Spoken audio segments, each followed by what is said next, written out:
All right, we are going to get started.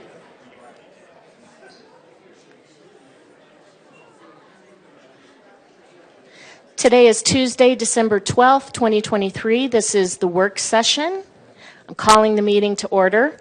Notice is hereby given to members of the City Council and to the general public that at this work session, the City Council may vote to go into executive session, which will not be open to the public, for discussion and consultation with the city's attorneys, for legal advice on any item listed on the following agenda. Can we have roll call? Mayor Daggett. Here. Vice Mayor Aslan. Present. Councilmember Harris. Here. Councilmember House. Here. Councilmember Matthews. Here. Councilmember McCarthy. Here. Councilmember Sweet. Here.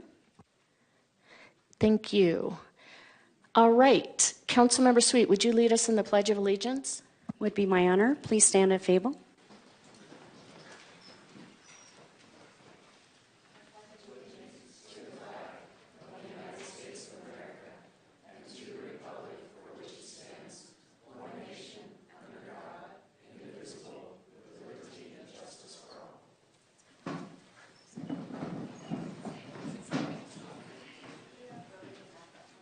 Councilmember McCarthy, our mission statement. Yes, Mayor, thank you. The mission of the City of Flagstaff is to protect and enhance the quality of life for all. And Councilmember House, our land acknowledgement. Thank you, Mayor. The Flagstaff City Council humbly acknowledges the ancestral homelands of this area's indigenous nations and original stewards. These lands, still inhabited by Native descendants, border mountains sacred to indigenous peoples. We honor them, their legacies, their traditions, and their continued contributions. We celebrate their past, present, and future generations who will forever know this place as home. Thank you very much. Review the draft agenda for December 19th. Sorry about that. I was going to ask the council, I'd like to reorder the agenda because we have a presentation that the council requested and a hard timeline for our presenter. Are you all okay with bringing item number 7 up as the first, and then we'll continue back in order, starting with public participation? Yes. All right, thank you. And for those of you here to speak for public participation, if you'll just give us some grace so that we can have this presentation and have our speaker to his appointment on time. So, Dr. Heiser.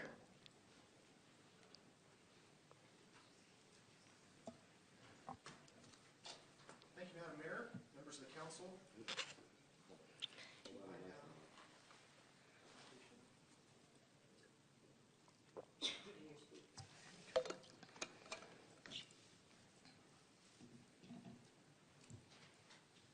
I do have a flash drive if it's easier. Okay, let's go ahead for the flash drive because what I have is PDF on my PDF.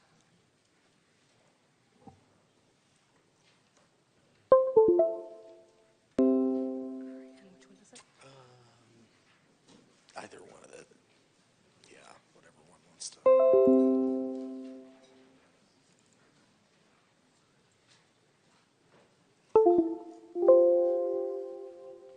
There's a lot going on. I went too fast.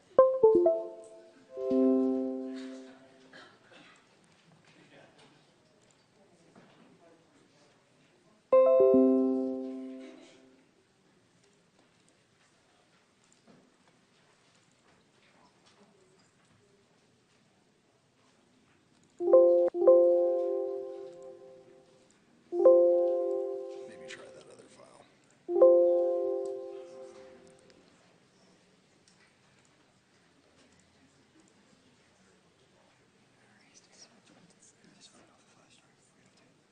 Yeah, just trying to.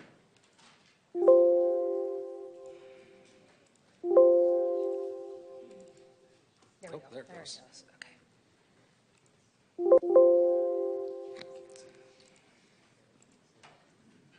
There we go. Perfect. And is this on then? Or? This is Okay. on the Perfect. screen. All right. Well, thank you for having me. Appreciate getting the time to chat with each of you.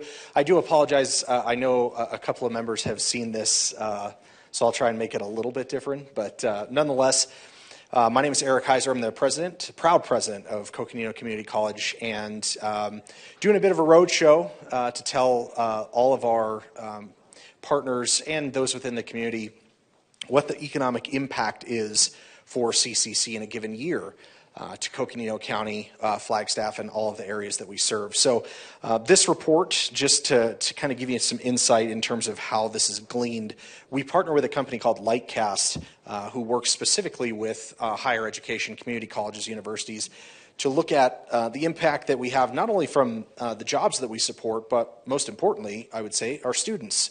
And when our students get out into the economy and start making money and paying taxes and adding to the community that they live and serve in. So they run through a lot of different metrics, both statewide and locally, and come up with, I would say, a good analysis for not only our constituency, but for everyone in Coconino County to look and see just what kind of value we provide. We'll be doing this on a biannual basis, so something that we'll be able to look at as a benchmark. This was the first one that was done. Each of the 10 community college districts in the state paid for this, and we'll continue to do it every couple of years just to, again, benchmark ourselves and make sure that we're continuing to provide the great value to our communities that we currently do. So just a quick summation, this is going to be two parts. It's an economic impact analysis. That's measuring, again, how the institution itself adds to the local economy, and then the investment. So the amount of money that our community invests, whether that's through property taxes or otherwise, what does that investment analysis look like? So overall for Coconino County, we have about 85,000 jobs. That relates to about $7.3 billion worth of gross regional product, or GRP. You can see, and we all know this as well, that the more education someone has, the more likely they are to earn more money once they get out into the market. And that one has the associate's degree highlighted. That's mainly certificates and associate's degrees are what Coconino Community College is all about. So in FY 21-22, we served just about 4,800 students. Of those, very few, only about 730 of them were for non-credit. The rest of those students were in some form or fashion earning college credit from us. That resulted in about 300 employees for us that we have, about $15 million in payroll that we add to the local economy, and that also generates about $5.8 million in total tuition revenue. Always get the question, how many students are in Coconino County in terms of the ones that are living here versus those that are coming here from out of the county?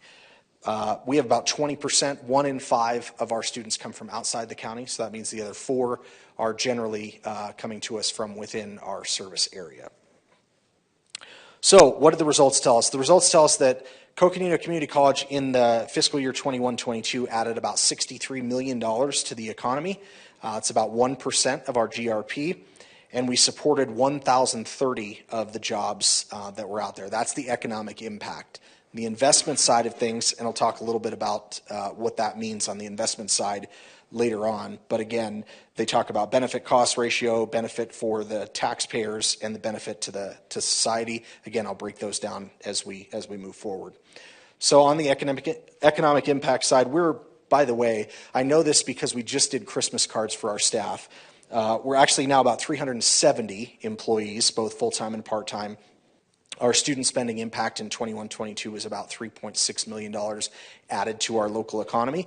That supported another 59 jobs.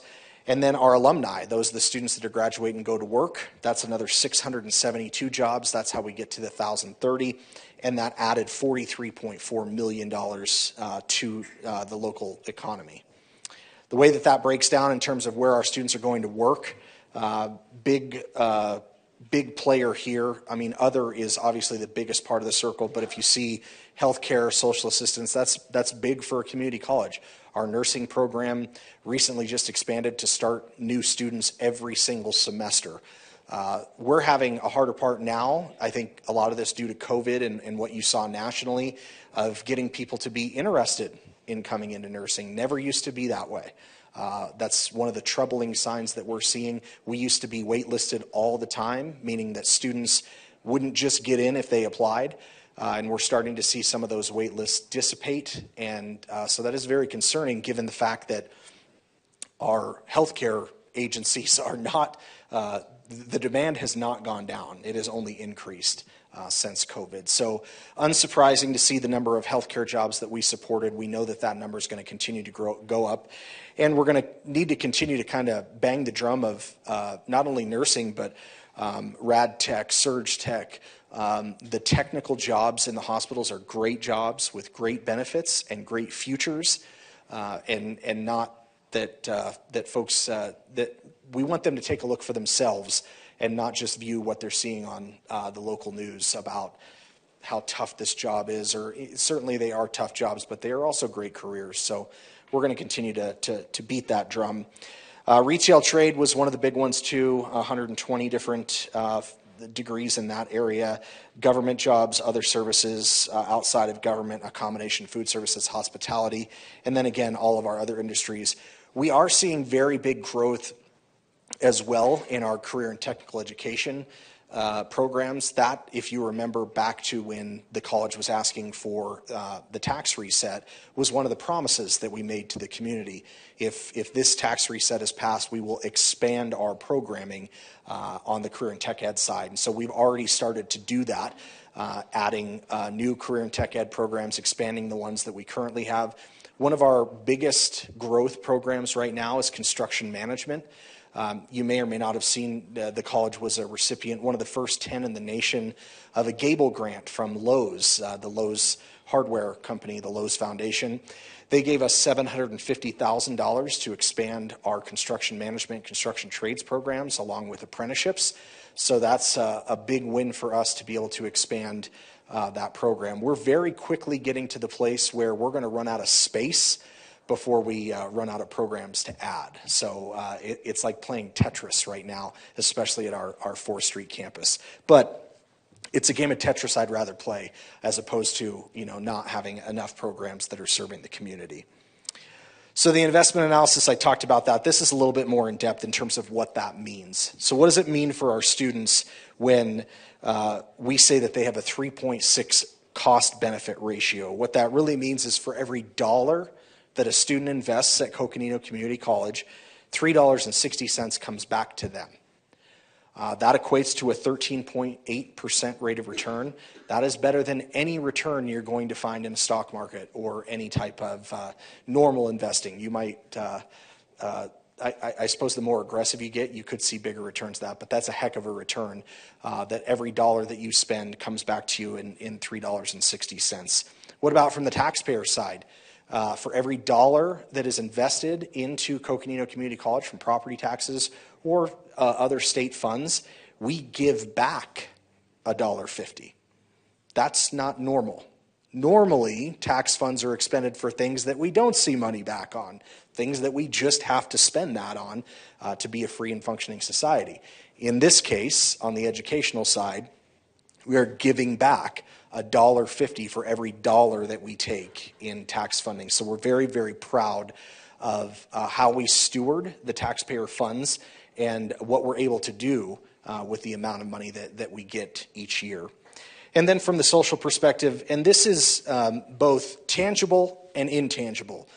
We know that more fully educated societies are going to function better. Education is always a great thing in terms of growth for a community and just making sure that folks are growing in the education. It doesn't matter what they're growing in, right? But just getting an education helps society as a whole.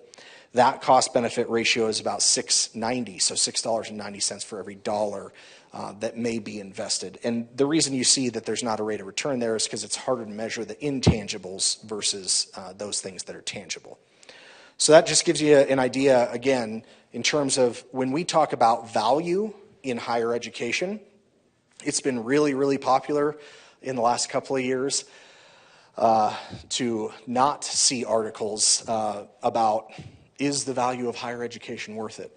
I would tell you that this report not only demonstrates in a statistical manner, but also from a societal manner, that the unequivocal answer to the question, is higher education worth it, is yes, absolutely, unequivocally, it is worth it. So that's just a quick kind of rundown. I am happy to share anything. We did have a fact sheet that we passed around. I know as well, in terms of the agenda, that you had the executive summary that was in there that goes a little bit deeper into the value of CCC and what we provide to not only Flagstaff but to Coconino County as a whole. And just again, want to be top of mind. Want to make sure that folks know, we don't have our hand out in this case. We just want folks to know that this community college is the community's college, and we are here for all of our citizens. We want every single person in this county who wants to be able to get an education.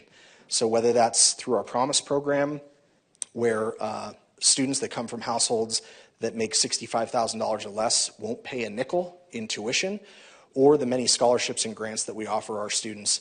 CCC is growing. We're going to continue to grow, and we are in a great upward trajectory and can't wait to see the differences that we're going to make for the lives of our students, and hope that those students stick around here in Coconino County as well and become tax-paying citizens down the way. So I'm happy to stand for any questions that you might have, but most of all, just appreciate your time and your partnership as well. The city is a huge partner with CCC, and we couldn't do the things that we do without you. So thank you very much. Thank you, Dr. Heiser.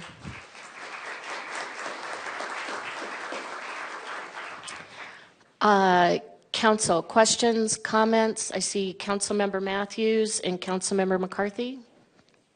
Thank you, Mayor.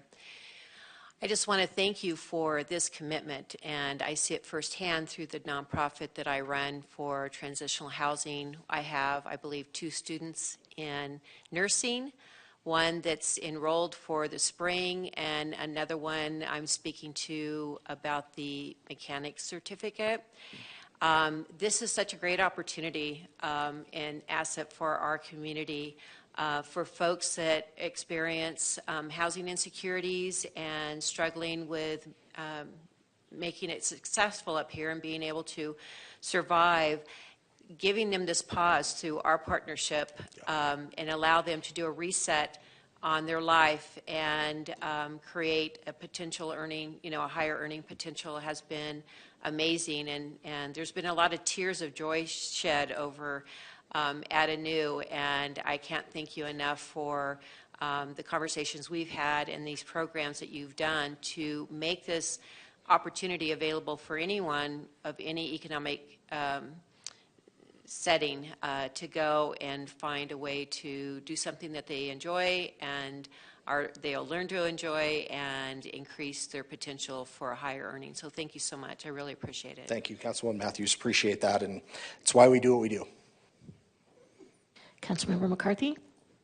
Well, thank you, Mayor. Your focus tonight was on the economic impact of the college, which is amazing. But I want to talk to you about curricula. I'm kind of worried about this country, to be honest. It seems that, yes, we can learn mathematics and we can learn how to do stress analysis or thermodynamics. I'm an engineer, so I think in those terms. But even amongst engineers, it seems that they don't develop the ability to see through the baloney, so to speak. Mm-hmm. We have certain people running for president right now that are documentable liars, mm-hmm. and a lot of people in the country can't see through that. Mm-hmm. So we also need part of the curricula, something that teaches people how to think, yeah. and how to see through the baloney, and just how to be rational. So I haven't reviewed your curriculum, mm-hmm. but I know my engineering degree is from the University of Arizona, and they've made me take a bunch of classes that were non-technical, mm-hmm. and at the time, I just resented that because right. it was like a waste of my time. I want to be an engineer. Right. Well, but what I understand now is that a lot of those classes help me to think through our social problems and to, to develop a detector where we can see when people are talking baloney. So anyway, I'll leave it at that, but I just hope that when you review your curricula, that you include things that make people see the broad picture, not the narrow, okay, I know how to do calculus or quantum mechanics or whatever. Yeah. That doesn't, understanding quantum mechanics doesn't help you understand how to see through, you know who I'm talking about. Yep. And people like that. Thank you. And thank you, Mayor. Thank you, Councilman. I would just say really quickly to respond to that, one of the things that when we talk to our workforce, and these are folks that need the tangible hands-on skills, we ask them, well, clearly, they need to have those skills to be able to do it. What else do they need? The answer, inevitably, I hate the term soft skills. We call them work-ready skills. That is the ability to critically think, the ability to problem solve, the ability to read and write coherently, and that is in both, so certainly an associate's degree program, that's general education, right? Those are the things, but we incorporate those even down to a smaller scale if a student is in a certificate, which is a shorter program. The idea is, again, we're trying to create a more well-rounded student, not just someone who has the trade skills. So I think I agree absolutely with your comment, and that is something that is not only top of mind, it's in practice for what we do. So no matter where you go at CCC, even if it is just to learn a skill, the idea is within that program, we're going to talk to you and teach you about the ways to critically think, about the ways to problem solve, to be a better employee. So those are definitely things that, and I think I would say even nationally, community colleges are very attuned to, and we're more than happy to kind of carry that flag. You've obviously thought about this before, so I'm really pleased to hear that. Thank you. Yeah, thank you, Councilman. Vice Mayor? Thank you, Madam Mayor. Eric, thank you so much for being here. You bet. Really appreciate the report. I'm glad that things are looking so positive in your sphere. Your CCC, we're the city. I'm wondering if you would mind briefly highlighting some of the ways that we're both partnering together to make the community a better place, and maybe touch upon some things you got cooking on the back burner. Yeah, certainly. So I'll give you the one current and then definitely one that's cooking, and hopefully we're going to see some movement on in the next year or two. I think the biggest one, and I would tell you, we don't know exactly why we get chosen for the grants that we get, but knowing that we were one of only 10 community colleges in the country to get that Lowe's grant, I think it had a lot to do with our partnership with the city, Habitat for Humanity, in building those tiny homes and starting to just do something about the housing affordability program here in Flagstaff. That stuff doesn't go unnoticed. So any way that we can be a partner in specifically in that one, building the walls for those tiny homes and helping out as they stand them back up. I think that's that's one of those things that we can point out and say, yeah, that's not only is it a great thing, I wish we could do 40 more a year, let alone the 40 that we have sitting in front of us now with the new Timber Sky project. One that's coming as a part of the Alliance, which is county, city, Mountain Line, specifically in this case, Mountain Line, is so, and I alluded to this earlier, we're having to be very ingenuitive with the space that we have. 4th Street, if we haven't outgrown it, we're going to get there real quick. So my conversations with business owners and those that need the types of services we're providing to students are, look, we're more than happy to do the program, to start the program if we can prove demand and livable wages. I just need help with space. And so in partnership and on that note with Mountain Line, they said, hey, we're building a brand new service facility for our buses. What if we put a space in there that you could utilize as a lab and classroom space so that you could teach a diesel tech and diesel mechanic program? And we said, sign us up. So next year or two, that'll be one of our new programs, diesel tech, diesel mechanic. I can tell you there's definitely going to be a fight even in the alliance as to who get those graduates first. FUSD certainly is interested from their side. The city is interested, obviously. But when I talk about partnership, that's really where we see ourselves as how can we be of service with the graduates we put out to help the city, the county, because that, again, that's going to make a better community for all of us. So there's lots of good. I tell our staff all the time, we got so much low-hanging fruit around here, we got to make sure we don't step on it. So things are good. Councilmember House, then Councilmember Sweet. Thank you, Mayor. Thank you for the presentation. I was just having a conversation recently, actually, with someone in higher ed, and they were talking about the shift that they've been noticing in community colleges across the nation to essentially be becoming more akin to four-year degree programs. Mm-hmm. And it seems very telling to me that Coconino has a very clear focus on that career training and the community investment and enrichment programming. So I'm wondering if you can speak briefly and just a little bit on your views of why that's such an important focus, particularly for a community like ours and Coconino County. Yeah, so I would say I think the reason you're seeing that proliferation, there's a couple of things behind it. Probably the biggest, though, is the size of the funnel and needing to expand that funnel. So where I came from in Ohio, community colleges got permission from the state and their accreditors to offer baccalaureates of science and nursing degrees. And the reason for that was the 4 years just weren't putting out enough graduates to do that. Their capacity was limited, and they needed to open up the top of that funnel to get more students in. I would tell you, so this is the fourth community college that I've worked at in the fourth different state.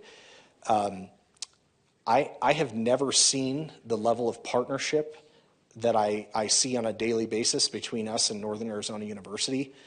That is in part, no small part, due to President Cruz Rivera, who gets and understands the mission of a community college and allows us, because they're such a good partner to us, to focus on that 2-year degree and know that our students are in good hands once they finish with us. That is very, very uncommon. I shared a campus.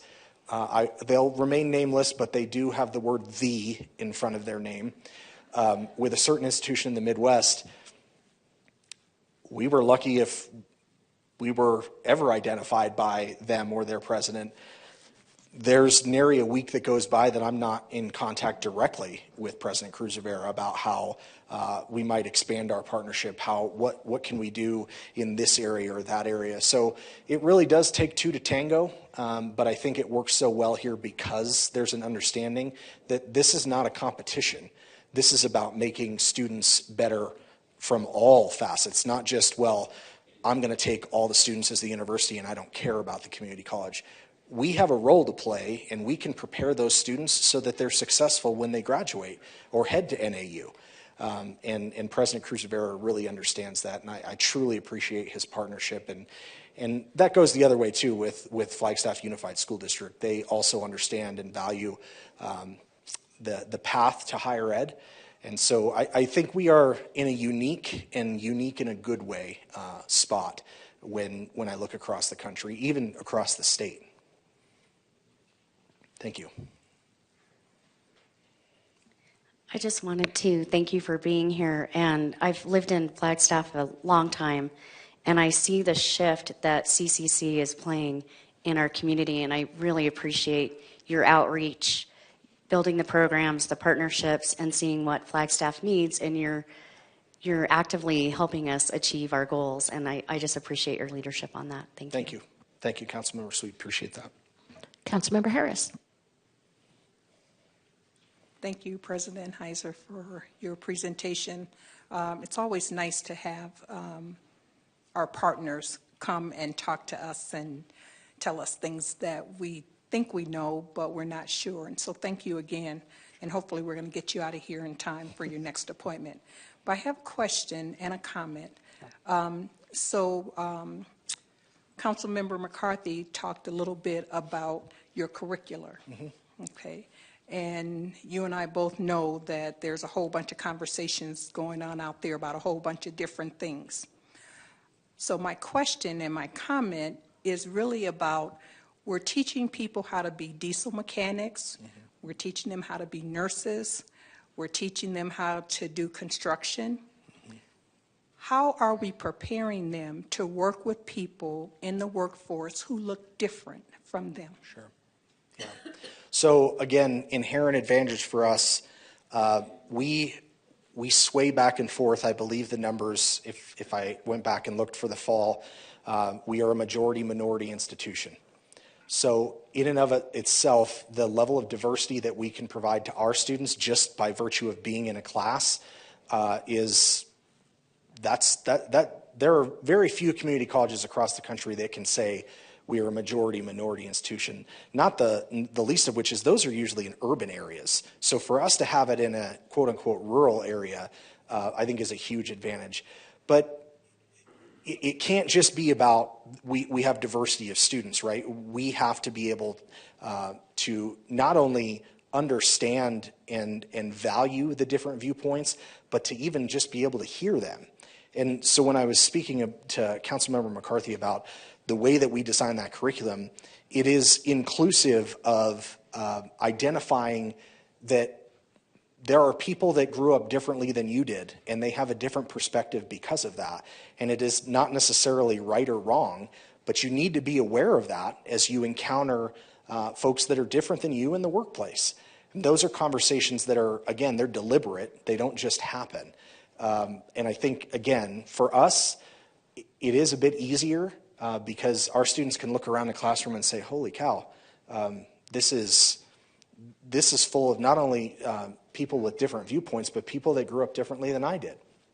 And so if we're not having those discussions, and we are, I think it'd be a tremendous disservice to our students because, again, it goes back to when we talk to employers, the things they tell us, yes, they have to have the skills, but I got to have someone that's a team player. I have to have someone that can work with other people. So if we're not teaching those skills, and they didn't have those skills before they got to us, they're not going to have them when they leave and go to the workforce. So yeah, another big thing that we have to do, and like I said, luckily it isn't just things that we talk about in a textbook. I mean, it's in the classroom. They're seeing it right in front of their eyes. Thank you. All right. Thank you so much for the presentation. Thank you for your time. And as everyone else said, thank you for the partnership. We have a strong relationship, and we appreciate that. We appreciate you as well. Thank you, Mayor. Appreciate you, Council. Okay, moving back up to item number 4, public participation. Enables the public to address the council about items that are not on the prepared agenda. Public participation appears on the agenda twice, at the beginning and at the end of the work session. You may speak at one or the other, but not both. Anyone wishing to comment at the meeting is asked to fill out a speaker card and submit it to the recording clerk. And when the item comes, when I call your name, you come down, speak to us, no more than 3 minutes, please. And I say this every time we have a large crowd, that it's really important to us that everyone's viewpoints are respected. So if you would refrain from booing, clapping, cheering, whatever, that would be appreciated, because we want everyone to feel like they're being heard and respected. So, first up, Sally Terrell. And after Sally is Travis Bruner.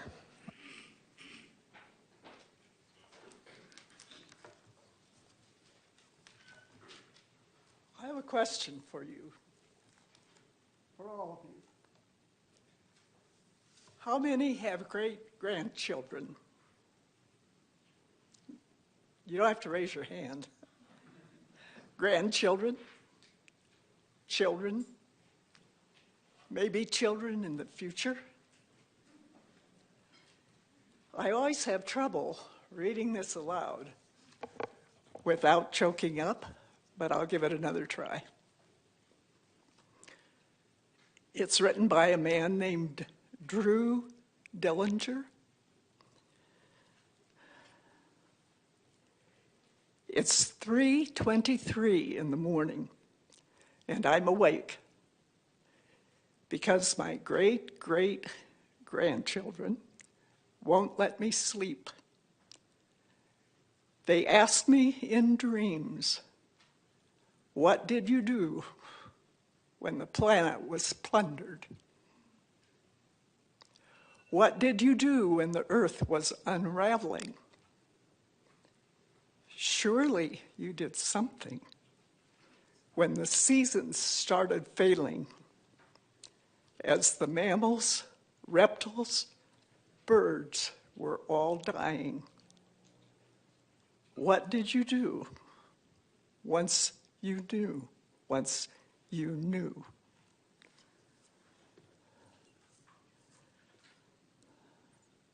Flagstaff has an organization called Friends of Flagstaff's Future. I trust them. They recommend leaving Flagstaff's carbon neutrality plan unchanged.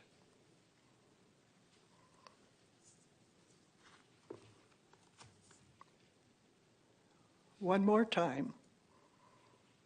It's 3:23 in the morning, and each of us is awake because our great-great-grandkids won't let us sleep and ask us in dreams, "What did you do?" Perhaps, "How did you vote?"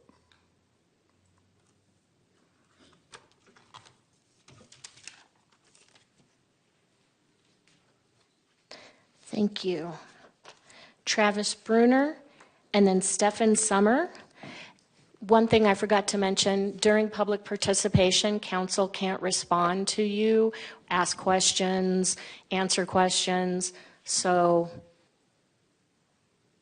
that's why we just stare at you while you're speaking. Good afternoon, Mayor and council members. Thanks for your service to the community. Thanks for your time here today for our public participation. My name is Travis Bruner. I'm the Conservation Director at the Grand Canyon Trust here in town.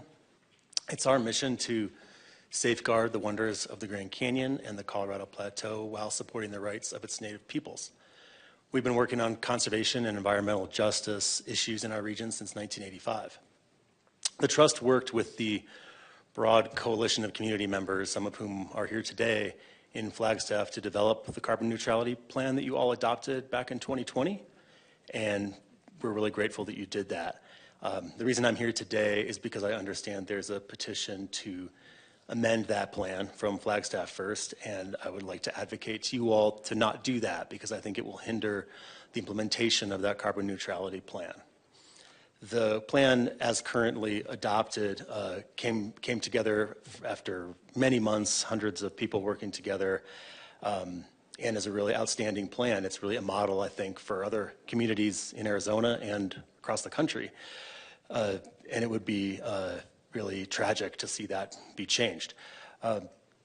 Climate change is not becoming less of an issue. I really appreciate the previous speaker's take on that.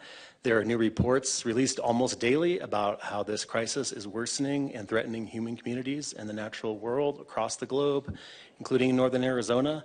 And achieving carbon neutrality in communities is essential to slowing that down. We all see that at the national and international level, government seems unable to come up with solid, tangible plans to address this issue. And things like a local carbon neutrality plan like we have here in Flagstaff is an example of something that's really tangible, that can be accomplished, and that can make a difference. I completely understand where Flagstaff First is coming from in wanting to prioritize fire, flood, and drought. However, that does not require amending the carbon neutrality plan. There are plenty of funds and entities in the city, county, state that are already dedicated to addressing those issues. And if we sort of dilute the carbon neutrality plan to be focused on those things and divert resources to fire, flood, and drought here, we're going to lose those resources that were meant to be devoted to striving towards carbon neutrality as a city. I also understand that some members of the council and some members of the community are concerned that focusing on what the carbon neutrality plan outlined and plans to implement would divert resources away from addressing affordable housing in this community. I don't think that's the case. I think that affordable housing is a major issue in this city that we all want to see addressed as well, but that goes hand in hand with addressing carbon neutrality with things like improved public transportation and more efficient appliances and smaller homes, the tiny homes that were mentioned earlier. So, seeing my time is running out, thank you for your time, and I hope you do not adopt the plan, or don't amend the plan. Thank you. Thank you, Travis. Stephen Summer, and then Sot Best.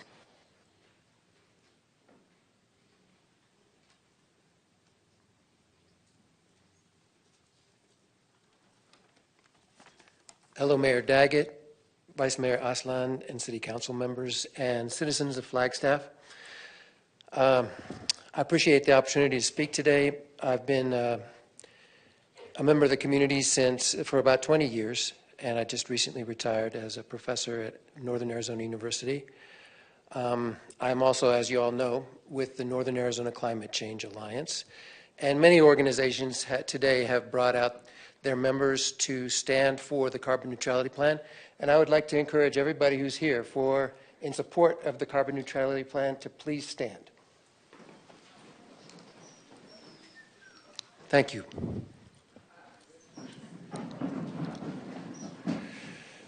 So everyone needs to do their part to avert the global climate change crisis. Past city councils have done their part by developing and passing the Flagstaff Climate Action and Adaptation Plan, 2018, by declaring a climate emergency, and by carefully developing and passing the carbon neutrality plan, with the input from thousands of Flagstaff citizens and many climate experts.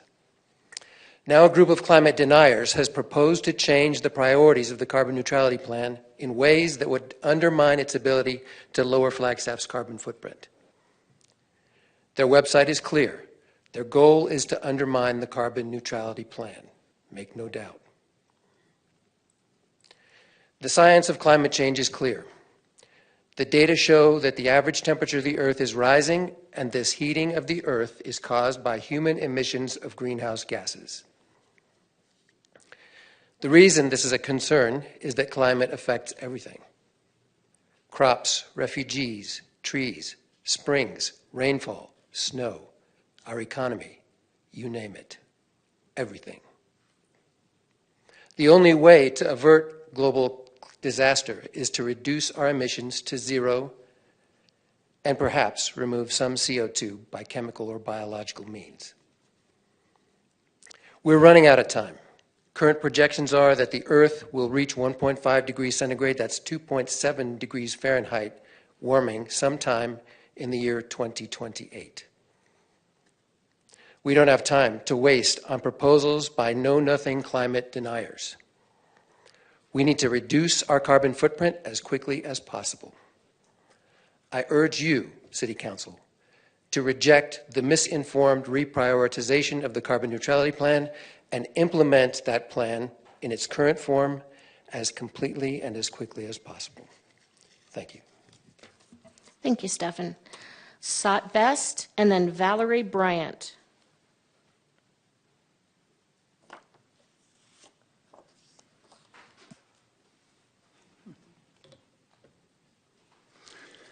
Good afternoon, Mayor and Council. It's nice to stare at you and see you staring back.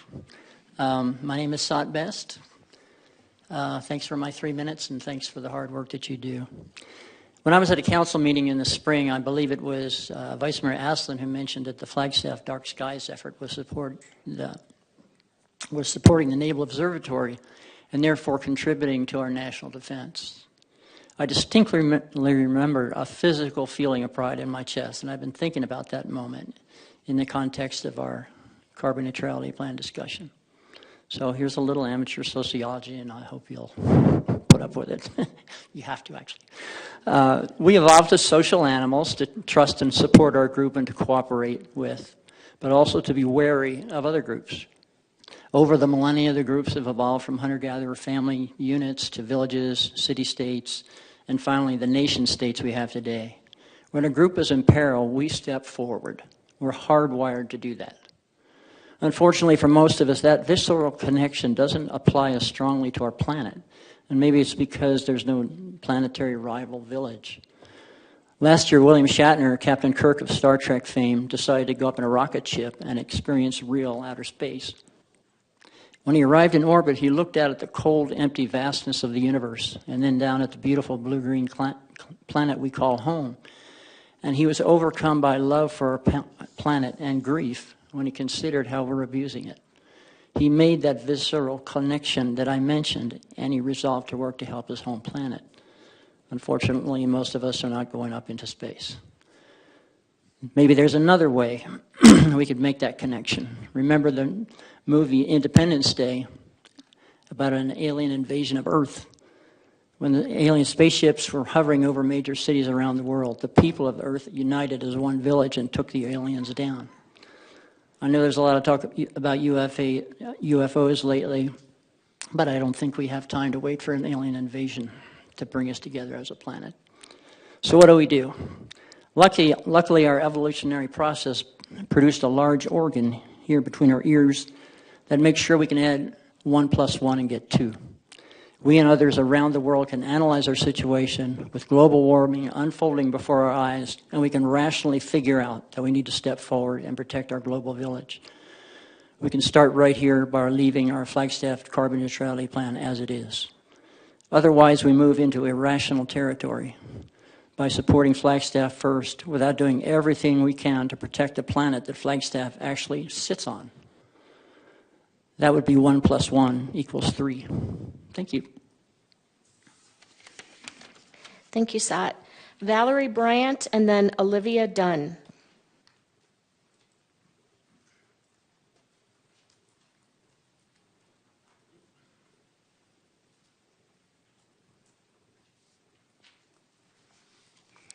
Mayor Daggett, City Council, because I can't get an answer from you, hopefully you have this little sheet in front of you to follow me. As a volunteer with the Citizens Climate Lobby, I am Valerie Bryant, and I'm before you today in support of our carbon neutrality plan and against the proposed amendment. I have been a resident of the city for 23 years, and hopefully with your rejection of this amendment, I can live here a lot longer. May I present to you a simple science and logic lesson? Please find your visual as following and follow along. The use of fossil fuels, or FF on the slide, has caused excessive harmful gaseous emissions, CO2 and methane mostly. These emissions have then led to climate change, the CC, which in turn has led to drought, high temperatures, and in turn, this has led to our city and most of our western states experiencing forest fires and flooding, which is the last three F's on the visual. Again, using your visual, please follow the logic. If we are to reduce the threat of forest fires along with drought and high temperatures, we must then address climate change. And if we are to reduce the risk of climate change, what must we do then? Please circle your answer. In 1896, a study by scientist Savant Arrhenius concluded that CO2 emissions caused heat entrapment or global warming, which led to increased temperature causing weather changes on Earth. Approximately 118 years and countless scientific studies later, including our own Northern Arizona University in conjunction with other climate research institutions, conducted research on the same topic, and came to the same conclusion. NAU in 2014 produced this documentary of its research, and I will loan it to you. In 2020, the City of Flagstaff adopted the carbon neutrality plan. Today, we must keep our carbon reduction plan as is. There is no more important priority for the City of Flagstaff than to reduce our fossil fuels emissions. Please be aware of sheep in wolves in sheep clothing, and do not add this Flagstaff First very harmful amendment to our carbon neutrality plan. Thank you so much. Thank you. Olivia Dunn, and then Talon Corlin.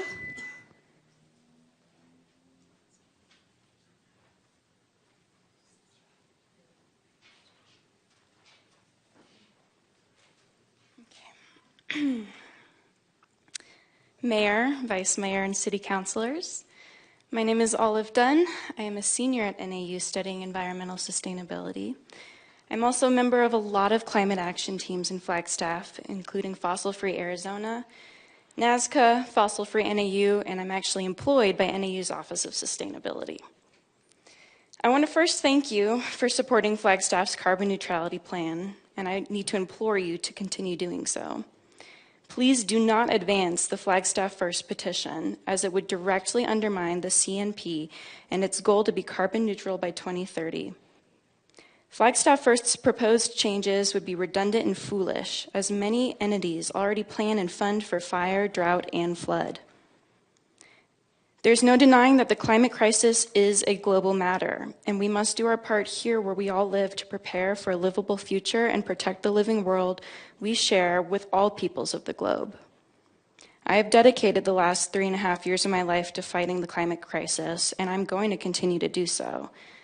But the prospect of my own town being swayed by notions of selfishness and what I believe is actually climate change denial is heartbreaking and gives me little hope for the future. Please reject the request embodied in the petition, as it is based on faulty and, in fact, immoral thinking. Thank you. Thank you. Talon Corlin, and then Mark James.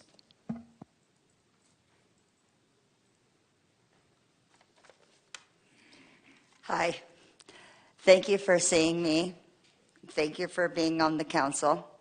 My name is Talene Corlin, and I'm a writer and a local DJ.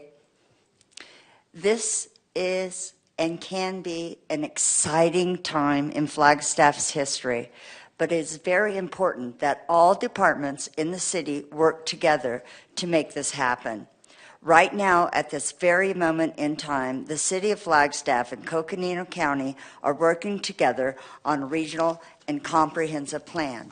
It seems prudent for the City Council not to make any decisions before that plan is finished. The current petition from Flagstaff First calls for dismantling the carbon neutral plan that the City Council adopted in 2020. If the Council adopts the plan of action the petition puts forward, it will be contradicting its own goals and will be operating without all the information needed to go forward. Cities need an economy to function. At the same time, we must realize that according to the UN, cities are responsible for about 75% of the world's energy consumption and over 70% of the global greenhouse gas emissions. Therefore, it is essential that city leadership uses green material and constructs energy-efficient, resilient buildings powered by renewable energy to achieve net zero emissions by 2050. Many cities and towns across the globe have risen to the challenge and set goals for climate neutrality by 2030, Flagstaff included. But in order to meet those goals, it is imperative that the plan be followed. Just drawing up goals does no good if they are not put into practice. The good news is that investing in a sustainable and green economy is not only possible, but generates revenue. Green infrastructure is a cost-effective approach to improve water quality and help communities stretch their infrastructure investments further by providing environmental, economic, and community benefits, also known as the triple bottom line.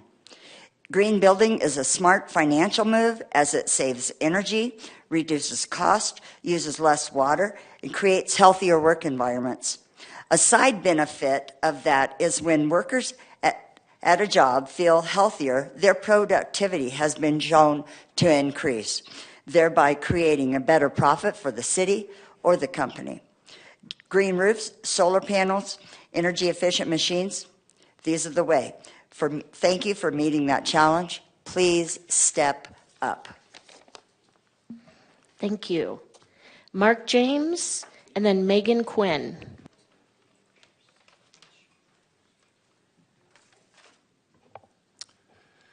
Good afternoon, and thank you for the opportunity to speak before this council. My name is Mark James. I am a community member and am proud to be so. And I'm here to speak for the carbon neutrality plan. We are all well aware of the many consequences of global warming. It is difficult to imagine willfully denying something of such devastating implications and real-time consequences in our own backyard or on our planet Earth. We normalize what is outside of our own bubble and not quite in our living room. How close does it need to be before we are compelled to act in a consequential way? We have experienced the effects of global warming right here, right now. Devastating impacts will surely continue without significant action. We are compelled to act boldly for our community and for those that we can impact. This council and this community have identified just such an action plan. We now have the possibility of becoming a model for other communities to follow, to embrace our aspirations for a livable planet, both for ourselves and for others far and wide. We understand that by ourselves we cannot reverse global warming, but by acting where we are able, we can demonstrate the actions that we would have our closest neighbors take the courage to embrace. Then their neighbors and onward. Let us be bold and lead to where we would have others follow. The alternative is simply not acceptable. Thank you. Thank you. Megan Quinn, and then Malene Combs.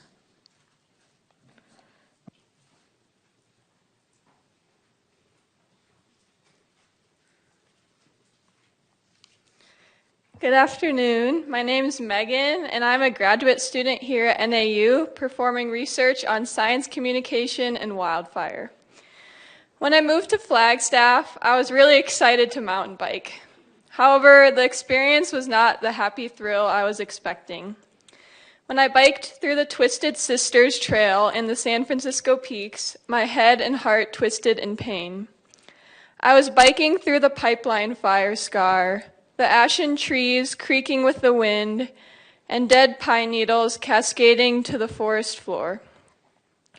Seeing such a beautiful place wiped of all life created a memory forever pounding in my head.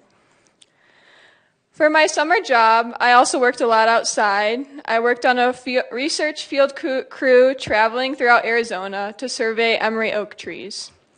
Having the extreme heat warning pop up on my phone was just another punch in the gut as I hiked in the beating sun in the 100+ degree heat, the pounding exhaustion headache barely leaving room in my brain to wonder if I would have the energy to make it through the day.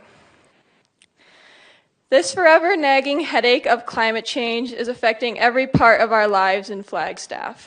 My science research, housing, small businesses, outdoor activities, water availability, flooding, and much more. The Flagstaff First petition wants to pour extra money into addressing these symptoms of climate change, an attempt to use pills of ibuprofen to mask the symptoms. If someone had chronic headaches, however, wouldn't they rather go to the doctor to address the root cause? The good news is, though, that we have a way to address the root cause of climate change. I want to thank the Council for supporting the carbon neutrality plan. Now let's take this imaginary person with chronic headaches. Let's say a doctor discovers that stress is causing the headaches. Addressing this root issue will not only solve the headache problem, but it will also bring about other benefits such as possibly improved sleep quality or increased energy levels. It's the same with addressing climate change. Not only will the carbon neutrality plan as it is help mitigate climate change, but it also has other benefits in the community, including more affordable housing measures, contributing to less intense fires, droughts, and flooding, and allowing Flagstaff to be a leader and model for other cities to follow. I hope that one day the future generations can experience the joys of mountain biking and collecting scientific data without the devastating impacts of climate change. I hope the City Council will continue to support the carbon neutrality plan without the Flagstaff First Amendment. Thank you. Thank you. Malene Combs and then Ted Martinez.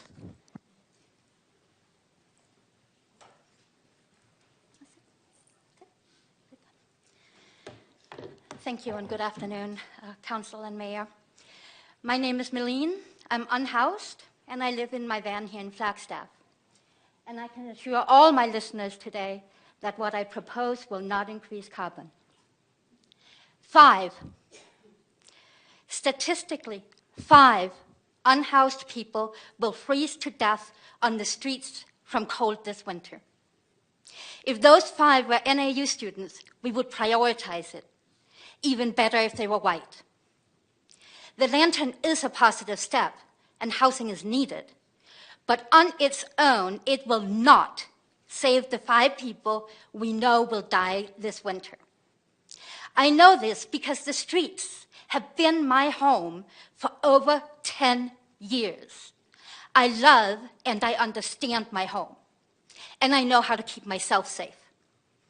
I also know this because I speak with people, and they tell me how the anti-camping ordinance that you maintain makes them afraid to seek help when they need it.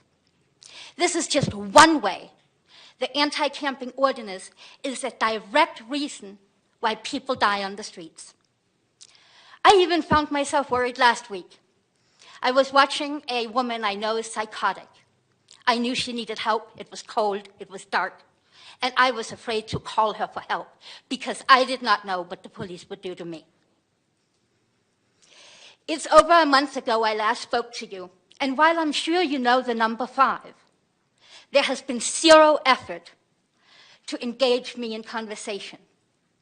While you are busy with important doings, 5 people will die this winter. No doubt when it happens, you will offer thoughts and prayers. The 5 people that will die this winter will be sacrificed on the altar of good intentions and no action. But at least your rich friend, who sold you that Motel 6 and then purchased 2 other hotels right after, will not have to look at the results of poverty on Lucky Lane. You have my contact information if you want to make a difference. And if you don't, I swear on my Lady Freya and my Prince Freyr, both of whom I have sworn a sacred oath to, my voice, my words, and my resources will be used to keep you accountable. I suggest a moment of silence for the 5 people sacrificed on good intentions and inaction. Thank you. Thank you. Ted Martinez and Jordan DeMeo.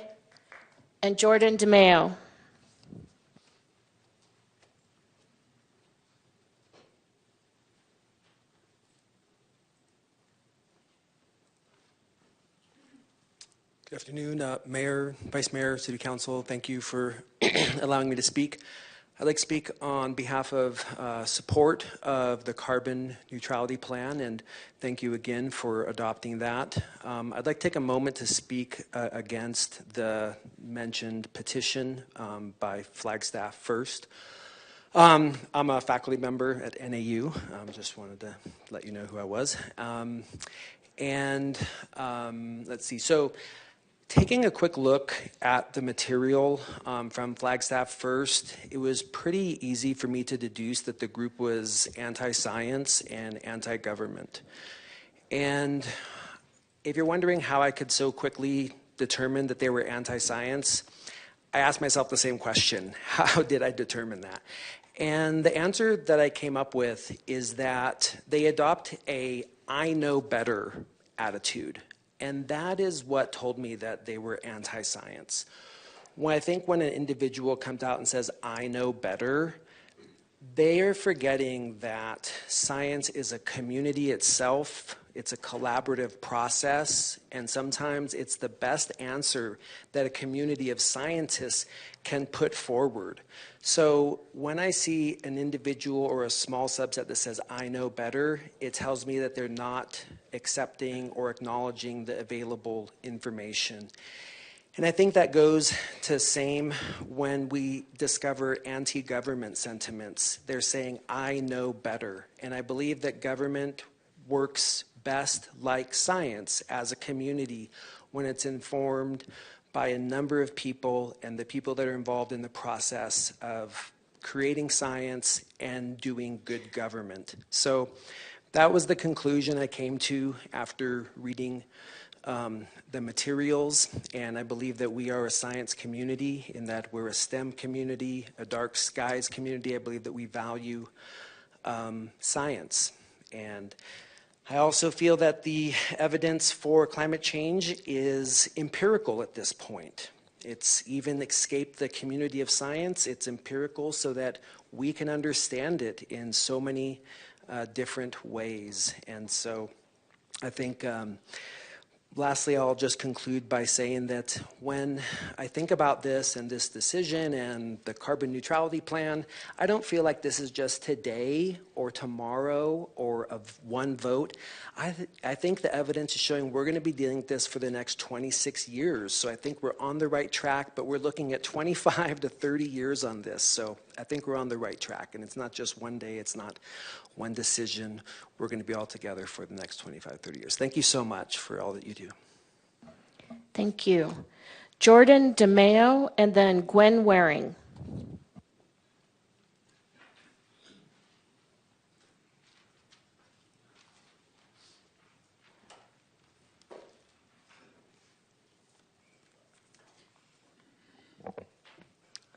Good afternoon, members of the council. My name is Jordan DeMaio, and I have been an Arizona resident my whole life, and I am currently pursuing a degree in environmental and sustainability studies at NAU. Please excuse my nervousness. I'd first like to thank all of you for making Flagstaff a wonderful city. My first 4 months here have been incredible, and I thank you for the many steps you have taken towards sustainability. I believe everyone here has said it much better than me, but keeping the carbon neutrality plan for the city of Flagstaff is incredibly important. We have had clear evidence from countless scientists that the climate is changing and that we need to take action. If climate change is not real, why are all of my courses I'm taking saying that it is? If climate change is not real, why do I have this book going into incredible detail on the mathematics and science behind it? If climate change is not real, why am I going to a classroom at 12:30 p.m. tomorrow taking an exam in a climate change class? Why do I have a notebook full of notes from said climate change class that I've been going to twice a week for 4 months? Why did one of my assignments in that class have the caption, and I quote, "The effects of climate change described in the video can be overwhelming and depressing"? Why is it that at the end of my lectures, not just in my climate change class, we had to end it with the note, "Sorry, this was a depressing lesson"?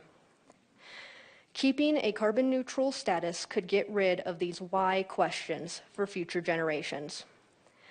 The day I realized how important this issue was the first day of class in environmental sustainability, when my professor asked the question, "Who is scared?"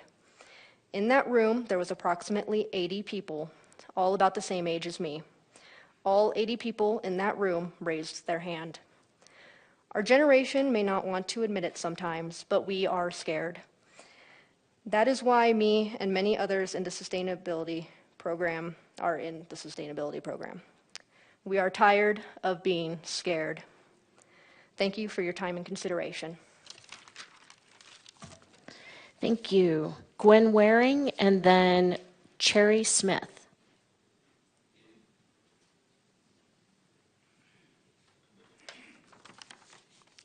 I'm a little nervous too. I'm so impressed with this community and these thoughts and this turnout, and I hope you're getting it as well. Anyway, dear Flagstaff City Council, good afternoon, and thanks for the opportunity to speak today regarding the city's commitment to carbon neutrality. I hope you will remain steadfast in your commitment to this, as daunting a challenge as it is. There's really nowhere else to go at this point, as we close in on the warmest year in recorded history. While some advocate that we do nothing, that option is closed. You could argue that that's all we've done for decades upon decades, consuming resources like utter pigs with no regard for any of its impacts. Well, forget that. Okay, it's inspiring to see the way much of the world is waking up to addressing climate warming, the creation and sale of electric cars, trains, trucks, and even ships and planes, providing the infrastructure to power them in this country, the efforts of industry to take on its carbon pollution in ways never dreamed of before. We're kind of like a big fat ship that takes time and effort to adjust course, though there really isn't much time. There was a great article in the New York Times Magazine recently about how industry in America is beginning to change. The production of cement, a major polluting process, is being revised to be less wasteful and polluting. Even the production of stuff like carpeting is being changed to release less carbon. Certainly the shift to electric motors in cars, trains, planes, and all kinds of appliances is in and of itself profoundly important. Consider that electric motors convert 80% of electrical energy into mechanical energy or motion, compared to less than 40% in a gas combustion engine. Talk about increased efficiency.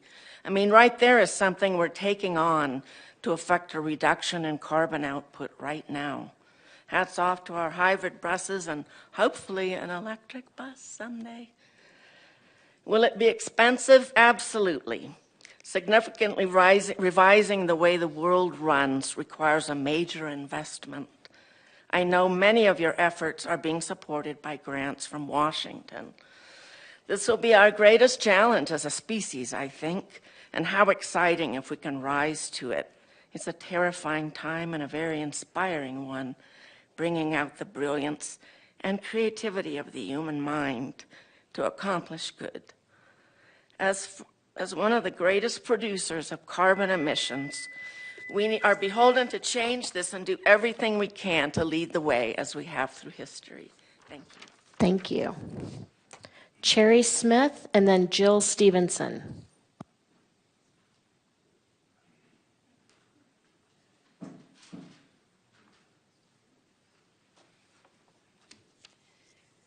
Good afternoon, Mayor Daggett, council members. Thanks for supporting the carbon neutral plan in the past and for letting me speak about it today. I'm Dr. Sherry Smith. I'm a retired local OBGYN and a volunteer for Northern Arizona Climate Change Alliance. In 2004, I brought my family to Flagstaff because I wanted to raise my daughter in a city that respects elections, political discourse, science, and facts. I wanted her to get an appreciation of nature and clean air. Now, a graduate of NAU in her 30s, she's a scientist on the cutting edge of genetics. But still, I worry for her. This city is populated by her generation.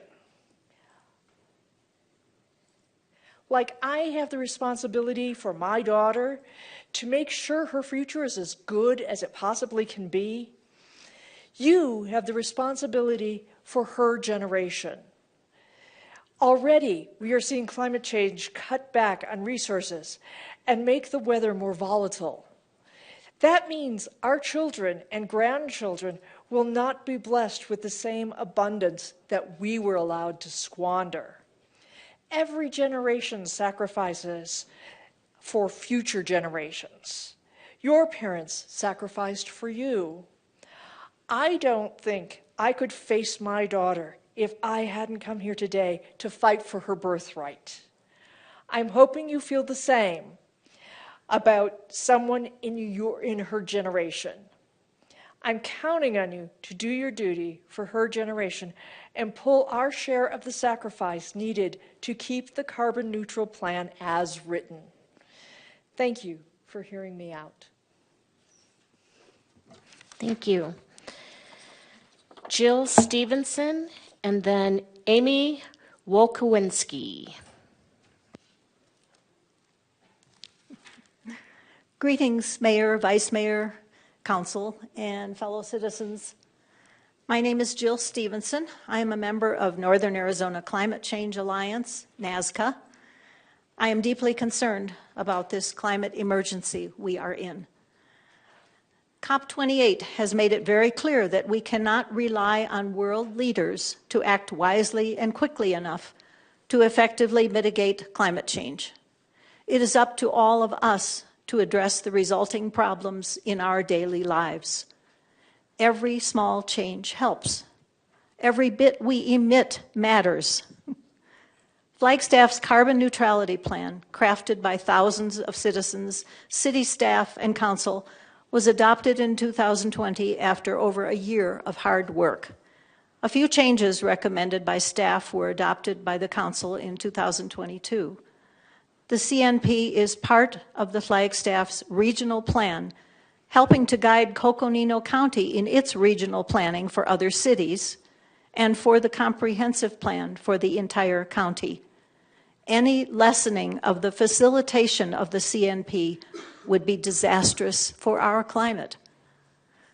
Please do not consider proposals from a climate-denying group that would take enormous resources away from the carbon neutrality plan. Instead, please keep in mind the future we are leaving for all our children, grandchildren, and all other life forms on Earth. How many more species can we send to extinction before entire ecosystems collapse? For thousands of years, the Earth's biomes have been amazingly well balanced.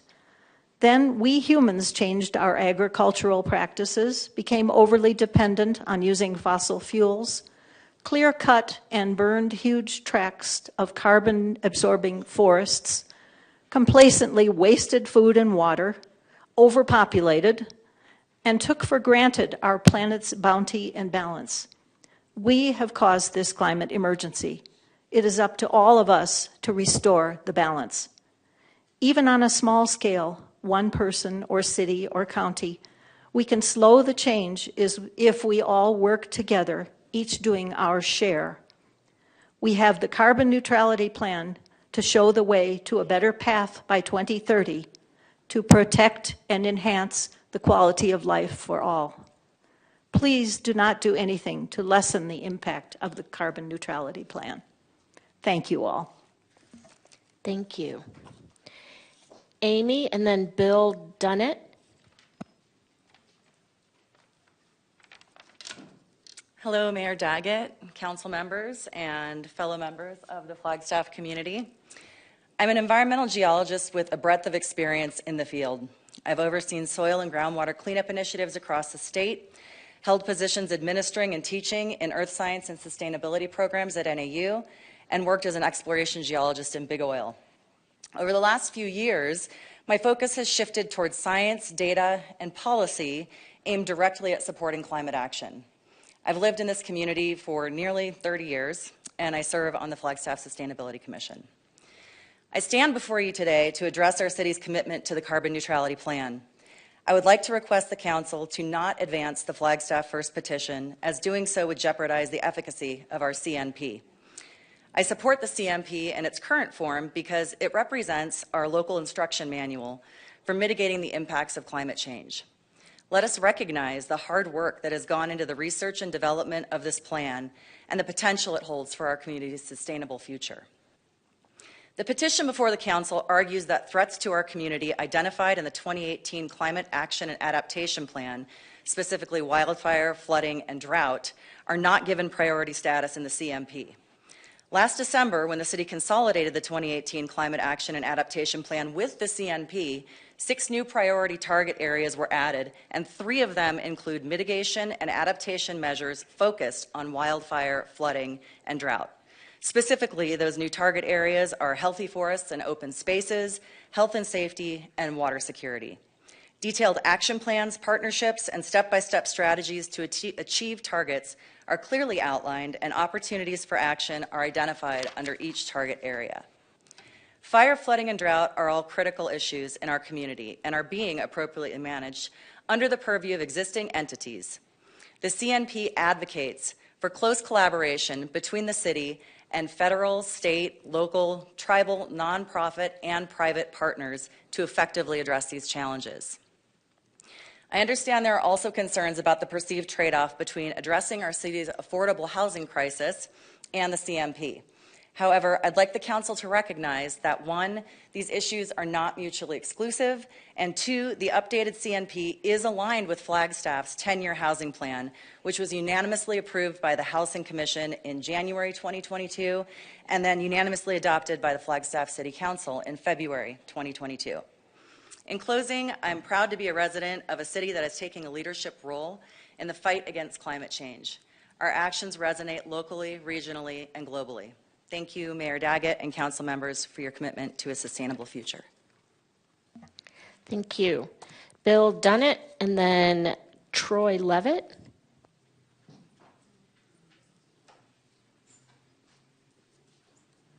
Thank you, Madam Mayor and Vice Mayor, Town Council. You are all busy folks, and I appreciate you taking the time to listen to all of us today. I'm sure it's often a thankless job that you do, and your service is greatly appreciated. My name is Bill Dunnett, and I am a Flagstaff resident. I moved here in 2010 from Canada, and I'm very proud of my new home. I'm proud of the groundbreaking minimum wage initiatives that this city has taken. I'm proud that Flagstaff was the very first dark sky city. I'm proud of the steps that Flagstaff has taken towards bike lanes and making it a more walkable city. Flagstaff, in my mind, has always been a leader, both here in Arizona and throughout the U.S. And the climate neutrality plan is just such an initiative. It's an outstanding plan and is absolutely necessary to combat the climate crisis. It is absolutely the definition of thinking globally and acting locally. We are in a worldwide climate crisis. The majority of climate experts, a clear majority, tell us this. And the words of Councillor House at the beginning of this session about respecting the land and the people who came before us really resonates with me, and we do owe a better world both to them and to our children. Please do not change or water down the carbon neutrality plan.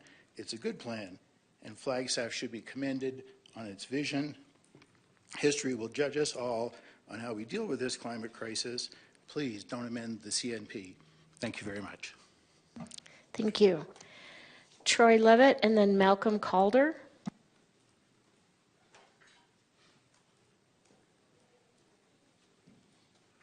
Hello, council members.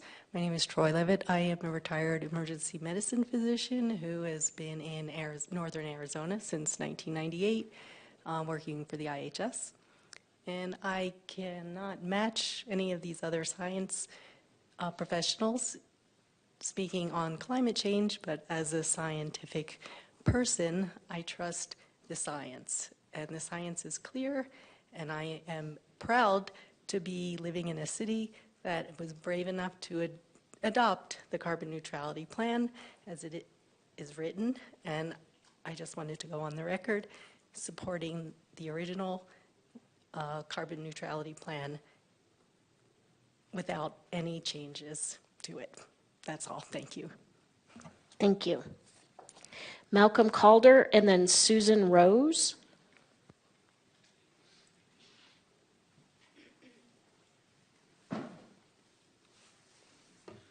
When all the members of a labor union pay their dues, the union is able to represent the interests of all members to the benefit of all members.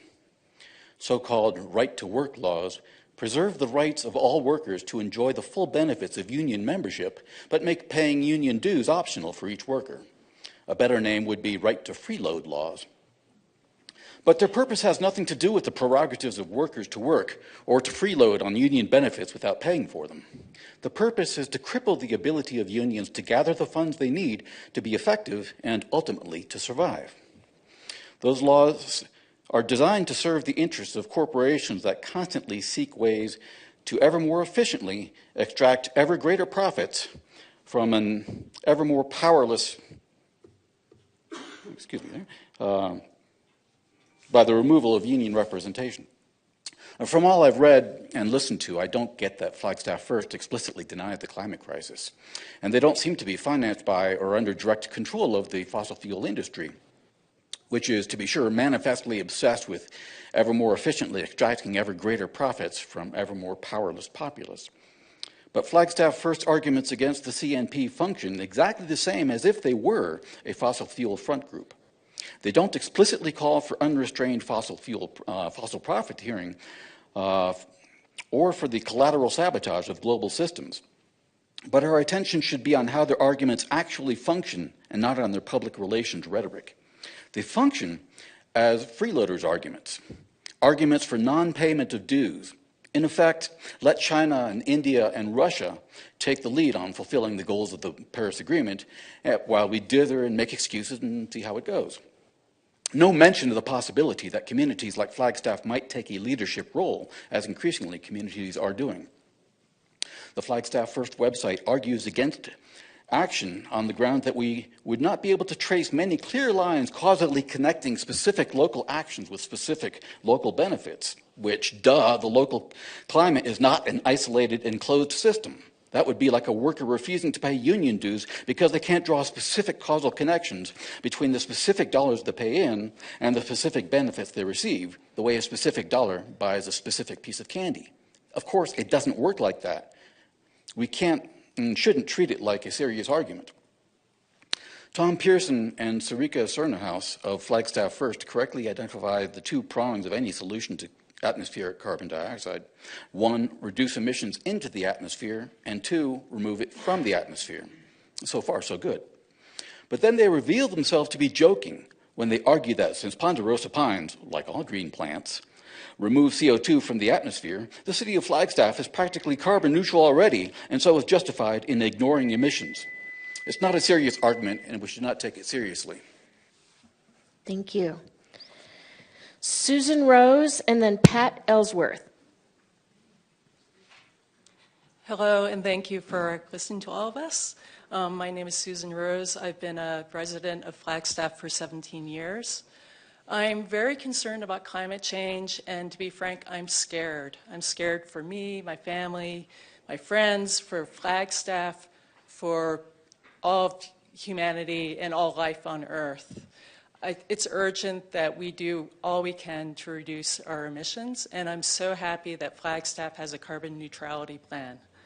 And I just really urge you to keep our plan as is and don't make any changes. Thank you. Thank you. Pat Ellsworth and then Paul Byer.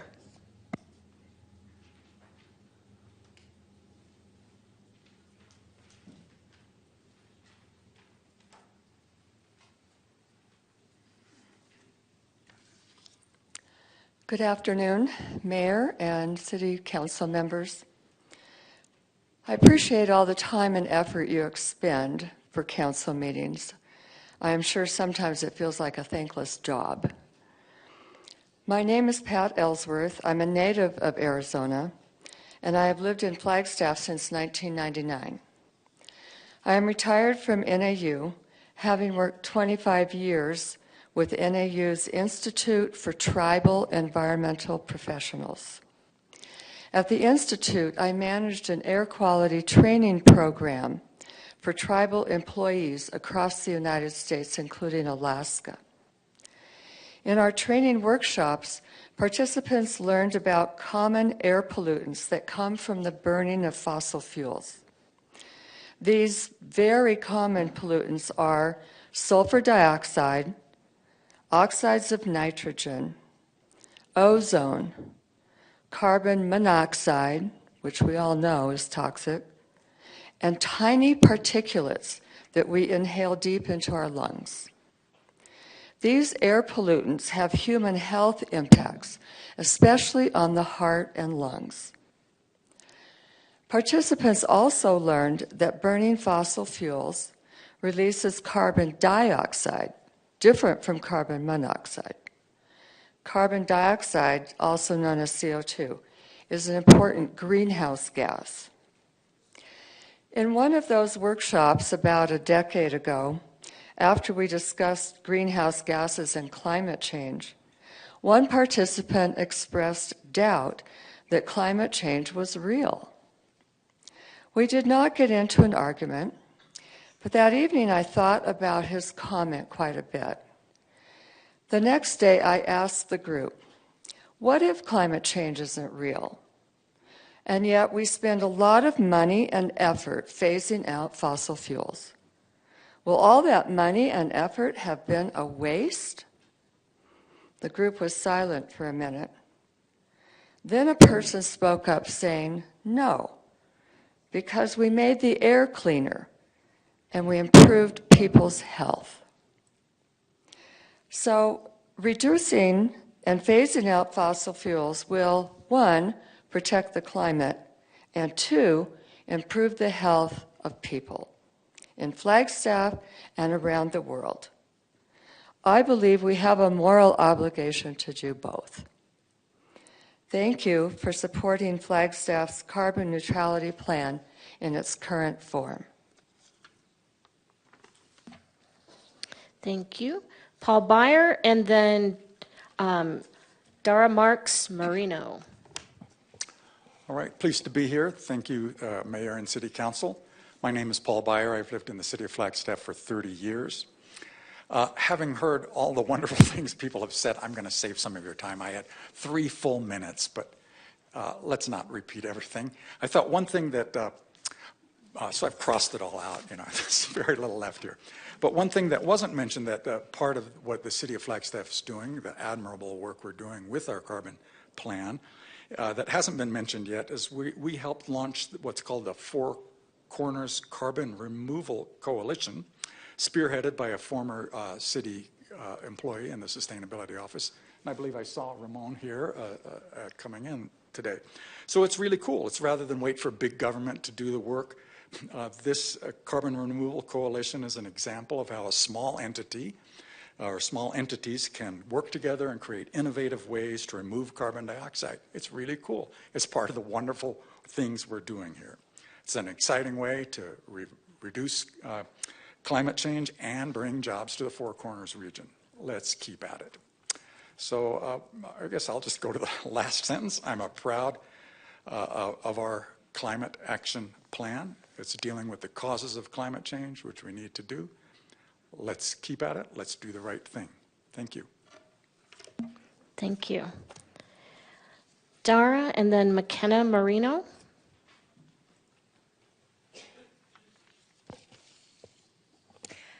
Mayor, council members, thank you for all the time you dedicate to making Flagstaff the great place to live that it is. My name is Dara Marks Marino, and I've lived in Flagstaff for 23 years. I currently work for a nonprofit that makes it possible to reduce emissions from the electricity sector. I'd like to take a moment to remind everyone of some of the history of how we came to have a carbon neutrality plan. Flagstaff's sustainability team created our first climate action and adaptation plan that included impressive levels of community involvement and support. Then in 2019, in conjunction with the global youth-led climate strikes, Flagstaff held a climate strike that was attended by an estimated 1,500 people. A petition was circulated that called for a petition was circulated at the strike calling for a declaration of a climate emergency and elevation of the goals of the CAP to carbon neutrality by 2030. This was followed by several hundred Flagstaff citizens attending a city council meeting and making nearly 3 hours of comments in support of these two requests. The pandemic began immediately after this meeting, leading to a necessary pause in the voting before city council unanimously approved. The CNP was years in the making, developed by experts, based on an award-winning CAP, uses rigorous science, and has the support of the majority of Flagstaff's residents. Today, we're witnessing an attempt by Flagstaff First to undermine the carbon neutrality plan by using smoke and mirrors. This is a group that has publicly stated their opposition to addressing climate change mitigation. While they are absolutely correct that fires, floods, and droughts are a serious threat to Flagstaff, their proposal to focus the city's money and energy on responding to these threats puts the cart before the Trojan horse. The least expensive way to address the multiple climate-related threats facing us all is to quickly reduce the carbon emissions being released into the atmosphere from the burning of fossil fuels. This is the foundation of the CNP. Responding to fires and floods falls primarily under the jurisdiction of entities outside the city. While the city does have a role to play, the primary cost for the forest treatments and disaster response should not be borne by the city. This would be an egregious misappropriation of local taxpayer money and would detract from the many other priorities the city has identified. It would be particularly silly for the city to fund the, quote, positioning of firefighting aircraft at Pulliam during the fire season, as Flagstaff First has proposed. I appreciate that Council is welcoming the voices of the community. However, do not be fooled into thinking that this group has the city's or the world's best interests at heart. This is a disingenuous effort to subvert Flagstaff's efforts to take meaningful action on climate change by playing into your fears. In 1736, Benjamin Franklin famously said, "An ounce of prevention is worth a pound of cure." Aptly, this was in reference to fire prevention in Philadelphia. In our case, both the prevention and the cure are to continue to support the carbon neutrality plan in its current form. Thank you. Thank you. McKenna Marino, and then Lucia and Scarlett Morales. Hello, Mayor Daggett and council members. Thank you all for the work you put into making Flagstaff the amazing place that it is and being here tonight to hear the voices of its residents. My name is McKenna Marino, and I'm a sophomore at Northland Prep. I was fortunate enough to attend the youth-led climate strike in 2019. I remember seeing the nearly 1,500 Flagstaff residents enthusiastically striking to protect our planet and call attention to the global problem of climate change. Then, that energy and passion was carried through in the following months, leading to the declaration of a climate emergency and the elevation of the goals of the CAP to become carbon neutral by 2030. This community cares about the climate neutrality plan and put a huge time and effort into making it a reality. Of course, we are all worried about fire, flood, and drought, but the response to and mitigation of these issues is already being funded and addressed by federal and county agencies, as well as NAU. Gutting the CNP in order to focus only on responding to the effects of climate change will detract from our goals of carbon neutrality and fail to address the root problem, greenhouse gas emissions. For this reason, it is crucial to maintain the CNP in its current form and focus on achieving carbon neutrality using scientifically sound methods. As a teenager who will be living on this planet for many more decades to come, I am very concerned about the issue of climate change and how that will lead to increased ecological threats. But I am not the only one who should be worried about this. It is everyone's future. It is your future, and it is Flagstaff's future. Right now, the best thing that you can do to protect this amazing town for all of us is to reject Flagstaff First petition and maintain the carbon neutrality plan in its current form and confront the root problem that is causing our fires, floods, and droughts. Thank you. Lucia and Scarlett Morales, and Anika Bippus.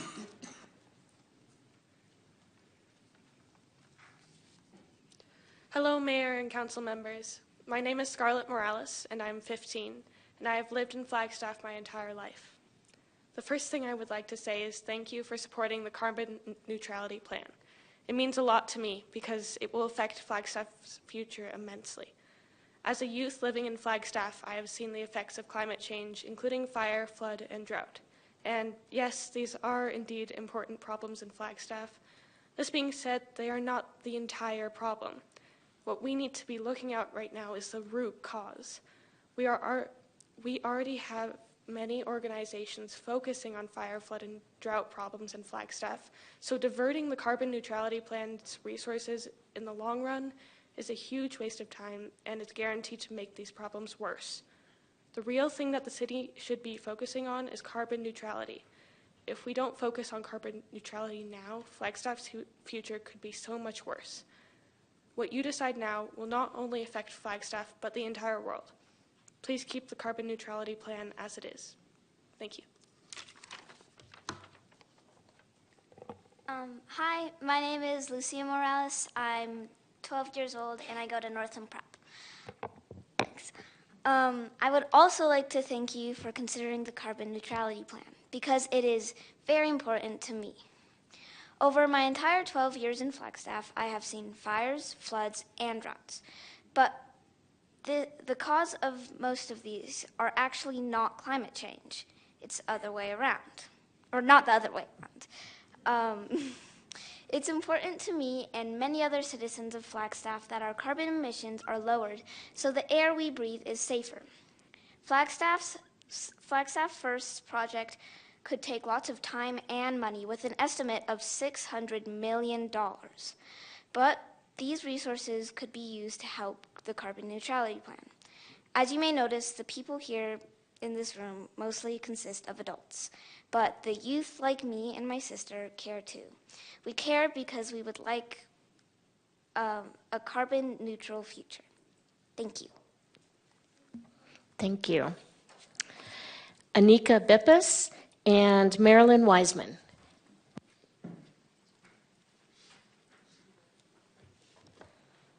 Hello, Mayor Daggett, Vice Mayor Aslan, and council members. Thank you for this opportunity to speak. My name is Anika. I'm a high school student here in Flagstaff at FALA, and I've dedicated a lot of my life to the environment and action on climate change. Okay. I've lived in Flagstaff my entire life, and like McKenna, I participated in the global climate strike just outside this hall in 2019, which preceded the declaration of a climate emergency and the adoption of a carbon neutrality plan. I like to support the carbon neutrality plan in its current form without changing it as the organization Flagstaff First has proposed. While infrastructure for flood, fire, and drought mitigation is undoubtedly needed, it should not be the primary focus of the carbon neutrality plan, as there are already other resources and entities devoted to that purpose. Focusing on mitigating the effects of climate change rather than focusing on the sources in the carbon neutrality plan is short-sighted. What is the point of putting in even more resources to fire, flooding, and drought mitigation if our inaction and inability to face the causes of these increasingly damaging natural disasters ultimately leads to more flooding, more frequent and more intense wildfires, and extends our current drought? Carbon neutrality, it also addresses more than just natural disasters. For example, consider the other living organisms that we share this earth with. In Arizona alone, there are 70 species that are on the endangered species list, including the San Francisco Peaks ragwort, which is a plant. 2 of these species have been added since just this past September 2022. If we cannot confront the source of increasing natural disasters and other also damaging effects, we are better equipped to adapt them and mitigate their effects, which is why carbon neutrality should remain the focus of the carbon neutrality plan. Thank you for your time. Thank you. Marilyn Wiseman, and then Leah Mundell.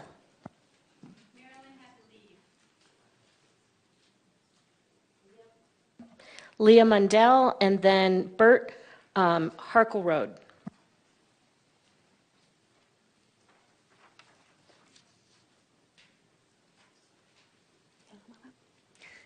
Good afternoon, Mayor Daggett and members of council. My name is Leah Mundell, and I'm here with leadership from Northern Arizona Interfaith Council. I'm going to ask everybody to quickly introduce themselves and their institution that they're here with. Reverend Diamond Pate with Flagstaff Federated Community Church. Kim Curtis with Fossil Free Arizona. Kai Beatty with NAIC. Scott Summers with Northern Arizona Interfaith Council. Missy Ivy with NAIC. Roxana Cardial with NAIC. And I'm also a member of Congregation Love Shalom and represent NAU as well. Well, I don't represent all of NAU, but I'm also affiliated with NAU. So we, as NAIC, have been a strong supporter of the city's carbon neutrality plan. And we know that if we do not confront global warming directly, the most vulnerable members of our community will suffer disproportionately. The central mission of NAIC is to advance the common good. Reducing global warming is the best and most basic way we can ensure our shared survival and ability to thrive. We're concerned and perplexed by the recent challenge to the carbon neutrality plan in the form of the petition brought by Flagstaff First. Although we agree that fire, flood, and drought are critical issues for Flagstaff, these are best addressed in the existing city departments without diverting much needed resources from the mitigation component of the carbon neutrality plan. Flagstaff First claims on its website that the city has allocated $600 million for the carbon neutrality plan. In reality, the annual base fund for the carbon neutrality plan is only $51,000. Even additional one-time funds approved this year only came to about $434,000.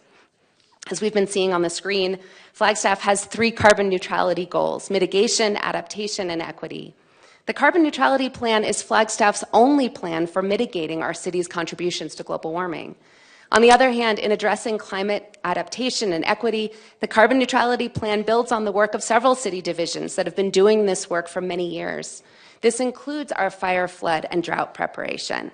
For example, we have the Forest Watershed Protection Project, the Community Wildfire Protection Plan, the Citywide Forest Stewardship Plan, the Water Conservation Strategic Plan, the Stormwater Strategic Plan, the Wastewater Emergency Operations Plan, the Rio de Flag Improvement Project, and the Regional Plan. The Carbon Neutrality Plan is not designed, nor should it be, to oversee all of these plans and projects. Why would we undermine existing city departments that have been and are continuing to address our fire, flood, and drought preparation? Please don't forget the months of community planning that went into the original adoption of the carbon neutrality plan and the strong community support that you are seeing for this commitment to sustainability. We ask that you demonstrate strength of leadership in protecting the carbon neutrality plan. Thank you. Thank you. Bert, and then Susan Shapiro.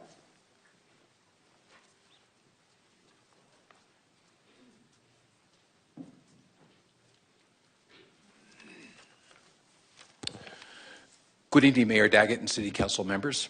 My name is Bert Harkleroad, and I've lived in Flagstaff for 29 years. I've worked my entire life in the music industry, and in 1967, my family and I first came here to visit Flagstaff, and I began attending NAU Summer Music Camp in 1969 through 73, when during June and July, there was always snow on the top of the mountain. The climate is changing.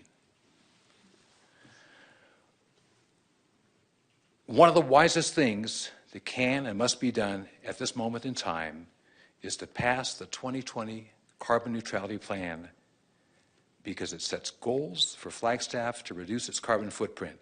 The concept of act locally and think globally comes to the forefront. We are at a point now that we must completely adopt the CNP plan and not undermine it with the amendment that has been proposed. Flagstaff must do its part to reach net zero by 2030 to support the global movement to net zero. Climate change won't wait. We need to act today. Failing to plan today is planning to fail for tomorrow.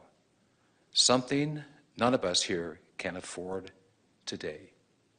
Not for future generations either. Thank you for your time. Thank you. Susan Shapiro. and Machias Marks.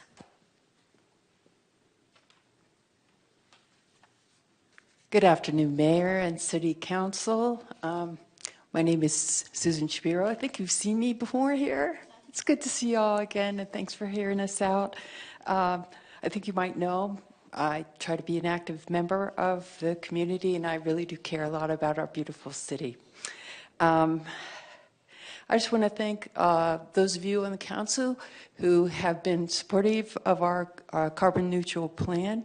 And I just want to say I'm newer here. I'm coming up in March on 3 years here. But our plan and stance on CNP and other matters is a point of pride in being part of this community.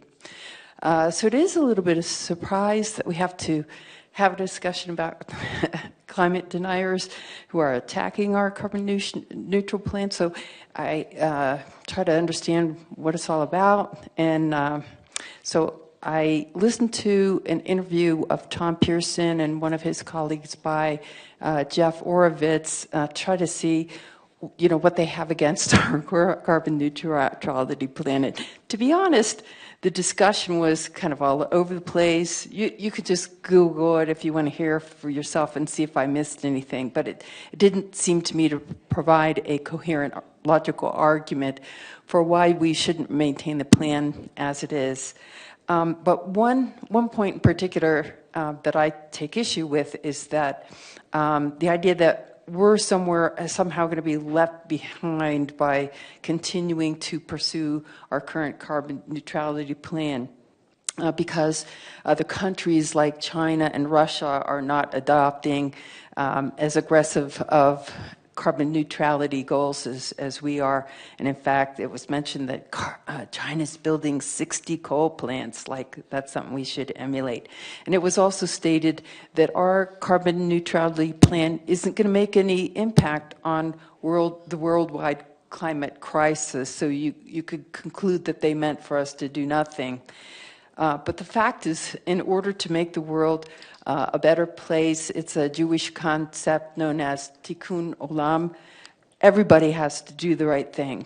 You're not going to get everybody to do the right thing. We know that. But that doesn't mean that you shouldn't do the right thing. What it means is you have to get as many people and communities pulling together in the right direction, and that's how you make a difference. And that means that you take a leadership position and show others the way, which I think you've done with the plan that we have. And I think that's what our current plan does. And I would venture to guess that that's a reason that many of you are serving today on City Council. So thank you for hearing me out.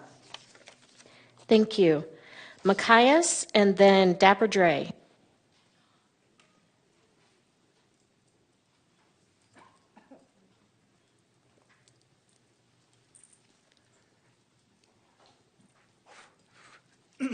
So ya de ea she tonen the shle tapaham bashichi gashi dashiche ara na kaidene dashinale she Makai Smarksina she.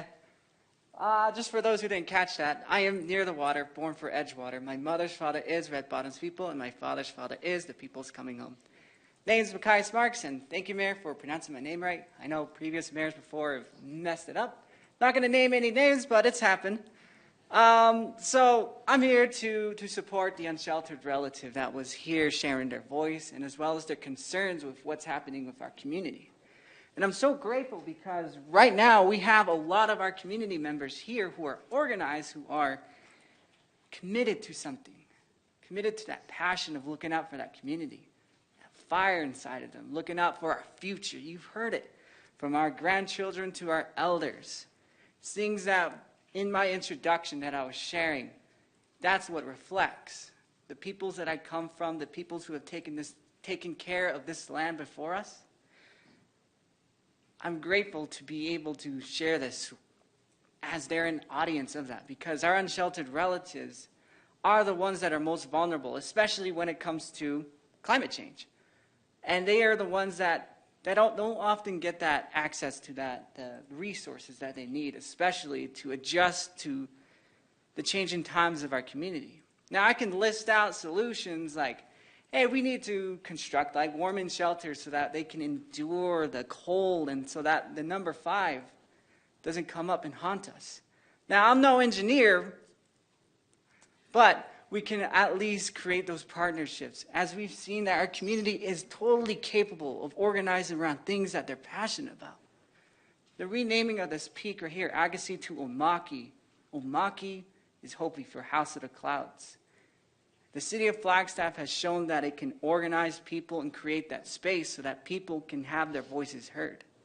If something like that can happen for the unsheltered relatives, not only at City Hall, not only at the city level, but within our community, then so can we also look out for our unsheltered relatives, the most vulnerable, so that we learn, hey, is this something we're doing right here, or is it something that we can work on? It's always creating that space for that community input. Again, I want to thank the unsheltered relative who spoke, because it takes a lot of courage and they're putting themselves at risk when they're doing this. So, Ahed, and as well as Ahed, thank you for creating this space. And as well as my community, I hope we can organize around our unsheltered. So with that, I'll leave that space for the ancestors and as well as to the voices. Ahed. Thanks, Machias. Dapper Dre and then Kevin Hayes.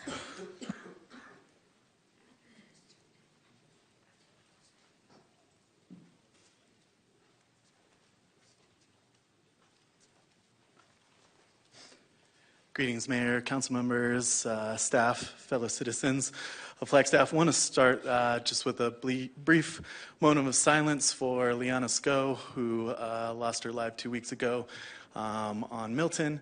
And of course, my compatriot Joanna Wheaton, who lost her life 2.5 years ago to road violence, as well as all the other folks affected by traffic violence and road violence in general, nationwide, statewide, worldwide.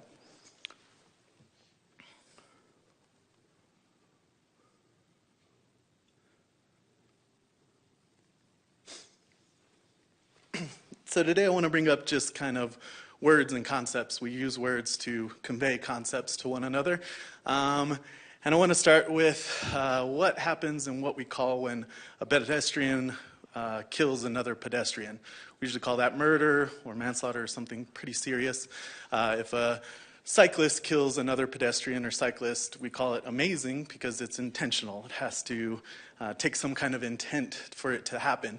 And what do we call it when a pedestrian or cyclist is killed by a motor vehicle? It's always an accident. Oh, nothing could have been done. Nothing was able to stop that. Well, a lot of stuff can stop that. A lot of consideration can stop that. A lot of development and building can stop that. And we just have to take that into account when we think about it. So when you think about people who die in car traffic violence, think about it as collisions or crashes and not as accidents. That's for all the council members and everybody involved here. Take accident out of your mind because it takes development and it takes entitlement for a lot of those that happen to happen. And that brings me to LOS, level of service. You hear it a lot when they're developing roads, when they're developing things. For everybody that isn't a motor vehicle, it's level of sacrifice. Are we going to sacrifice our air quality, our sound, our lighting, our safety, our limbs, our friends, our family members? We just continue. LOS is always only level of service. Let's think about who else uses and who else is affected by level of sacrifice. And at Traffic Commission, we talked a lot about signs. You need to put up a sign so people know not to do stuff. You need to put up a sign so people know to be conscious. Well, let's unsign. Let's take away signs. Let's design. Let's design. Let's design for things that are not just motor vehicles. Sometimes design for everybody. Pedestrians, cyclists, and stop just designing for the car. Thank you. Thank you. Kevin Hayes and then Dennis Givens.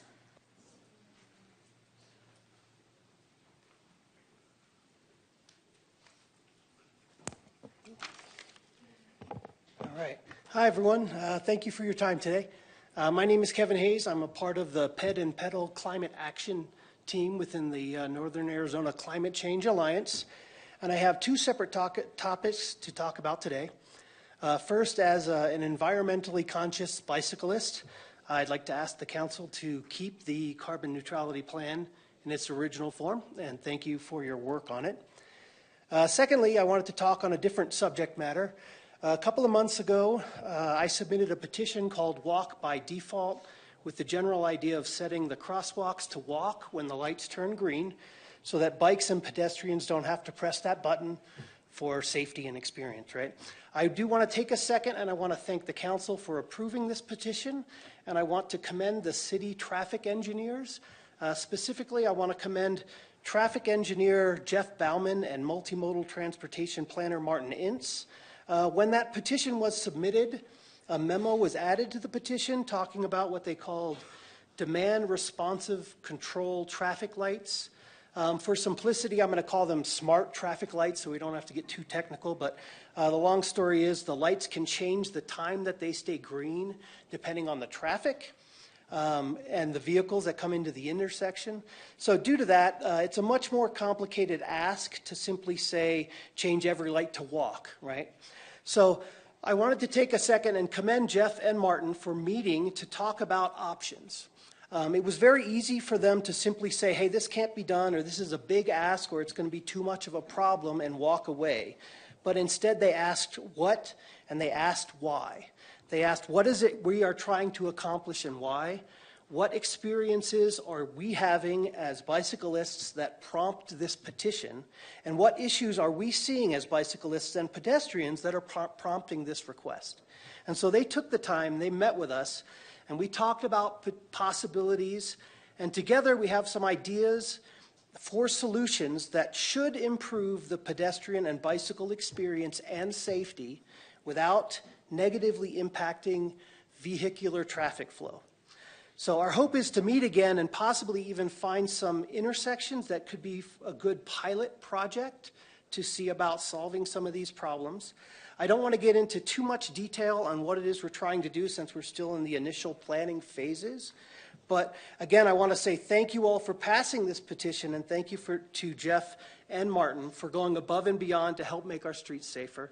They are indeed an asset to the organization, and I'm extremely excited to see where we go from here. So, thank you, everyone. Thank you. Dennis Givens and then Peggy Chaikin. Hi, thank you, Mayor, City Council, staff, and citizens. My name is Dennis Givens. I'm actually running for City Council, and I work at a vegan restaurant, and I'm here to tell you guys that we should eat more vegetables. It's good for us because it's good for the environment, it's good for the animals, and it's good for our health. I also agree with that gentleman that just spoke. We should make the city more walkable, and we should encourage each other to bike because it's also good for our health, and it's also allowing us not to rely on foreign oil, which is, we're like enriching people that we don't even know who they are. And the last thing, I'm with this dude, we should plant some more trees because carbon is building up, and trees will allow us to turn that carbon into oxygen. And I just want to recommend everyone to run for city council because it's a democracy and we all should have our voice in the game. And yeah, thanks a lot, everyone. Namaste, and let's get it. Cool. Thank you. Peggy Chaikin and then Laura Nicholson.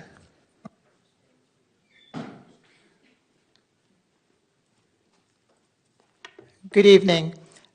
Earlier today, I participated in the state-sponsored Coconino Rural Stakeholders Meeting for citizen input on carbon neutrality. It is one of a series of meetings offered by the Governor's Office of Resiliency. We can all add our input by entering our comments on the web through the Governor's Office. We who attended added our input on reducing carbon statewide. We all must do our part to confront the source of environmental degradation, carbon. Flagstaff's carbon neutral plan is already leading our community and Northern Arizona along this path. It is leading other regional communities. I live in Sedona. Our community has a climate action plan. We in Sedona are inspired by the work done here in Flagstaff. Sedona is now analyzing its citywide carbon footprint, again, inspired by your carbon reduction action plan.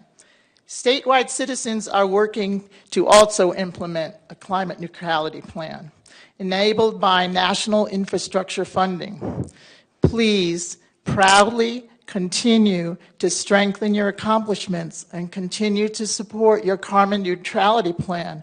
Do not be hampered by deniers or distracted by the misguided, such as Flagstaff's first petition. Celebrate your leadership role. Thank you. Thank you. Laura Nicholson, and thank you for the phonetic spelling, John Fegvarasi.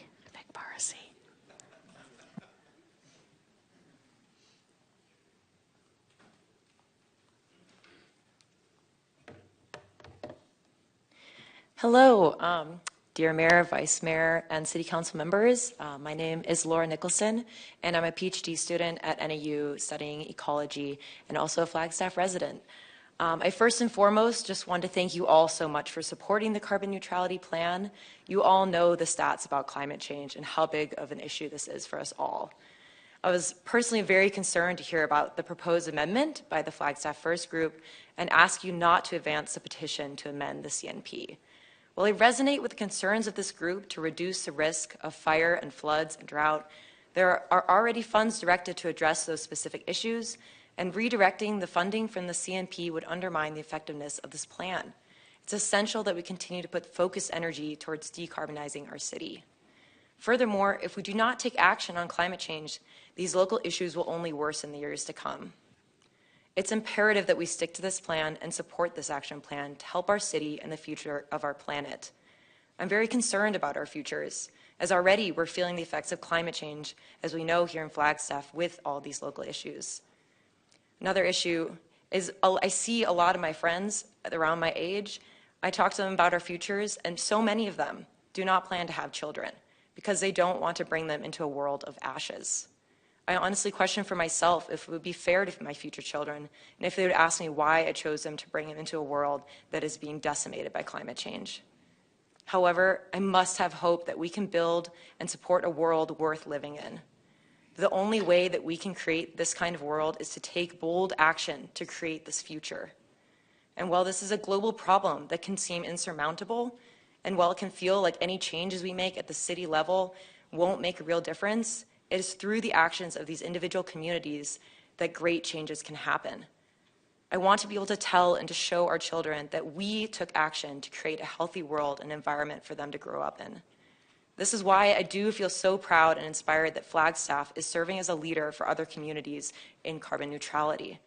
Finally, I just want to emphasize the fact that the results of the carbon neutrality plan will simply make our city a better place to live. Improved air quality, public transportation, energy efficient homes, and healthier lives for all of us. Why would anyone argue against that? This is why I so appreciate your support of the carbon neutrality plan and encourage you to continue supporting this plan in its current form. Thank you so much. Thank you. John Fegvarasi and Sam Wiley. All right. Mayor, Vice Mayor, Council. Wow, some powerful and passionate words tonight for sure. So I'm a professor at NAU in the School of Earth and Sustainability. I'm also here in support of the carbon neutrality plan. I study climate science. I carry out the related research and have for almost 2 decades. I also direct a climate science master's program that focuses on climate solutions, and you'll hear from many of these students later tonight with respect to the Equity Atlas. And normally I'd be up here talking to you about all the science and the data and citing IPCC reports and major publications, and I'm happy to do so offline. But I think many of my peers certainly had that covered tonight. So I didn't really prepare any formal words, but I've been very inspired by everything that has been said up here. And it got me thinking about something. It reminded me of a cartoon that I once saw several years ago. And the cartoon showed several scientists at a large climate summit, and a clearly agitated scientist is shown speaking to some of his colleagues in the back of the lecture hall, while another highly respected climate scientist is giving a plenary talk on climate change solutions, and the agitated scientist is shown saying, "But what if it's all a hoax and we make a better world for nothing?" And so I suppose my point in bringing this up is just to get us all thinking about this idea of a better world. It might be easy for some to perhaps dismiss a carbon neutrality plan and to argue it's unrealistic or unattainable, or we're just one small town, how can we really do anything important? But doing hard things is hard. It takes a commitment, and our community has clearly said tonight that we're ready to make that commitment. If everyone thought neutrality plans were unrealistic or unattainable, we will never see any progress, and we will continue to accumulate those greenhouse gases that all of my peers have talked about and move towards that worst case IPCC scenario.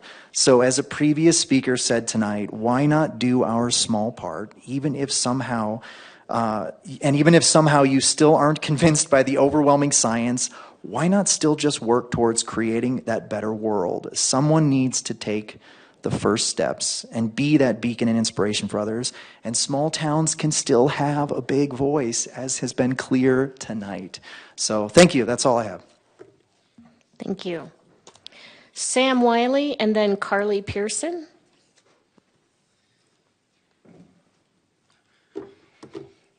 Well, when I wrote my draft just now, it was still the afternoon, but I think we're evening. So good evening, Mayor and council members. Thank you for your time. I'd like to express my sincere gratitude to my fellow community members who have the energy to confront climate denial with unequivocal evidence of climate change. I don't have a lot of energy for that fight at this point, so I'm really glad that you all do. I'd like to speak not to the climate deniers of our community, but to the many people who feel overwhelmed by the momentous task of mitigating and adapting to climate change. I understand that it's easy to feel defeated when confronted by the sheer amount of work that we have in front of us, but we can't let that sentiment lead to a self-serving, apathetic perspective. I see this perspective in Flagstaff First statements. I see it all over social media, and I see it, at the dinner table with my family and friends. We don't have much control over how folks in other cities, states, and nations respond to the global climate. We don't have a lot of control over how folks in other cities, states, and nations respond to the global climate crisis. All we can do is ensure that we as a community are doing everything in our power to respond to climate change. By preserving the original form of the carbon neutrality plan, we can ensure that we, as the community of Flagstaff, are doing our part in creating the world we want to see for generations to come.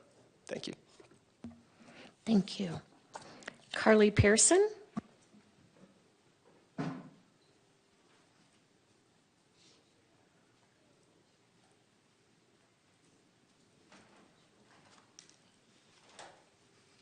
Good evening. Thank you all so much for your time and attention. I know it's been a long evening for you all, so I just really appreciate you being here. I would like to thank the City Council for supporting the carbon neutrality plan. Climate change is something that I think about all the time, and as an NAU student, studying the effects of drought on emery oaks and pinyon pine. This is something that I'm researching all the time. And the effects of drought and wildfire and the floods that happen because of that obviously directly affect this community and communities all over the country. My fiance and I have been talking about places where we want to raise our kids that won't be as affected by climate change. And there aren't that many places.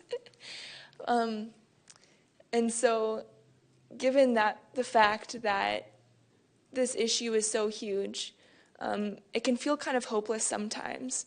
But living in a place in Flagstaff, and as a Flagstaff resident, I feel so much hope with the carbon neutrality plan and the fact that the city council has hope also, and that you take climate change seriously. And so I would like to ask the council not to advance the Flagstaffers petition, and I think we can spread hope to other communities and other people, and I think that we can show that action is possible and that we can make a difference one community at a time. Thank you. Thank you. That's it for in-person comments. I see that we have some online, so we will take those. Mayor, I have one online comment. Lila Yango, you may go ahead and unmute and give your comments now. Thank you. Hello, Flagstaff, City Council, and Mayor. I'm a sophomore in a high school and part of Arizona Youth Climate Coalition and Northern Arizona Climate Change Alliance. First, I'd like to thank you for supporting Flagstaff's carbon neutrality plan. It's a very important step in reducing greenhouse gas emissions and thereby protecting nature and the communities in it. Because of this importance, I'm urging you not to advance the Flagstaff First petition. It wastes $600 million taxpayer dollars on planning and funding for fire, flood, and drought, which other entities already take care of, and this will not protect the environment by reducing carbon emissions. If this amendment is allowed to pass, Flagstaff will be further set back in fighting the climate crisis and its grave consequences. May I remind you that 7 million people die each year from air pollution alone, according to the World Health Organization. May your consciences not bear to see this number raised. World leaders have failed insofar to take the required action to combat the multiple ecological crises we are facing, but local governments can do what they can. Flagstaff Mayor and City Council must fulfill their responsibility in protecting nature and everything in it. I ask you to keep compassion for people, animals, plants, land, air, and water in mind when you vote on the amendment to Flagstaff's CNP. Thank you for supporting Flagstaff's carbon neutrality plan in its current form. Thank you. That's it for online? Yes, Mayor. All right. I just want to thank everyone who came out, took the time to speak to us this evening. We are going to take a 20-minute break, which will allow you all to leave because I'm assuming that you want to. And then we'll come back and get the rest of the meeting started.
All right, we are going to get started again.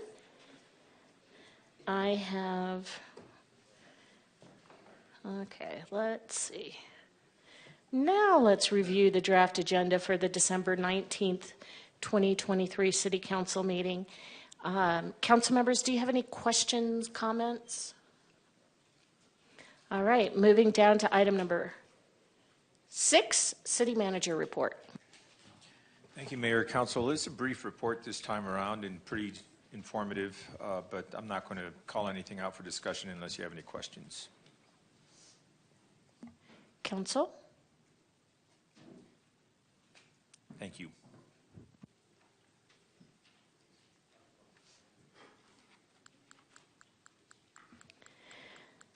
Skipping over item number 7.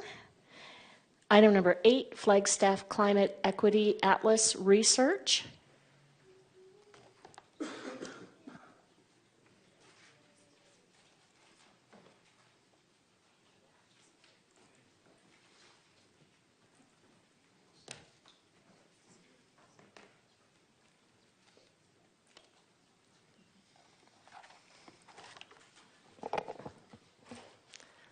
Hi, good evening, Mayor, Vice Mayor, and Council. I'm Gracie Reckemer, the Sustainability Division's Climate Vulnerability and Resilience Vista. I've been serving as an AmeriCorps Vista in the Sustainability Office for 1.5 years now, and in this time I've had the opportunity to work on some truly meaningful projects. Tonight, I'm excited to introduce a new collaborative effort between the Sustainability Office and NAU graduate students in the Climate Science and Solutions program. This collaboration started with us identifying the need to better understand available tools and data that we can use to help us reach our carbon neutrality plan goals. And student researchers were able to identify some existing strategies. These researchers are here tonight, along with some of their classmates, to present their findings and discuss how to meet our needs in Flagstaff. But first, I'm going to provide a little bit of an introduction to this research and why we need it. So first, the city has already made direct commitments in the carbon neutrality plan to equity. The plan defines equity as ensuring the fair and just distribution of the benefits of climate action and striving to reduce the unequal burdens of climate change. There is an entire section in the carbon neutrality plan dedicated to equity, but I want to highlight the following 2 targets. So ES1 states, incorporate equity as a foundational element of every climate action the city develops and implements. And ES3 states, design targeted climate policies and programs to serve disproportionately impacted communities first. We have committed to incorporating equity into our actions and to targeting our programs to serve the communities that need them the most. But to meet these goals, we need tools and data. And we need a way to further infuse equity into our programs and into the decisions we make. We need a plan to operationalize equity in our work and in our implementation of the carbon neutrality plan. Unfortunately, we're not the first to approach this topic. Many cities and community organizations have already shown excellent leadership in incorporating equity into their decision-making. They have developed tools and processes that provide examples of how this could work in Flagstaff. A few examples are listed here on the slide, and the NAU students will go deeper into these. But the bottom line is, we can learn from both the successes and the challenges of these cities and their tools. One tool that our students are going to share with you tonight is an equity atlas. At its core, an equity atlas is a visualization of equity in a community. It takes equity-related data and displays it, often in the form of maps. So it's easier to understand what equity looks like across a community. This data can involve anything from demographic data like race, age, income, to geographic data like access to services and transit, to climate data like flooding risk and air quality in different areas. Equity atlases are often used to incorporate data into decision making, so organizations can understand where programs and resources are most needed and identify practical ways to build equitable climate action and better support the whole community. This is ultimately a tool that is accessible to both the community and decision makers to understand equity-related data in the community. In the example shown here on the slide, Seattle created an interactive map that can display different indicators of social equity across the region. Exploring the map, you can view an overall equity index, which is shown here, or you can view different indicators related to economy, livability, the environment. Not only is this index available as open data for the community, but decision makers actually use it to target their programs, resources, and outreach where they're needed. And to add a little bit of context, I'd like to share a few examples of how we could use a tool like this in the Sustainability Division to help meet the Carbon Neutrality Plan's equity goals. First, we have a program to distribute free HEPA filters to community members to improve air quality in their homes. Ideally, we would like to first distribute these HEPA filters to community members who are lower income or have other risk factors related to age, health conditions, or proximity to worse air quality. Data on where these community members are in Flagstaff would help us target our communications to these areas to make sure that HEPA filters are accessible to those who need them. Another example is household flood preparedness. You might have heard about our program to provide grants to community members to conduct flood-proofing measures on their property. Data on social indicators such as income and demographics, and spatial indicators such as where flooding occurs in the community could help us do targeted outreach in these areas with the greatest need. And a final example is the development of resilience hubs in our community. As a reminder, we recently received a grant from the EPA to establish 3 resilience hubs across Flagstaff, including in the Sunnyside and Southside neighborhoods and in the Community Assistance Team's bus. As we are developing these resilience hubs to support the Flagstaff community in the face of a changing climate, data will help us better understand how to reach and support people to foster community resilience. Age, ability, access to technology, and shelter are all factors that can impact a person's vulnerability to climate change. And for resilience infrastructure to be effective, we need to understand these indicators and how we can best engage with our community as it is. Overall, the Sustainability Division and other colleagues as well could use data tools to target our programs to people who need them the most. And after identifying this need to better understand potential tools and data to help us operationalize equity in our work, we are so lucky to be able to partner with NAU to conduct the background research. Over this past semester, a wonderful team of graduate students in the Climate Sciences and Solutions program have been conducting initial research to help us gain a better understanding of how cities operationalize equity. We know that there are effective tools out there, but we need a lot more information about what these tools are and their pros and cons before we can consider pursuing something like an equity atlas here in Flagstaff. So different teams of students conducted background research and started to create a visualization of what an equity atlas in Flagstaff could look like.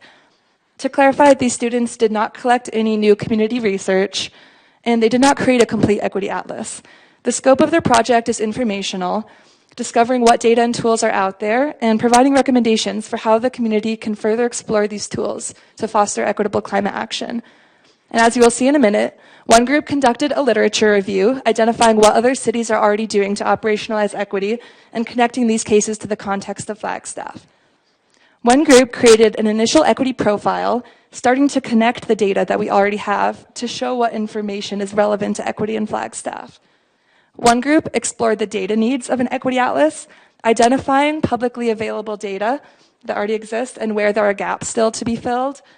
And finally, one group used GIS to actually start creating maps that show the intersection of different demographic and climate data that we could use to help meet Carbon Neutrality Plan equity goals. This research project is the result of the students' hard work and was also supported by our friends in GIS and comprehensive planning in the city. The students are going to present their findings in each of these areas and provide recommendations for next steps. And as their semester wraps up this week, they will also be publishing a research report and a story map detailing what they learned. They're happy to share these materials with all of us, and I'm very excited to learn from them. So as one final item before I turn it over to the students, I'd like to summarize where we are right now. First and foremost, I want to be really transparent that this is step one. We do not yet have a plan to collect any new data or to build and launch an equity atlas in Flagstaff at this point. Most importantly, we have not yet started the vital process of community engagement to ensure that any tool we utilize truly serves the community's needs. Many deep community conversations need to happen before we can take any more steps. There are also questions about who should host an equity atlas, including whether it'd be best to come from a community organization instead of the government. And there are questions about how collecting and displaying data could lead to the potential for harm. All these questions need to be answered in the next phase of the process. As of now, we have identified this need for tools to support the carbon neutrality plan's equity goals, and we are now so excited to hear about the first step of background research and receive feedback for where to go next. Thank you so much, and I will turn it over to Ezra.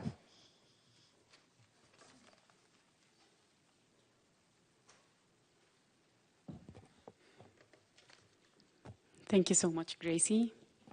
Good evening, City Mayor, Vice Mayor, City Council members, and all attendees. My name is Ezra Abdelkader. I'm a Climate Science and Solutions Master's student at NEU. I'm a Fulbright scholar, and I'm originally from Alexandria, Egypt. I was lucky to come to the United States, to Flagstaff, especially to pursue my master's degree in Climate Science and Solutions at NEU. As Gracie mentioned, today we're going to present the Climate Equity Atlas. The Climate Equity Atlas research presented by the Climate Science and Solutions cohort, class 2023. As I guess most of the folks are here today, and our advisor, of course, Dr. John Figueroa. I hope I pronounced it right. Okay. So right now, I'm going to narrate a vision and a hypothetical story on how I see Flagstaff. As I always call Flagstaff my second home. I see it leading and inspiring other cities to adopt a similar carbon neutrality and climate equity plans. So the title of the story is Seeds of Equity. Once upon a time, in a world not too dissimilar from our own, there was a land divided into 3 regions: the Valley of Prosperity, the Mountain of Struggle, and the Forest of Hardship. In the heart of Flagstaff, where the ponderosa pines stood tall and the mountains whispered tales of resilience. Each region had its unique challenge, but the most pressing issue was the changing climate that affected them all. In the Valley of Prosperity, the people enjoyed an abundant harvest and modern amenities. However, their success came at a cost. They were unaware that the pollutants their industries released drifted into the Forest of Hardship and the Mountain of Struggle, causing hardship for the residents in those regions. One day, a wise group of the Flagstaff community members emerged in the valley, recognizing the interconnection of the world and the consequences of climate change. They put up research in climate equity for Flagstaff in their idealized future, where every region would ensure sustainability and justice by contributing to the well-being of others. Harmony started by planting the seeds of equity. These were not ordinary seeds, but ideas that would grow into actions benefiting everyone. They were able to identify disparities and inequities in 3 lands, such as housing, income, education, healthcare, and access to resources. They encouraged the people of the valley to invest in green technologies, reducing their impact on the environment. The excess resources generated were shared with the mountain and the forest to support the transition to sustainable practices. As the seeds of equity developed, the Mountain of Struggle began to flourish. New jobs emerged in renewable energy, and education programs helped the residents adapt to climate change. Meanwhile, in the Forest of Hardship, reforestation efforts took root. Fire breaks and controlled burns have been constructed, creating a natural barrier against forest fires. Over the time, the 3 regions become more interconnected and interdependent. The originally divided land is now blooming with a sense of shared responsibility. The climate equity research as part of carbon neutrality plan not only mitigated the effect of climate change, but also inspired a sense of unity and collaboration among the people. And so, The tale of the seeds of equity spread across the land, inspiring other cities to adopt a similar climate equity plans with equity components. The once desperate regions now stood as a shining example of how a thoughtful and inclusive approach to climate action could create a sustainable and equitable future for all. Flagstaff, as you all know, is experiencing the direct effects of climate change. As seen by recent events and impacts, various wildfires, like the Museum Fire, Pipeline Fire, and Raphael Fire, can put the community on notice for evacuation at any time. Flooding and debris flows as a result of fire can also cause water, power, and gas outage and disrupt transportation routes and commercial supplies. These types of events highlight both Flagstaff vulnerability to climate-related risk and the necessity for taking preventive actions. Therefore, the CSS cohort, as part of Flagstaff community members, aim to bridge the gap between social and climate considerations by acknowledging the relationship between inequities and vulnerabilities. So this Phase 1 research project seeks to pave the way for a transformative tool, the Climate Equity Atlas. So in the beginning, what is the Climate Equity Atlas? It is a spatial tool for visualizing successes and gaps in equity work. And the goal of the Climate Equity Atlas research is to first research and compile best practices on community vulnerability risk and resilience data collection and analysis, and incorporate existing resources on these topics in Flagstaff. Second goal is to collect, manage, analyze, and interpret data on community, social, and climate change vulnerabilities, risk, and resilience with the objective of identifying how these factors are distributed spatially across Flagstaff. Third is to create public-facing community maps and other data visualization products showing the spatial distribution of community, vulnerability, risk, and resilience in Flagstaff. Lastly, and most importantly, is to build a path towards equitable resource distribution and sustainable development. Right now, I'm going to hand it over to my CSS colleague, Tungai, who will explain more about the literature review and case studies. Thank you. Thank you, Ezra. Good afternoon, Mayor, Deputy Mayor, and Council members. Thank you so much for this opportunity to stand in front of you. My name is Tongai Mwezi. I'm from Zimbabwe, Southern Africa. I'm here in the Climate Science and Solutions Program.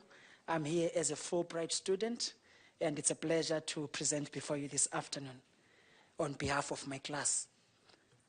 So taking up from where Ezra left, we are talking about this project and how we reviewed literature to gain understanding of lessons we can draw as we come up with an equity plan for Flagstaff. So we chose 4 cities to draw lessons from, particularly Portland, Minneapolis, Burlington, and Bozeman. These case studies were chosen for a number of reasons. First of all, we chose Portland and Minneapolis because their reports were in depth and basically provided a clear description of their work. We chose particularly Portland because of its history and being at the forefront of equity planning. We also chose Bozeman and Burlington because of their similarities with Flagstaff and also in terms of population demographics and in terms of the environmental hazards that we're exposed to. So based on the strengths of each of these plans, we're able to draw lessons that we need to keep at the back of our minds as we develop an equity atlas for Flagstaff. Starting with Portland, their 2015 climate equity plan exemplifies the integration of equity into decision making. It emphasizes social equity principles and prioritizes core benefits for marginalized communities. Portland's commitment involves intentional policies and projects focusing on infrastructure improvement to connect community relationships and support the growth of diverse and marginalized communities. We noticed that they provided progress update to their equity plan in their 2017 Climate Action Progress Report. So a number of lessons we draw from them is that we learned that it is important to seek and maintain the highest form of inclusivity, engagement, regarding marginalized and underserved and vulnerable members of the community.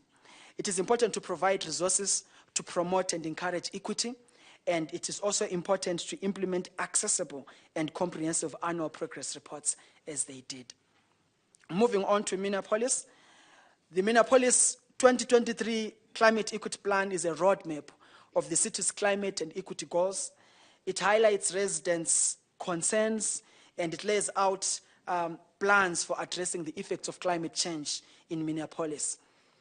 They use survey responses from citizens to directly inform the indicators that they then use in their equity plan. The infographic you are looking in front of you is in the Minneapolis plan, and it contains 3 equity principles that were taken from these surveys within the community. So the community said, for instance, they envision, starting with health at the top, they imagine a Minneapolis that supports healthy living for all. And for them, healthy living meant clean air, healthy food access, zero disparities in health. Moving on to wealth, they said they imagine a Minneapolis where wealth is built for all in a mindset of abundance, not scarcity. And past injustices are righted. And so for them, for the residents, this equity plan was mainly also about justice. It was also about high-paying jobs. It was also about reducing housing energy burden. And also moving on to the climate, they said, we imagine a Minneapolis where we live sustainably and respond resiliently to growing climate impacts. So for them, they looked at issues to do with extreme weather conditions and how it affects them. They envisioned a situation where they have a carbon-free Minneapolis by 2050 and reduce carbon emissions to 75% by 2030. So from the Minneapolis Equity Plan, we learn a number of things. First of all, we learn the importance of just good presentation, including fonts, formatting. How do you come up with presentations that accommodate everyone, including people who are colorblind? We learn the importance of meaningful graphics to communicate data in progress, like the graphic before you. We learn the importance of providing a clear roadmap for action items. Their plan had 3 sections.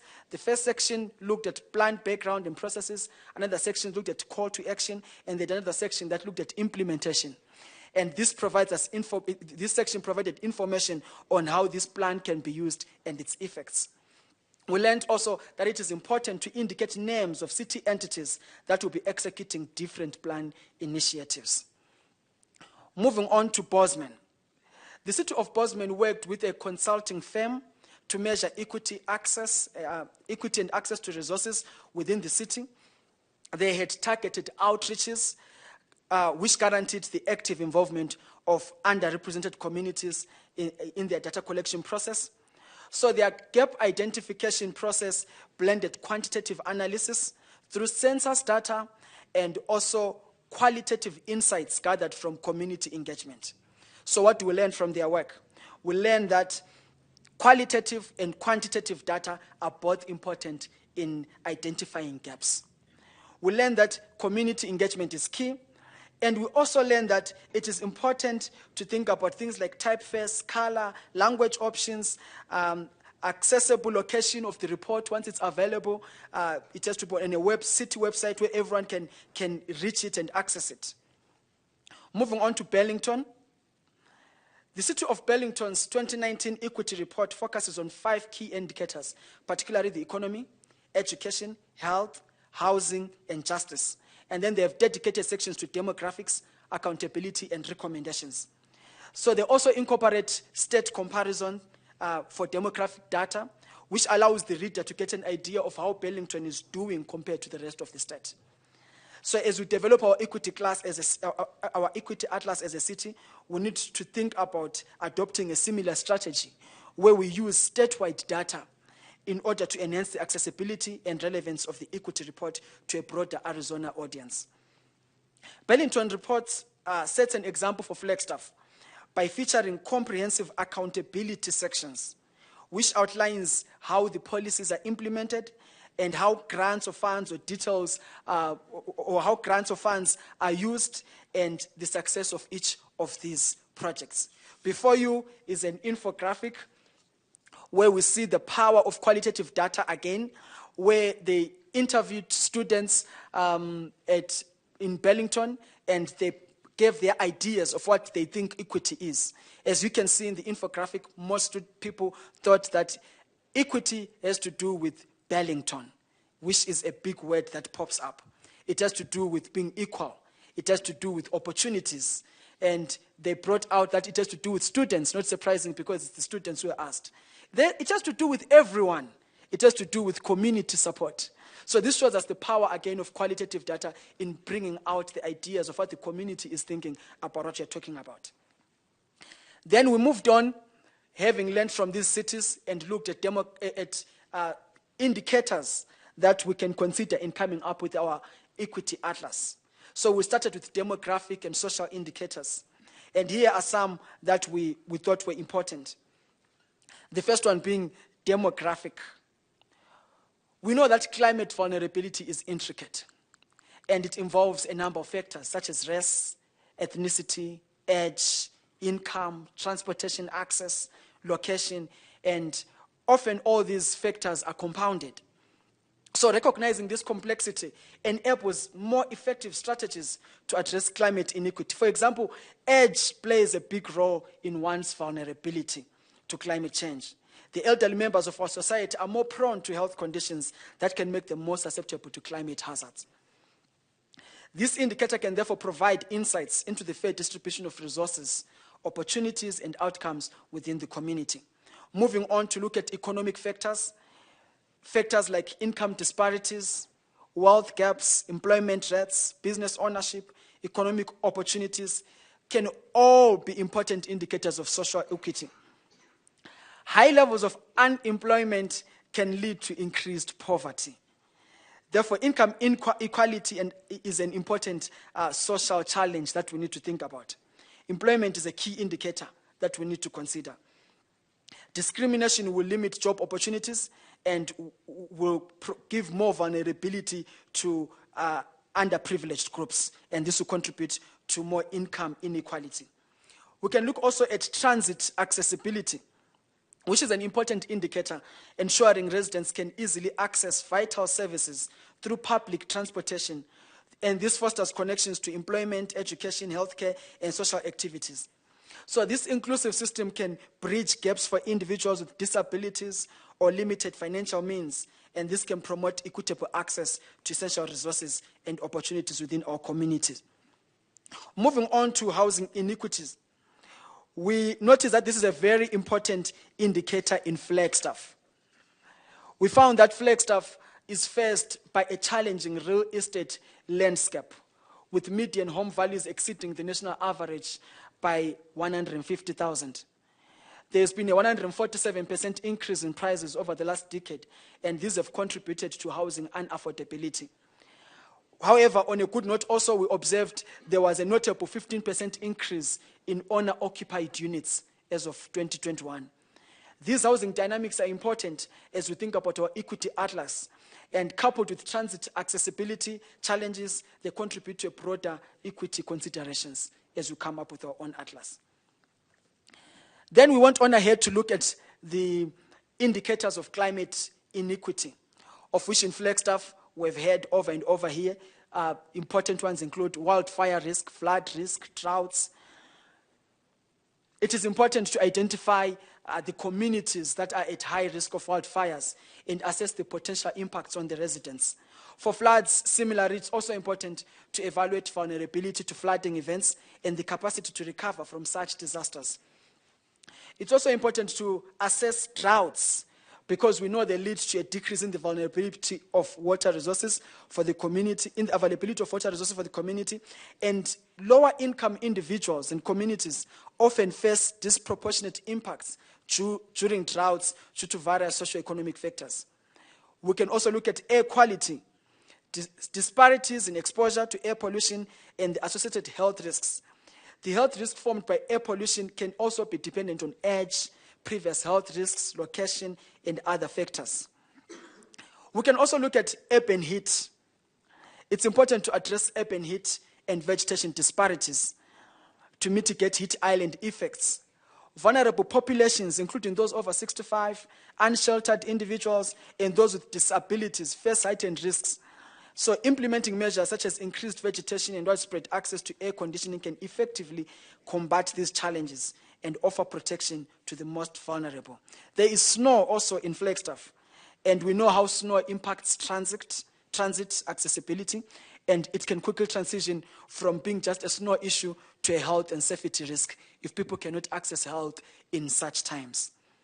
So this speaks again into our plan and how we plan emergent preparedness. So I'll hand over now to my colleague to take us on what we did with this information. Dwayne. Good evening. Thank you so much for your time this evening. I'm going to take us through the last two steps that Gracie talked about, which is the data that we collected that led into the mapping. So I'll show you a few of our select maps that we've created in this process and a tool that we think is pretty powerful for sharing information about this kind of work, should you choose to use something like that in the future.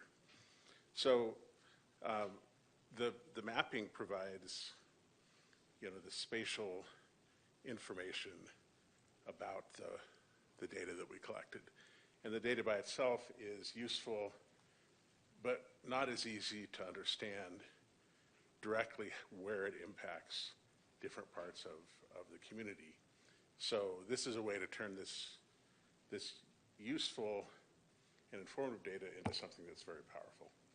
And because climate change is forcing, oftentimes not necessarily at the best time, investment in improvements to help with the adaptation of climate change, it is an opportunity to undo some inequitable wrongs that have been perpetrated over the time, over a very long history, in fact.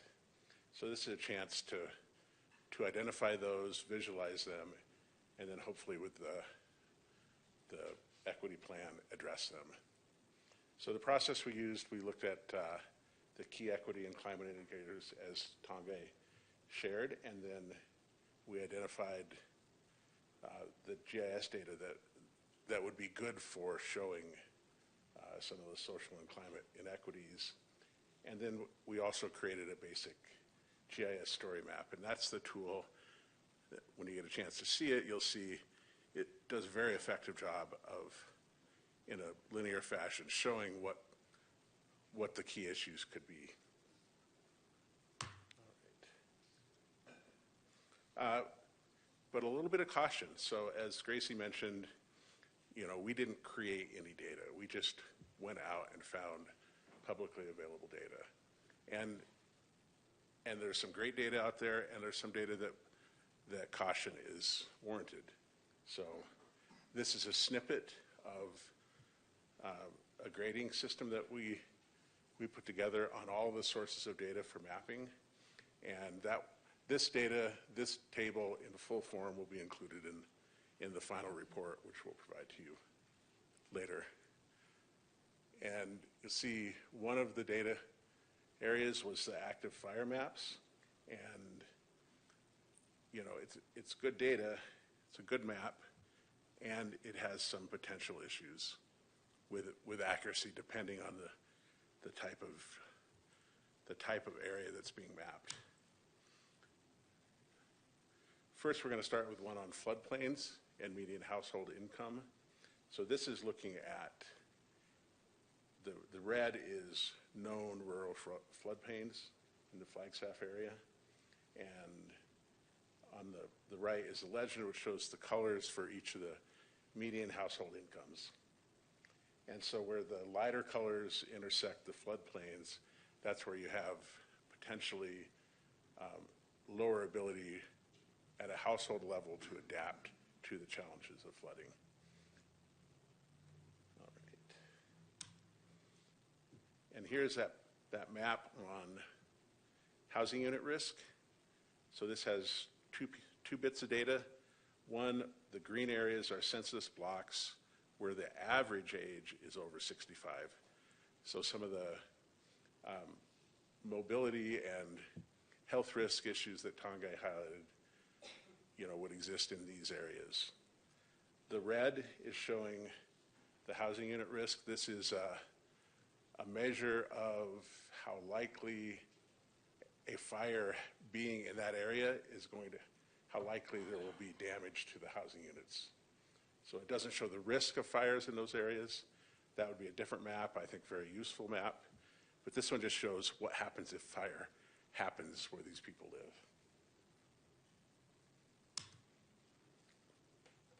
Tongai also talked about transit proximity, and this is a map outlined in blue that shows proximity to the Mountain Line bus routes. And it's a pretty small percentage of the total area that we're looking at here. This doesn't overlay with income or people who don't have other forms of transportation, but it's a good highlight of how there's a lot of people that still don't have access to transit easily. They have a long distance to travel to get to a transit center. And then finally, a map showing the proximity to parks and open spaces. And this is something that is very important for community members to be able to access the open air, the access to recreational activities that parks and open spaces affords. And again, a lot of parks and open areas, but still many people who don't have as good access to that valuable resource that Flagstaff provides as a result of where people live.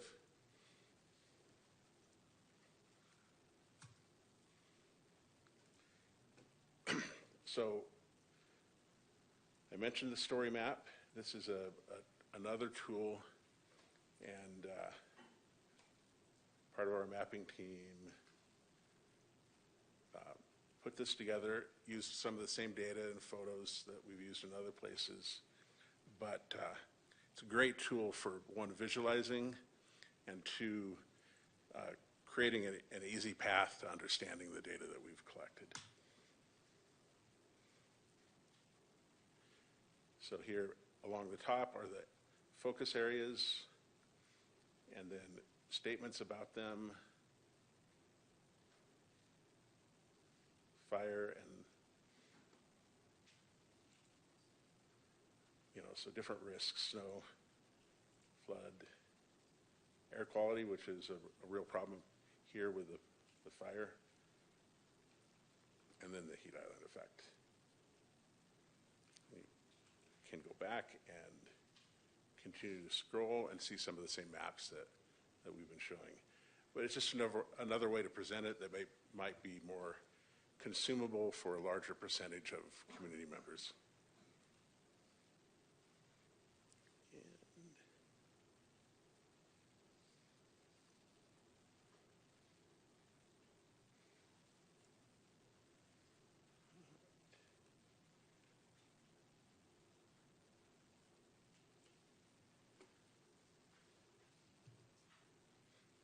Okay, I'm going to turn it back over to Tongai to wrap it up. Thank you. Thank you, Dwayne, for showing us that. So, from our research, we have overall recommendations as we think about the Equity Atlas and how we come up with it as Flagstaff. We have noticed in our research that it is important to have community engagement. There is need for continuous collaboration with community, organizations, and stakeholders for dynamic problem solving. Also, this will ensure that diverse perspectives are incorporated for a reflective equity atlas.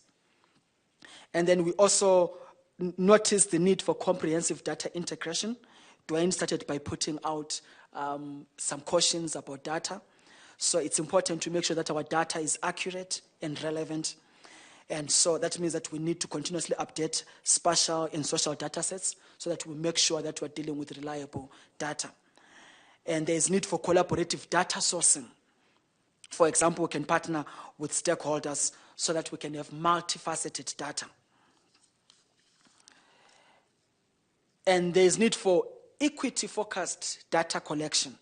There's need for us to actually collect data specifically addressing equity to understand challenges and disparities. This will inform decision-making with a comprehensive resource. And then moving on to technology and accessibility, we noticed in our research that we need a user-friendly design. That is why we came up with a story map. We're trying to come up with something that is palatable to the general audience. It's important that we prioritize accessible technologies for diverse audiences. And it's important that there is engagement that will enhance interactive features in whatever we come up with. Also, it's important to work on public awareness, to inform the community about the project's objective, and to empower individuals for the widespread utilization of the atlas in decision-making and community well-being. Moving on to our conclusion, this is not conclusion of the atlas project, but of the research that we did. Our research provides a comprehensive understanding of environmental hazards and social vulnerabilities, informing the subsequent development of an equity atlas. This equity atlas could help meet carbon neutrality plan goals by showing how social and climate indicators intersect across the Flagstaff community. Ongoing collaboration cannot be understated, and the importance of community engagement to ensure any future equity tools are responsive to community needs. As we come to the end of our project, there are outputs that we came up with, and one of the outputs is a report that we'll submit by Monday next week. And also we have a story map that Dwayne showed to us, and so those were some of our outputs. We thank you so much for allowing us to work on this project and for listening to us this afternoon. We are happy to take questions and to interact with you this afternoon. Thank you. Thank you.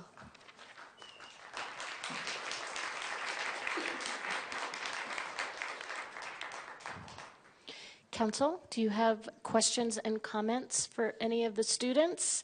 Councilmember House. Thank you, Mayor. First of all, thank you all so much for this. This was overwhelmingly impressive and really valuable information. I think the number one thing I was struck by was actually you only touched on it briefly, but the transit map that was shown.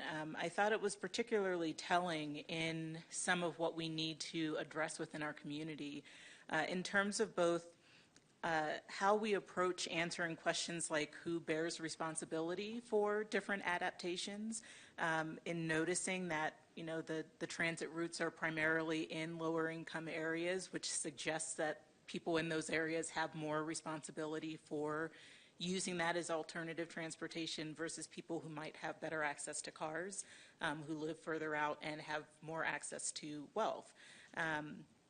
But I think it provides a really clear challenge to us to rethink some of those things, and I think that's a really valuable perspective for us to have as we look into climate adaptation and the different approaches that that this sort of measurement can provide us with. So thank you for sharing that information. I did have one question for you in terms of this sort of equity indexing and mapping. I'm wondering if impact forecasting is a part of this sort of thing. I think you kind of touched on that a little bit in your introduction to this information, that there's that need to look at the disparate impacts that different approaches can have. But I'm wondering how much there's any sort of built-in ways to forecast how things might have impacts on parity or disparate impacts to communities when we start adapting some of these solutions. Is that something that gets mapped in as well or kind of forecast as part of this, or is that kind of a different process?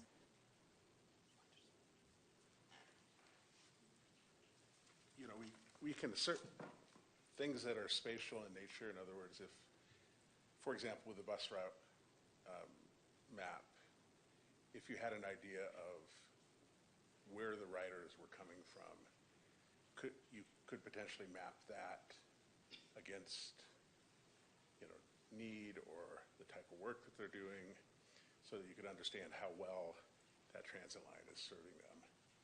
But it likely requires collecting data that we don't have right now. Thanks. Councilmember Harris. I'm going to add my congratulations to an amazing presentation. Can I just ask, how long have you all been in your grad program? Is this your first year, or is this your first semester, the second year? What's the? It's a mixed group. Some of us are in our final semester, some of us are in the first semester, some of us, so it's a mixed group. It's okay. Well, I thought you all maybe were at the end of your program, because this is just amazing. Sometimes the first semester students don't quite always, but they're here watching. So good. You guys got some good examples of how to do research, and especially how to start the process with vulnerable communities. And so I applaud you for that. This is not an easy task to do. So I made a lot of comments, wrote a lot of comments to myself, and probably not as many questions for you, probably more questions for us as a city or as a community. And so I will just go ahead and kind of make those comments right now. One of the things that we need to think about very seriously is where we're putting our housing. We cannot continue to put it in the 3 historically underrepresented communities. We have to take it out. And so tonight we heard a lot of people talking about the climate and what it's doing and how we need to help that. But we also have a lot of people that say, not in my backyard. So that's going to be a really important piece of the continued, and I'm looking for Jenny and whoever else is here from sustainability. Yeah, you're hiding back there, I see you. That's going to be really important for us to think about that and to really put our mouth where our words are, or our action where our mouth is. So just think about that. Also, it's helpful to have specific examples, and so I don't know if we're going to continue this project. I would hope that we would be, because you all have done an amazing amount of work, and it would be a shame to let this work go. So I would really encourage us to think about continuing on, and whatever I can do from my other roles, I'll be more than happy to help. Also, issues regarding, I think, story maps. Your story maps are amazing. Those are great, because a lot of times people get kind of all caught up in some of the other stuff, but the story maps are really important, and it really does help people to understand the issues that you're trying to address. And so I would say story maps are just great to continue with this. The last thing that I would say is that these are social justice issues, and social justice issues are difficult. People do not want to talk about them. We're going to have to talk about it, and we're not going to have to be afraid to do that, because if we don't talk about it, we will never address it, and this includes the issues with our unsheltered relatives that people spoke about tonight. So we have to think about that in this process, or in this research that we're doing. So with all that being said, amazing presentation. Thank you so much. I really appreciate all the work that obviously went into this. And kudos to your instructor, to your teacher, professor. Where are you? Yes. So to take a group and to pull them together and teach them to do this type of work is amazing. So thank you so much for all of your work. And those are the end of my comments. Probably no questions. Thank you. Thank you. Councilmember Matthews. Thank you, Mayor. I echo that compliment that this was a wonderful, very impressive presentation.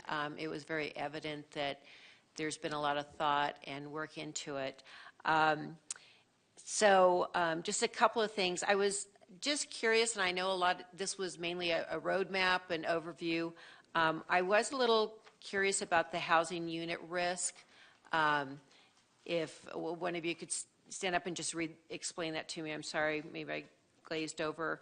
And I also wanted to comment about the equity part of it as far as communication and getting resources out to people that maybe not are used to going to the internet or other accesses. I was at the Joe Montoya Activity Center today serving lunch, and it broke my heart that I spoke to a woman who said, "Is there anyone here from the county, because two of my friends here, their husbands passed away and they paid off their homes, but they couldn't afford their taxes, and they lost their homes and they're living in a trailer and freezing." And I was just really saddened that we're still have a lot of work to do to communicate to people. There were resources out there that could have helped them and saved their home, and they wouldn't have been homeless. And that really tugged at my heart and re-energized me to keep that in the forefront, that we need to communicate to people in wherever they are. And so having access to flood mitigation if in a lower income area, things that help them save on their utility bills and stuff is really important. I just wanted to make that reminder, and I know I'm preaching to the choir here, but that we think of that and not just pat ourselves on the back if we run a couple of social media ads or do something on somebody said, well, it's on our website. It's like, well, I'm pretty sure these people didn't have internet, and they were seniors as well. So I just wanted to re-emphasize that it is important, and our most vulnerable population, they're seriously impacted by a lot of this, and we need to make sure that we're reaching them and giving them the information. But if you could go back to the housing unit risk, just so I don't have to lose sleep over it at night. Okay, so just to clarify your question, the housing unit risk map, how I understood it was that you were just mapping out to where maybe there was more density in trees, and so if there was a fire, it would be more impactful. I was just confused in what the terminology was. That's closer, and I'm happy to respond back via email from the person who pulled the data together, who can probably provide a better answer than I can. Okay, thank you. I was curious because I didn't quite grasp the relevancy of it. Yes, for sure, when we have more tree density, we're going to be at higher risk, and I just wanted to make sure that was the intent of that slide. So just out of curiosity. Yeah. You guys did a fabulous job, and it was great to see our young adults be so engaged and so passionate about getting this information. So thank you. Thanks. Good question. Council, questions, comments? I want to echo that this is the type of research and partnership that makes our city so much stronger. So thank you for bringing it to us, because your work helps us make better decisions. So I can't think of a more applied use for all of this research than informing policy and how our community moves forward. So bravo. Thank you. Thank you so much for your time tonight. All right, you all have a good night. You're welcome to stick around if you'd like to. No one ever takes me up on that.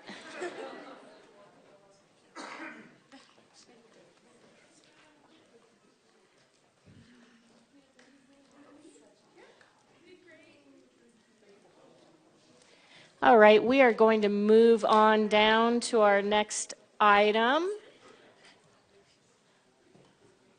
which is item number 9, design of pickleball courts at Bushmaster Park. Welcome. Welcome, Amy Hagan. Why, thank you, Mayor Daggett. Does anyone want to do like a stretch or anything? Stand up. 7th inning stretch. It's the 7th inning stretch. There we go. Thank you, Councilmember Matthews. All right. Good evening, Mayor Daggett, Vice Mayor Aslan, council members. Amy Hagan, Assistant Parks and Recreation Director in the Pros Department, here to update this group on the design of pickleball courts at Bushmaster Park. Before we start hitting these slides, I do want to note that tonight there isn't a vote that is occurring. It's literally a report back to City Council with the directions that were provided in the previous 7 months. We good with that? All right, here we go. Oh my, that looks terrible. Well, that's a bummer. Well, I'm going to read through that. Who knows how that ended up that way. So just a little bit of history and council directions since that May 16th approval. So we're going to work on the left and then move over to the right and hit these items one by one. So, one item that was heavily discussed and direction provided to staff, move these courts as far north as possible as you can to create that separation from those southern property lines. So as we get through some of these designs, the courts are laid out as far north as possible with some pretty cool ideas that staff and the designers came up with. And also we could not impact any of those existing amenities that are already in this community park. Some of the direction provided was remove as few trees as possible. I've got tree counts on what is proposed to be removed with an added feature from a staff lens where we want this 1-for-1 replacement. We'll dig a little bit deeper into that in a future slide too. Then it was a return to City Council with some changes to the city code on park hours and hours of lights. That's been accomplished. I was here on November 7th. We worked through that. It is an ordinance, and it took effect on December 7th last week. So we've got the park hours adjusted in general park hours, plus the lighting on our sport courts in our system. So these are the main direction items that we had. So since we've last discussed anything on this from the May 16th date on that approval of contract, there's been some changes to the contract. It's no longer a design build with one partner. Instead, staff reached out. We've got 3 on-call landscape architecture firms available to us. So contacted a firm and talked it through. Had all 3 firms actually provide a proposal price. Have moved forward with one of them, and we'll go a little bit deeper into that too. So just for reminder factors, our previous contract we discussed on May 16th, it was for 8 courts, 8 brand new pickleball courts with lights for roughly $500,000, an overlay on the existing basketball and tennis courts. Those have existing lights for a little over $420,000, coming up with a not to exceed of $920,643 for the entire project. So that was the previous contract. New contract with Logan Simpson Design. They are the landscape architecture firm on it, and they've got some of their subcontractors with Peak Engineering for stormwater aspects and grading, and Wright Engineering, which is a lighting electrical contractor. General Acrylics is still the constructing contractor on the project, and the scope remained the same. 8 pickleball courts, overlay on existing courts. The only funds expended to date have been $58,465 on just the design. That's it. Out of that, not to exceed $920,000. Okay. So what's been going on ever since that? There's been plenty of due diligence on design. The very first thing you're going to do is start to charter this team. So we got this landscape architecture firm on contract, these subcontractors for the other features when you're going to do a large park development like this, and then obviously city staff. So we're starting to gather that team. We started to do on-site visits to the location. That's key with this location, with the amount of discussion that we've held. Communication on the direction that was provided to city staff. That way everybody on the team knew what we are to attempt to design. We hold biweekly meetings. Those have been very successful. We have been working through a handful of issues. Have performed a survey of the existing conditions. There's a lot of considerations there, which staff always knew. We're adding impervious surface. There's considerations to the electrical and lighting layouts when there's existing lighting. And obviously we don't want to repeat any previous issues that exist today when it comes from a maintenance lens or a functionality lens. So that's what's been going on ever since we've last chatted. Dang it, look at that. That looks terrible. All right, let's get into some of the concept design. And I do have a handful of slides here that can zoom in on some of these pieces. So the design are what we immediately discovered, the best way to move pickleball courts as far north as possible is put them on the existing tennis courts. There's 2 existing tennis courts. They happen to not be regulation size. I think they used to be basketball 30 years ago. Were converted to tennis with just a coating, so they're not even the proper size. We can fit 6 courts on those, and that moves these things as far north as possible.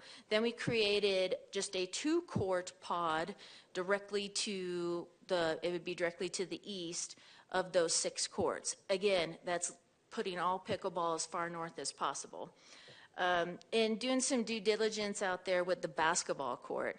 The reason why it's in such terrible shape and it's got enormous cracking, there's a gigantic caliper ponderosa pine there that is just heaving that. So we immediately decided, this team, we're moving these things north. So it's no longer an overlay on top. Let's not repeat mistakes. It's a demo. Build the courts. They actually shift 25 feet to the north to get them out of any of these root barriers and other issues. It's the right thing to do. And then you can see here on the screen, it's creating then the 2 tennis courts. And those end up being the proper size for 2 tennis courts in that play. And then in taking a look at some of the other items on this, we started to discuss it'd be really neat to have like a center spine or a center concourse area. Could all of these sport courts be accessed off a central location? And then obviously with that 1-for-1 tree replacement based on how many trees start to come down. So that really started to develop what you see here on the screen right now. And I'll dig a little bit deeper into even that 1-for-1 tree placement here in a second. Another view more pops us out a little bit at the location, starts to show some of the dimensions. There's a lot of walkways that exist out there today.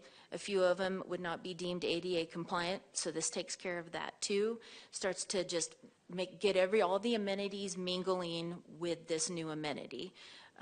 So this is a great snapshot of that. Also to the south starts to show some of the stormwater or LAD detention on that for that factor. Again, we're adding impervious surface, so we're going to work within those constraints as anybody would with any development. Amy, could I pop in with a question? You can always pop in with a question. So that is the existing Ramada, right? Yes, it's listed as existing shade structure. That is one of the existing, that is the garden Ramada. Okay, so that's not moving? No, not moving. Okay, thank you. Absolutely. Zoom in just on these 8 pickleball courts. Just a better zoom shows, this image shows the new trees out, so at least you can get a little bit of a better view of what's being proposed. Again, that center spine walkway, that center concourse, could be seating opportunities, which we hear quite a bit from all of our athletics, and definitely a tree health opportunity with this. This is the southern half, so still a continuation of that central spine seating area. We create quite the seating area with moving that basketball court 25 feet to the north. So that is a huge benefit and just provides a little greater opportunity there, including tree health opportunities. So we got correct sizing, so we get to correct a few things with this. We've got maintenance longevity, because with moving that basketball court 25 feet to the north, The anticipation is this thing's not going to crack and look like, I believe, some of the basketball players call it Grand Canyon East and Grand Canyon West. We have color scheme opportunities, so we've reached out to a handful of the user groups to start discussing some of those in order to prepare this concept design. Some great examples of some recent courts that have been developed with some of these color schemes, including that's yellow striping there on a turquoise and terracotta basketball court and yellow striping for pickleball in a community in Arizona. And some more of those more neutral colors that I think a lot of communities are leaning toward when they're coloring some of these courts nowadays. I do want to touch then on this one-for-one tree replacement. You know, for this court layout that's just been displayed, there are 26 ponderosa pines that will be felled or removed.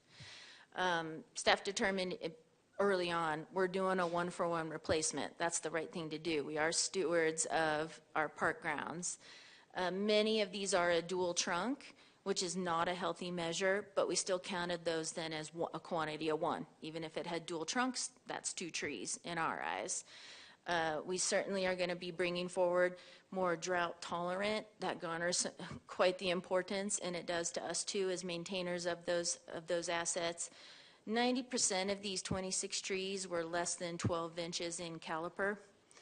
There are a few that are greater, not gonna lie, but we're not taking down gigantic trees. I do think that that's important to have out there. And then with the one-for-one replacement, we're enabling a different species variety in this park. There is not that much variety in this park at all. That is a direct tie to tree health. And then we can also provide correct spacing so we won't have this dual trunk environment creating some poor forest health. Plus adds an opportunity to add some shrubs and ground cover too with this type of a project. Some great examples of the trees that have been proposed that we've been putting in some of our urban areas and other locations. It's an autumn maple blaze, very drought tolerant, does well in our climate. There's also what's called a purple robe. It's called the purple robe locust, and a zoom in because that thing's going to pop some pretty gorgeous flowers out there. And a few of the shrubs. Again, the idea was how can we create some different color out there with this type of an amenity and complement what the amenity is. And so these are examples of some of the shrubs that have currently been proposed that are in our zoning code within our landscape criteria there. So what are some next steps? And this is a 3D aerial view of what has been currently designed at a conceptual stage, including some of the colors. You know, what's next? Staff need to take this project to IDS. That's our internal design review. My intentions are to do that pretty quickly after tonight to get that part of the process started. There'll need to be an estimation of costs now. We've had a lot of changes since May, moving that court to the north. That impacts lighting, that impacts a handful of things. So we're going to then need to take a concept plan, get an estimation of costs. Again, that's on staff to do. And then next steps would be upon approval of concept plan, I would guess that IDS, our design review board, is going to ask, go to site plan, then go to construction documents, and that's the right process to take. So this isn't a concept plan straight to building permit and go out and start digging some holes kind of thing. But again, great view, including a nighttime view of what these courts could look like there on the property at Bushmaster Park. I think some important things to bring up, you know, it's this, what is the current programming that PROS currently manages on site versus what would the proposed programming be with the development of all these courts. You know, the current programming, we've got these 8 pickleball courts. They're dual striped on the current tennis and basketball, and they have dedicated hours of 8 a.m. to 12 p.m. 7 days a week. And then the 2 tennis and 2 basketball courts have their dedicated hours from 12 p.m. till close on those courts. There are portable nets on site for pickleball players to play, so when it's outside those dedicated hours, by all means, someone could grab a portable net, set up and play pickleball. But we've done our best to try with signage and dedicating hours to help manage that. So what could happen with these 8 new courts built? I think we would see a change. The 8 new courts would be 100% dedicated pickleball play. So there's no reason for any signage. There's no reason for any times of the day. There's 8 courts dedicated for play. The 2 new tennis and the 2 new basketball, they get to be dedicated for tennis and basketball play. There's still going to be dual stripe. That's what's proposed. But there's no dedicated hours on those courts for pickleball play, which I think is a key factor in this. We can make those available for pickleball play via permit. Maybe there's a tournament that comes to town and they need more than 8 courts. That's a permit through our division to process that, review all the impacts to it and approve it or not approve it. There could be a permit for regular athletic play, no different than our little leagues or our soccer leagues or our adult athletics that we provide. Maybe there's a Tuesday night pickleball or even a Tuesday night basketball.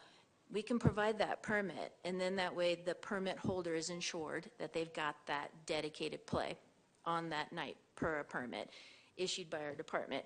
Those are some of the things that I think that can happen with this that may help ease some of the discussions that have occurred in the past. You know, these portable nets, staff are going to have to figure out what to do with them. They can't just be readily available when there's not dedicated play. And I think we're the right staff to figure that out.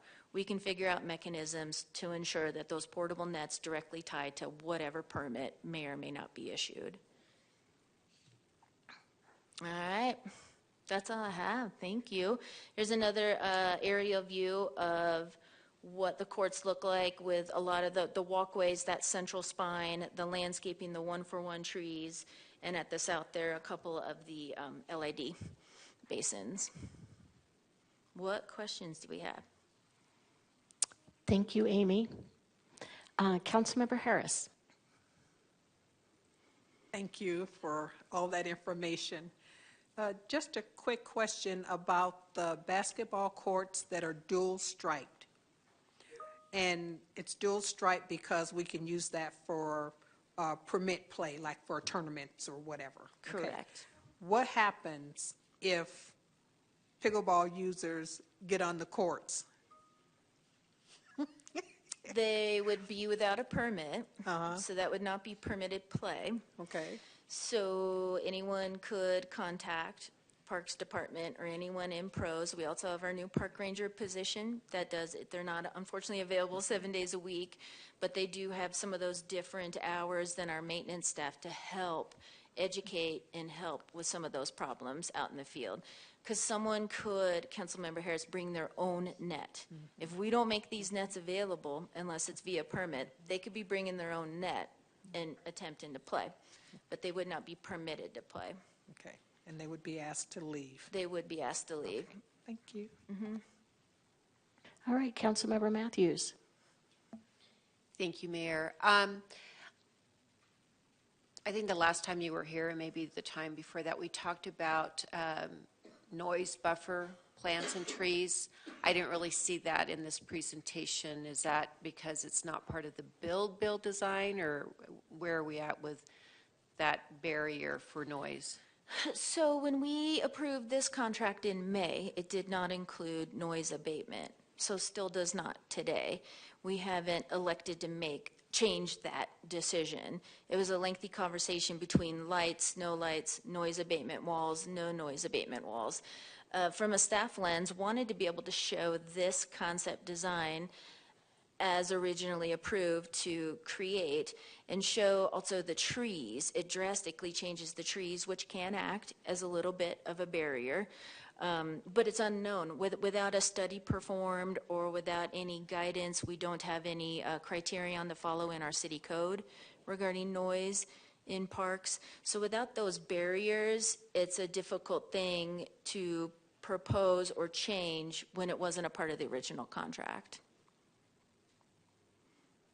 Okay, I guess my memory served me that when we were talking about compromises and options, that when the petition last came up, we said we could address that noise abatement afterwards. And so I will want to see something like that in the plans moving forward. I mean, that's just me, one of 7, but I think that's going to be important for our community to and I don't know that we need a study to say we're doing the best we can. These trees and bushes help with noise volumes, and we've put them in instead of waiting for people to come back and complain, being proactive. So.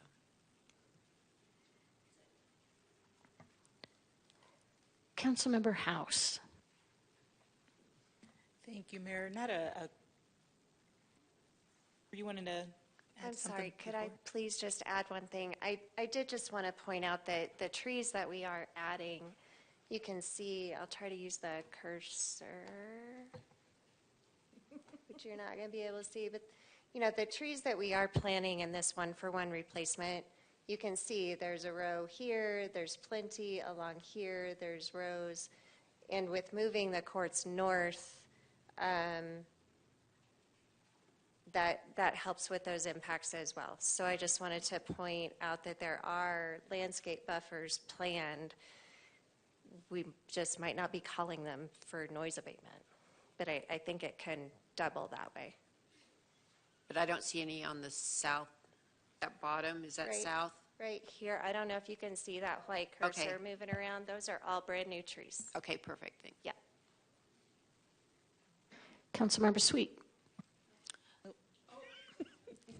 I'm sorry. Please continue. Oh, you didn't even ask a question. We were still on the other one. I know. Yeah, it's okay. My apologies, Councilmember House. And I actually don't have a question for you, Amy. I just wanted to say thank you for this work. I know this has been a very tough project, and it's clear that you guys are putting a lot of attention into doing what you can to address the different concerns and things that have come up with this in the best ways possible. I know that there's never going to be a 100% satisfaction whatever happens here, but I think it should truly mean a lot that you guys have put this much work and effort into addressing the different concerns that have come up, listening to the concerns shared by council and the community to make this work. So it's greatly appreciated, and I'm really growing in excitement on the different things that you have done here to make this work better. So thank you. Thank you. Are you finished, Councilmember House? I am all done, Mayor. Thank you. Councilmember Sweet? Thank you. And I too want to express my gratitude. You met me out there a few times, and we talked with the residents and each other and kind of came up with, I think I helped with some ideas on this final concept, and I appreciate all of the time that you took on this. I'm wondering, one question with the new plants, you were saying they were drought tolerant. Do you need irrigation put in, or are we going with plants that don't need that? We will, great question. We will still need irrigation. Thank goodness there's quite a bit of it there on site with a lot of that turf and other trees and directly adjacent to this. So it won't be that large of an expenditure to bring it over. You know, any trees, even drought tolerant, should be watered for the first 3 years, and then you can usually cut off the watering as long as they're established and they go, kind of thing. That can be a similar attitude toward shrubs too, but that can usually be a little bit of difference. And then we hope that we get some normal precipitation to help out with that too. Thank you. Well, I appreciate that you thought about using different varieties of trees and shrubs and adding some color to the area. I think that's great. So thank you for all of your hard work. Thanks. Councilmember McCarthy. Thank you, Mayor. I guess you know I'm frustrated that I don't think these courts should be there. They're too close to the residents.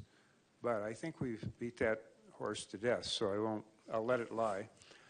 On the other hand, Councilmember Matthews brought up, if we can do anything about noise mitigation, we should. I don't think those trees are going to make much difference. I think what we really need is a sound wall, which probably wouldn't make a big difference, but it might help a little. The other thing I'm thinking we can do is there's various types of pickleball paddles and pickleball balls. So I would suggest that we only allow the ones that are known to be more quiet. They can still have an excellent pickleball experience, but it will reduce the noise to the members. Now, I notice there's no one in the audience tonight that's speaking to this issue. I had one resident call me, and she said, no one's going to come. She says, we gave up. So I guess my only point is that just because nobody's here doesn't mean they don't care. They're just so frustrated that they're beyond talking anymore. It's extremely frustrating for the people that live in this area. So to repeat my suggestion, I think we should limit the pickleball paddles and pickleball balls to the ones that are known to be a little bit quieter. So I hope you'll consider that. Thank you. And is that a possibility to require a certain kind of ball or paddle on a court? There could be an attempt. I'm just not sure how it would be enforced or mitigated if not being followed. There have been recent articles, just even this past weekend, of some new genius ideas from those that manufacture this, whether if it's the balls or the paddles. And I do think we're going to see more and more of that as time goes by. So I do believe that that is a trend that is occurring to attempt to quiet the sport. Thank you. Councilmember Harris. Yeah, you know, I'm just going to say that I think everyone has expressed how much time and effort and energy staff has spent on this project. And even though there aren't people here tonight, I know that folks really care about this.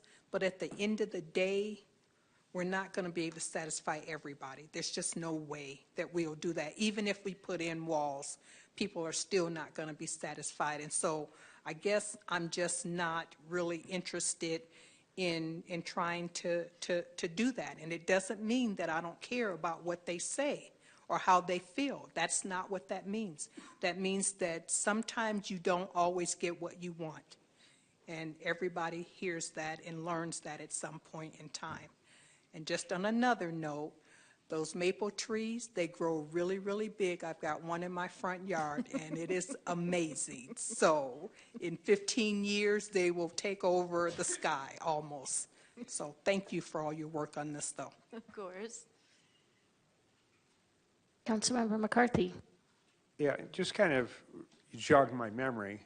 We had a very similar discussion about when the city had planned to put pickleball courts right in back of somebody's house, just like this, at the site where we were repurposing the old maintenance yard. But that's probably before you were on council, Ms. Harris. But what did the city do? What did the city council do? We moved those pickleball courts. But we're not doing that in this case.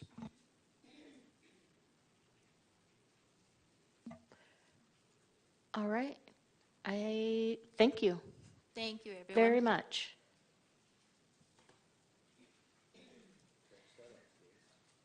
All right, moving down to item number 10, Public Works, Street Section, Snow Operations, Presentation and Discussion.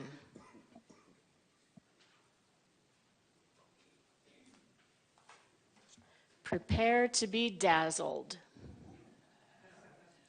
I love the expectation you set forth, and you're not wrong. So, well, good, well, I'm going to call it evening just to be optimistic here, but good evening all. I appreciate the time here. We're going to go over some of the streets operations tonight. We're going to discuss some of those operations in relation to snow operations, and what does that look like going into this season. I know there's been a lot of conversation on this over the last few weeks, and we're excited to announce some new operational enhancements going into the season. And we're also going to talk about some of our staffing and just some of the overall challenges we see through the seasons and some of the mitigation efforts that we're taking to get ahead of those challenges. So my name's Sam Beckett. I am the Street Section Director for the City of Flagstaff.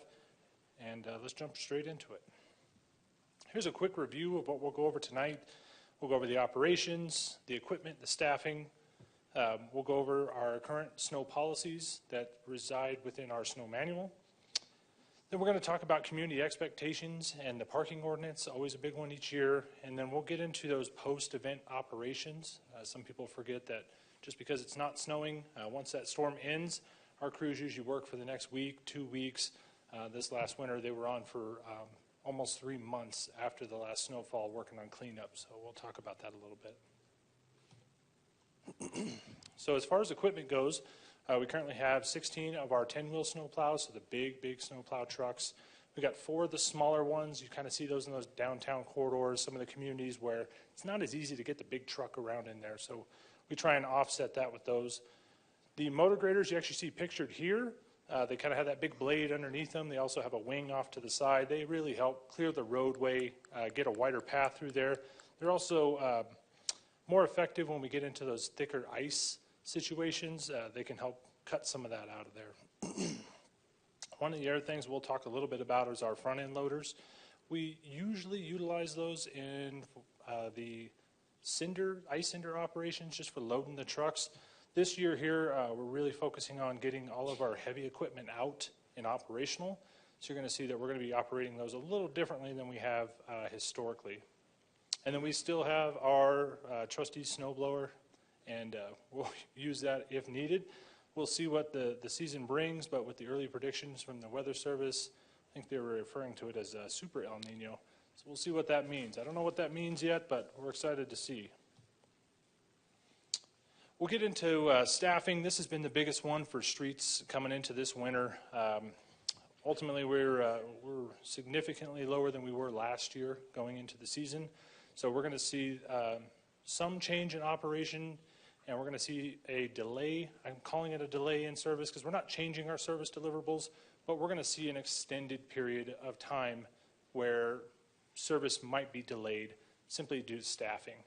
We're working on that with our procurement team as well, trying to bring in some contracted services, and you're going to hear about that as we move a little bit further into this. But as we've been working with many of our partners across the nation to understand what the best practices are out there, and really how do we get ahead of some of our community impacts, not just our mains and arterials, but how do we get into those communities a little bit faster, clear them a little bit more efficient.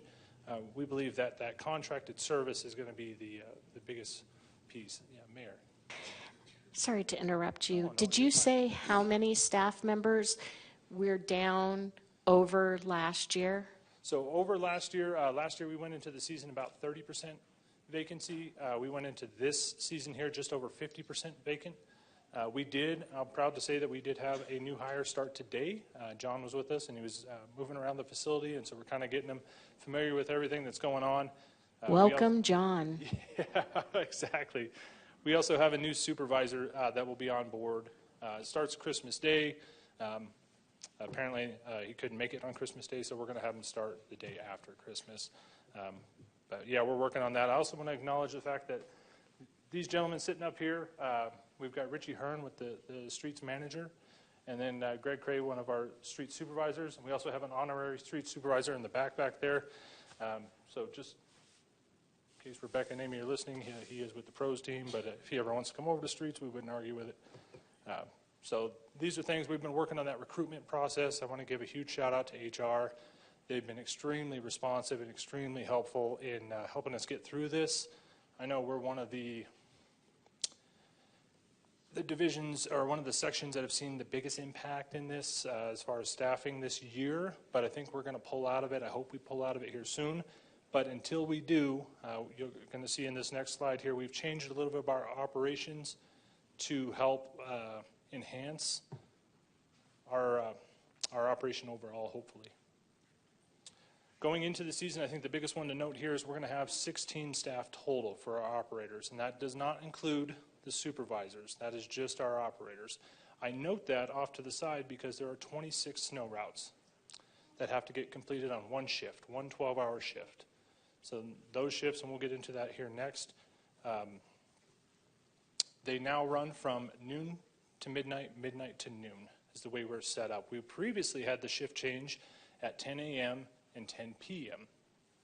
What we saw with that as we've been evaluating our operation is we saw a weird overlap with school in their delayed start. So we would see our crews were coming in, and we would have this this window of time where we didn't have as much service deliverables happening, and then we had more people on the road trying to get their kids to school. We had the buses moving around. So this was kind of an easy transition for us. It was a no-brainer. It was time to make that change, move it to noon. That way we have good coverage even on those days where we see a delayed start, and we think that's going to be the best operation here. Excuse me, one more time. Councilmember Harris, you have a question? Okay. Yeah, whenever. I apologize. I didn't catch it. One of the other ones you're going to see here on the left side, our day operation, there's been a small transition in the staffing here, simply because as we've been evaluating this, we've found that in the daytime operations, we just are less effective and less efficient. With the amount of people moving around in the daytime, we get a ton of visitors when it snows. We run into more issues with traffic, with accidents, with emergency calls. We just don't see the efficiency. So when we're short-staffed, what we've decided to do is shift more of our operations to our night shift, where we make more progress, where we think we can be more effective and more efficient in those operations. So moving into this season here, as it sits current staffing, we're going to have 2 of our operators on, and then we're going to have 2 of our snow temps working. So a total of 4 staff. There's going to be 2 trucks on each side of town. And that is going to be the entirety of that day crew. Now, as we hire, this may change. So as we hire, our goal is to get that day crew up to where we have 4 to 6 on that day crew, and then we'll offset the night crew and stack that up a little bit. We still see the efficiency and effectiveness just better in that night operation. Our night operations, that's the rest of the crew basically right there, and then we'll get into the 3rd shift that we've added.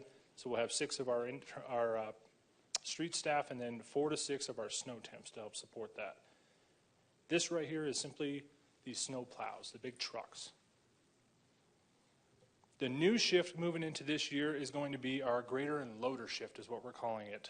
So in ways, as we've communicated with many of our other partner cities trying to understand how are they more effective in some of their operations, loaders were a big topic of conversation. So you're going to see that we're going to have 2 of our loaders that we've retrofitted with plows to get into some of these communities where we struggle with some of the equipment we currently have, and then the smaller equipment we have just isn't big enough.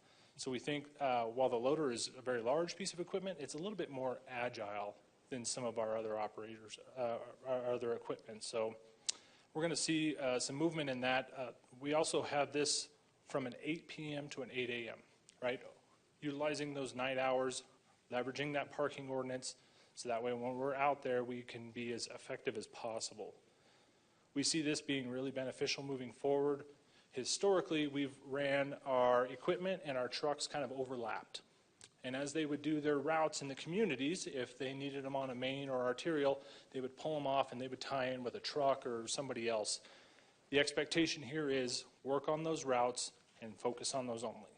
So we're going to see some transition, some shifts, and maybe different impacts to our mains, and hopefully more progress in our secondary community roads, and make just faster progress in there. Even with being short-staffed, we're hoping to help offset that staffing with this particular shift. Now, having said that, as we staff up, we think this is going to be really beneficial. Our goal is to get to a point where we're fully staffed, and not only do we run this heavy equipment shift for the night, perhaps we can add a day shift, but we're just not there yet. This is what we're going to run. This is the current staffing as we move into the season. Every year, we update and we start months out our snow readiness and operations manual. And this is one of those items where we communicate with many of our other partners. We were at the American Public Works Conference this year, meeting with many of our other partner agencies and colleagues, and trying to understand how do they run their operations, how do we differ, how do we align, and how do we be more efficient moving forward.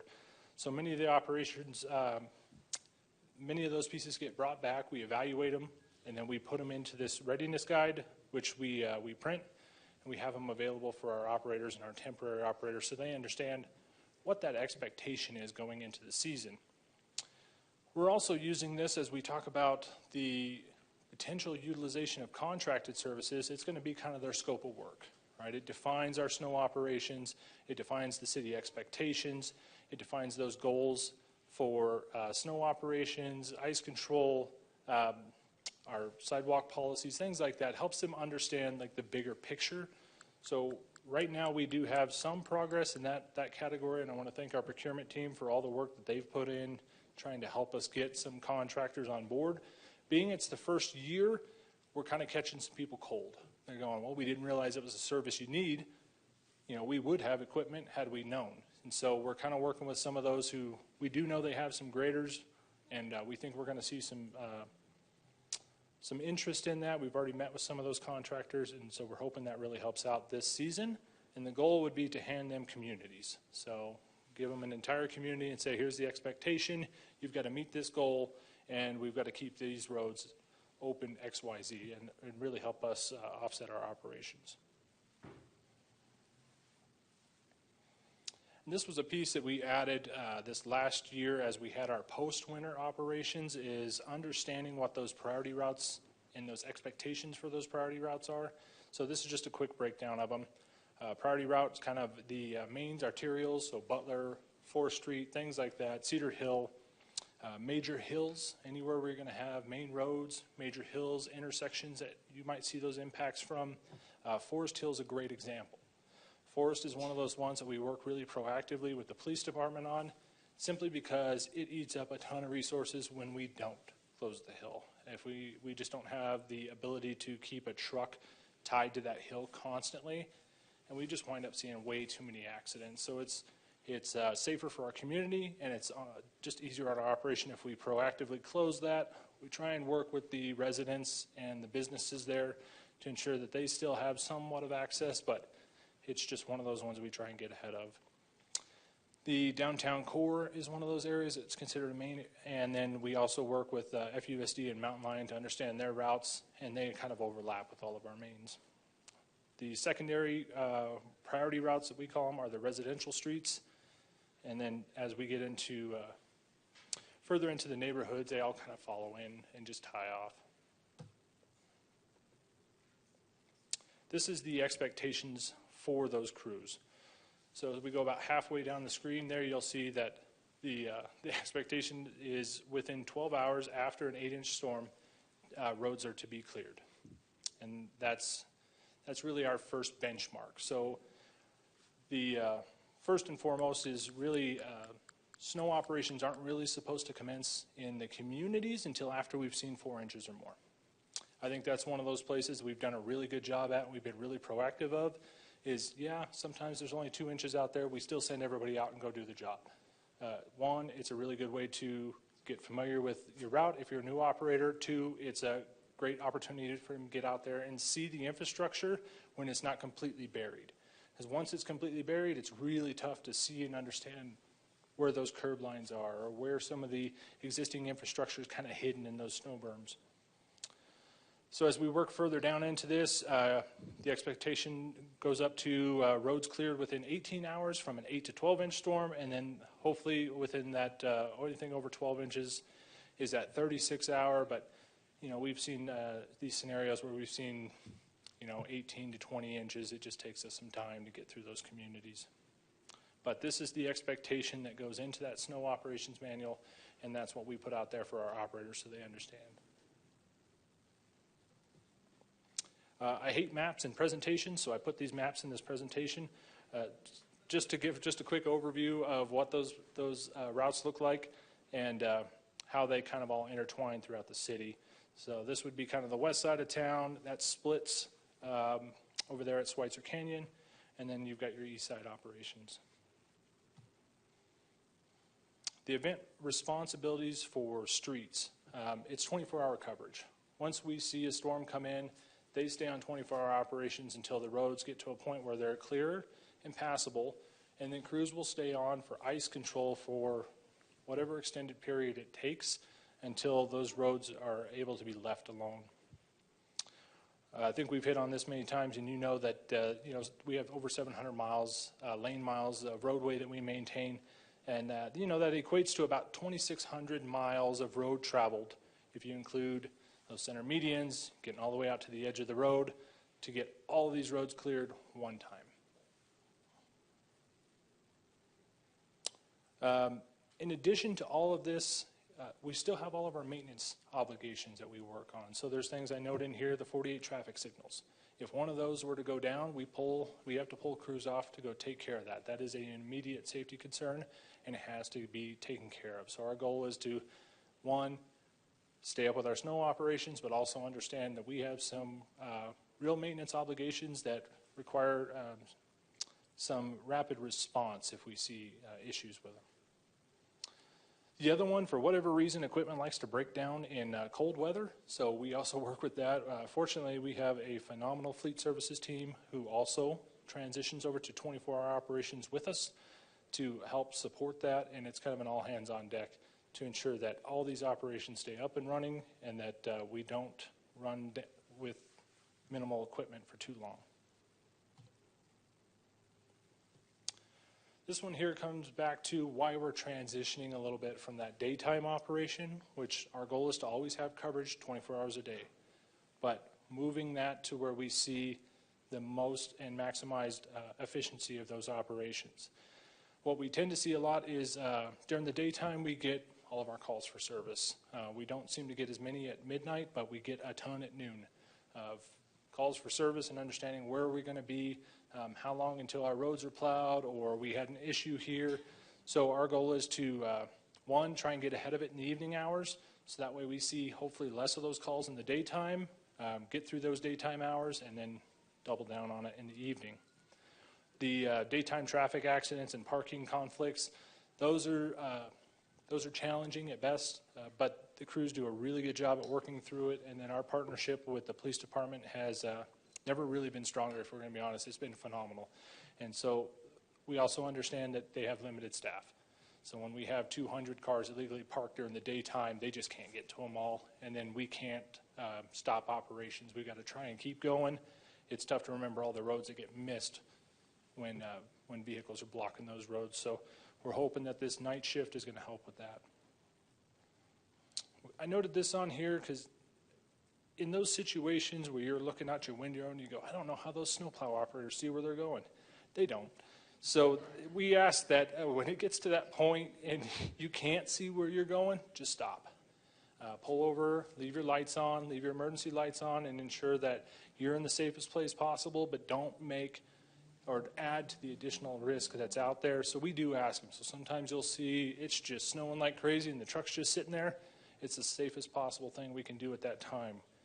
We don't ask them to come back to the yard. We just ask them to find a safe spot on their route, pull over, and usually within a few minutes they can get back up and running.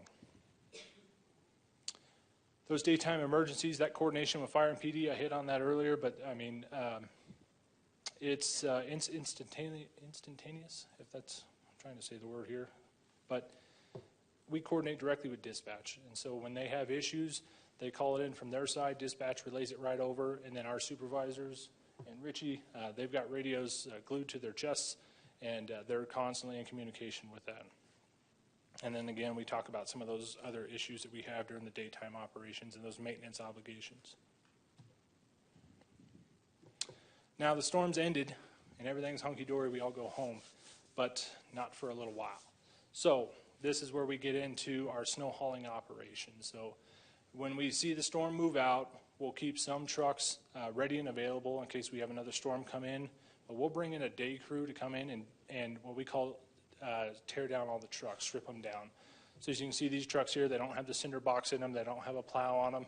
It actually takes a fair amount of work to take those trucks from being dressed and ready to go out there, dump all the cinders out of them, which you have to run them out the conveyor belt, and then take everything apart. It takes about a half a day to take the trucks apart.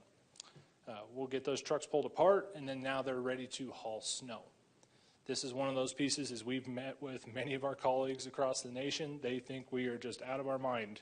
The fact that we tear down these trucks repeatedly and put them back together in between storms to haul out snow.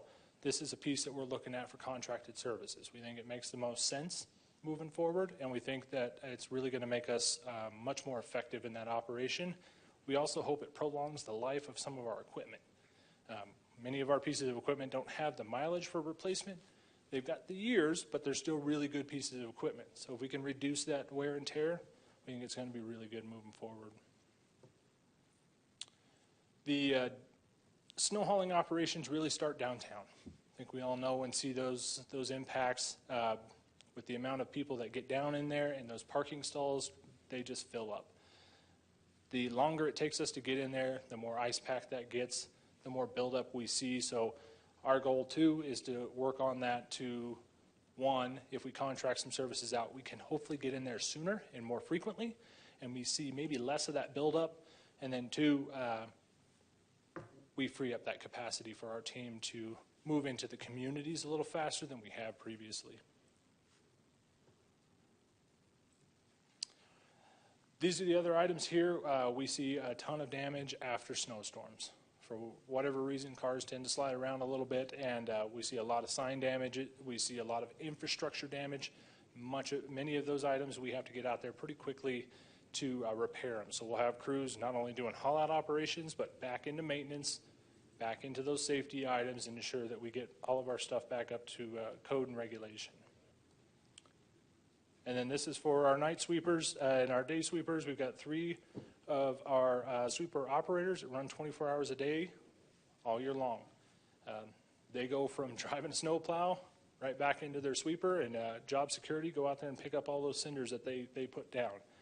It takes one sweeper, I think 4 loads to pick up what one plow truck can put down in one single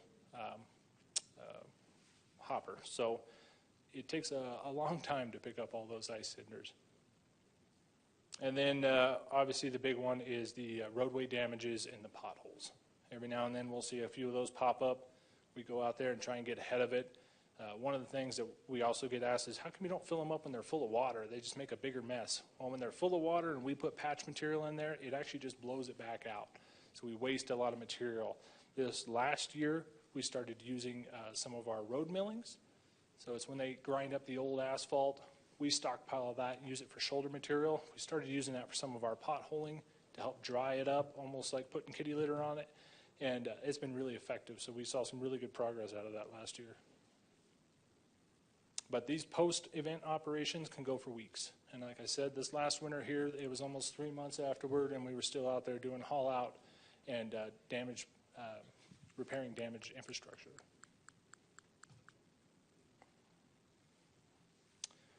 This one here is really our mission, our goal. Right? Our goals are to provide the most effective and safe snow operations to our community, enhance best practices through training, proper equipment, and staffing. And then our 3 to 5 year goals are to meet staffing needs. And I say this, but we're trying to meet the staffing needs of our current infrastructure. We understand that we're constantly adopting new infrastructure in, and we've got some big pieces coming in the next 3 to 5 years. So our goal is to try and get to a point from our strategic goal where we're staffed and able to support what we have today. Once we get to that point, we'll start working on that increase in staffing to meet new community expectations. That one right there is just kind of that overview of what we have going into the season, our operations, and then our expectations for our own teams to ensure that they have good guidance and understand what hopefully it puts them in the most successful position. But We have some questions. I'm hoping you would. Thank you, Sam. Councilmember Harris. Can we go back to the part where you talked about staffing and you're down 50, but you hired one person? Sorry. It was a big win for us. That's not funny, yeah. And I don't mean to make light of it. So what's the problem? I'm not blaming you, so don't hear that. But so is it people just aren't applying for those jobs? It's cold. I know I don't want to be out there in the cold, so are other people like me, they don't want to work in the cold weather? Or, I mean, what seems to be? We had a lot of vacancies in our top tiers from retirements. We had a lot of retirements this year. People just, they put in their time, and we appreciate all the efforts that they've given us and all the years of service. what we see in some of our early stages of operations, so our Tech 1s, is we've had a number of candidate offers in this last year in the double digits. Most, all of them were declined due to pay. So that was one that we've been working on, is that compensation has been huge. The thing is, we're just over $1 over minimum wage in the city of Flagstaff. With a commercial driver's license, there are definitely some responsibilities that come with that. There's also expectations that are set with that. And then it's not just driving a vehicle. A lot of people, we've also heard a lot of feedback of them when they understand that it's more than driving a truck. There's a good chance you're out there with a shovel filling potholes. It's that physical labor that comes with it. In addition to some of those expectations, the compensation has been a piece that we've been working on. And frankly, we've had really, really good conversations with the manager's office and with human resources. We're trying to find that path forward. I think it's something we've seen across all trades. I don't think it's specific to streets. I think some of our retirements hit us hard this year, but water services, pros, solid waste teams, they're all having these same impacts where financially, you can go get some jobs that just are easier on the body for more money. So we're trying to find a way to make it more enticing and hopefully recruit some good and qualified staff members. And then, so are the people that you tend to hire, are they coming from inside Flagstaff, Flagstaff, Donny Park, places like that? When I say inside Flagstaff, around the city. So is that where we're getting people, or is that where they're coming from? Yeah, we do have some limitations and requirements. All of our staff are considered emergency staffing, so they have to be within a 30-mile radius of the city. We've started to push that boundary just because it makes more sense, and it's opened up our candidate pool a little bit. For the most part, they're fairly local candidates that put in. Once in a while, we'll see some from other areas aspiring to come here, but they don't tend to work out too often. Thank you. Yeah, of course. City Manager. Thank you, Mayor. Thank you, Sam. I really would just echo Sam's comments of just now in response to the question. We're seeing vacancy rates across the organization similar to this, although some divisions a little more challenging than others. This may be one of those. And I think, it's attributed to a number of things. I think minimum wage certainly factors in, and for the reasons Sam stated, these are not easy jobs. These are operator jobs that will bring people out in very bad climate conditions, working in the cold, working in the dark, and it's a rather thankless job at times. So a lot of challenges. You're going to hear more about this on Thursday at the retreat. Thank you. Thank you, Sam. Yeah, thank you. Oh, I'm going to let Director Overton step in. I just want to add one point that I think is really important to the city manager's comments and to Sam's presentation is we also had a reliance for a number of years on our temporary operators that would come in from the private sector and only work a snowstorm. So they might be a driver for, a construction company, or maybe they work and they have a CDL. Those pools used to have dozens, if not tens of dozens of people, and we just haven't had that. So we haven't had a slowdown in the construction industry, for example, that has allowed operators to kind of have an off season to where they would come in and assist us. So I think our hires and our existing teams have been solid, and there's some great employees in the group. I think for a long time we were able to fill a lot of these roles with those temporary contracted operators that would come in and work for us, and we really have had a lot less luck to try to get those folks to come and help us during snow events. And then the other piece is we also have to thank a lot of our other divisions that assist us with staffing. So if a water services employee has some capacity within their daytime or maybe a weekend and they're not on assignment with water services, they are kind enough to come over and work with us and fill a shift. So we see a lot of folks from water services or from other divisions that will come and assist or support us. So I don't want to say it's all street staffing. We would prefer to have all street staffing so they could focus on efforts throughout the year, but you can't fill even our routes if we were fully staffed, and we're always going to have a reliance on some of those temp workers as well, and we have not had great applicant pools in that regard, and just not a lot of folks coming out to do this work with us. So I wanted to add that because it's one more important piece for snow ops in particular. I appreciate that. Thank you. That's a good point. Councilmember House. Thank you, Mayor. Thank you very much for the presentation. I just wanted to take a moment to really appreciate the creative thought that you guys are putting into the plan for this year. I know that last year was a tough one, to say the very least. But to see, again, I think tonight has been a night of seeing a lot of creative plans come into place for the different challenges that we're facing, particularly with the short staffing that you're experiencing and the potential for a super El Nino, whatever that will mean for this winter. Yeah. I did want to offer a little space and time to talk a little bit more about the challenges of the parking enforcement and the restrictions that happen, because I know from the plans that you presented, you're really working to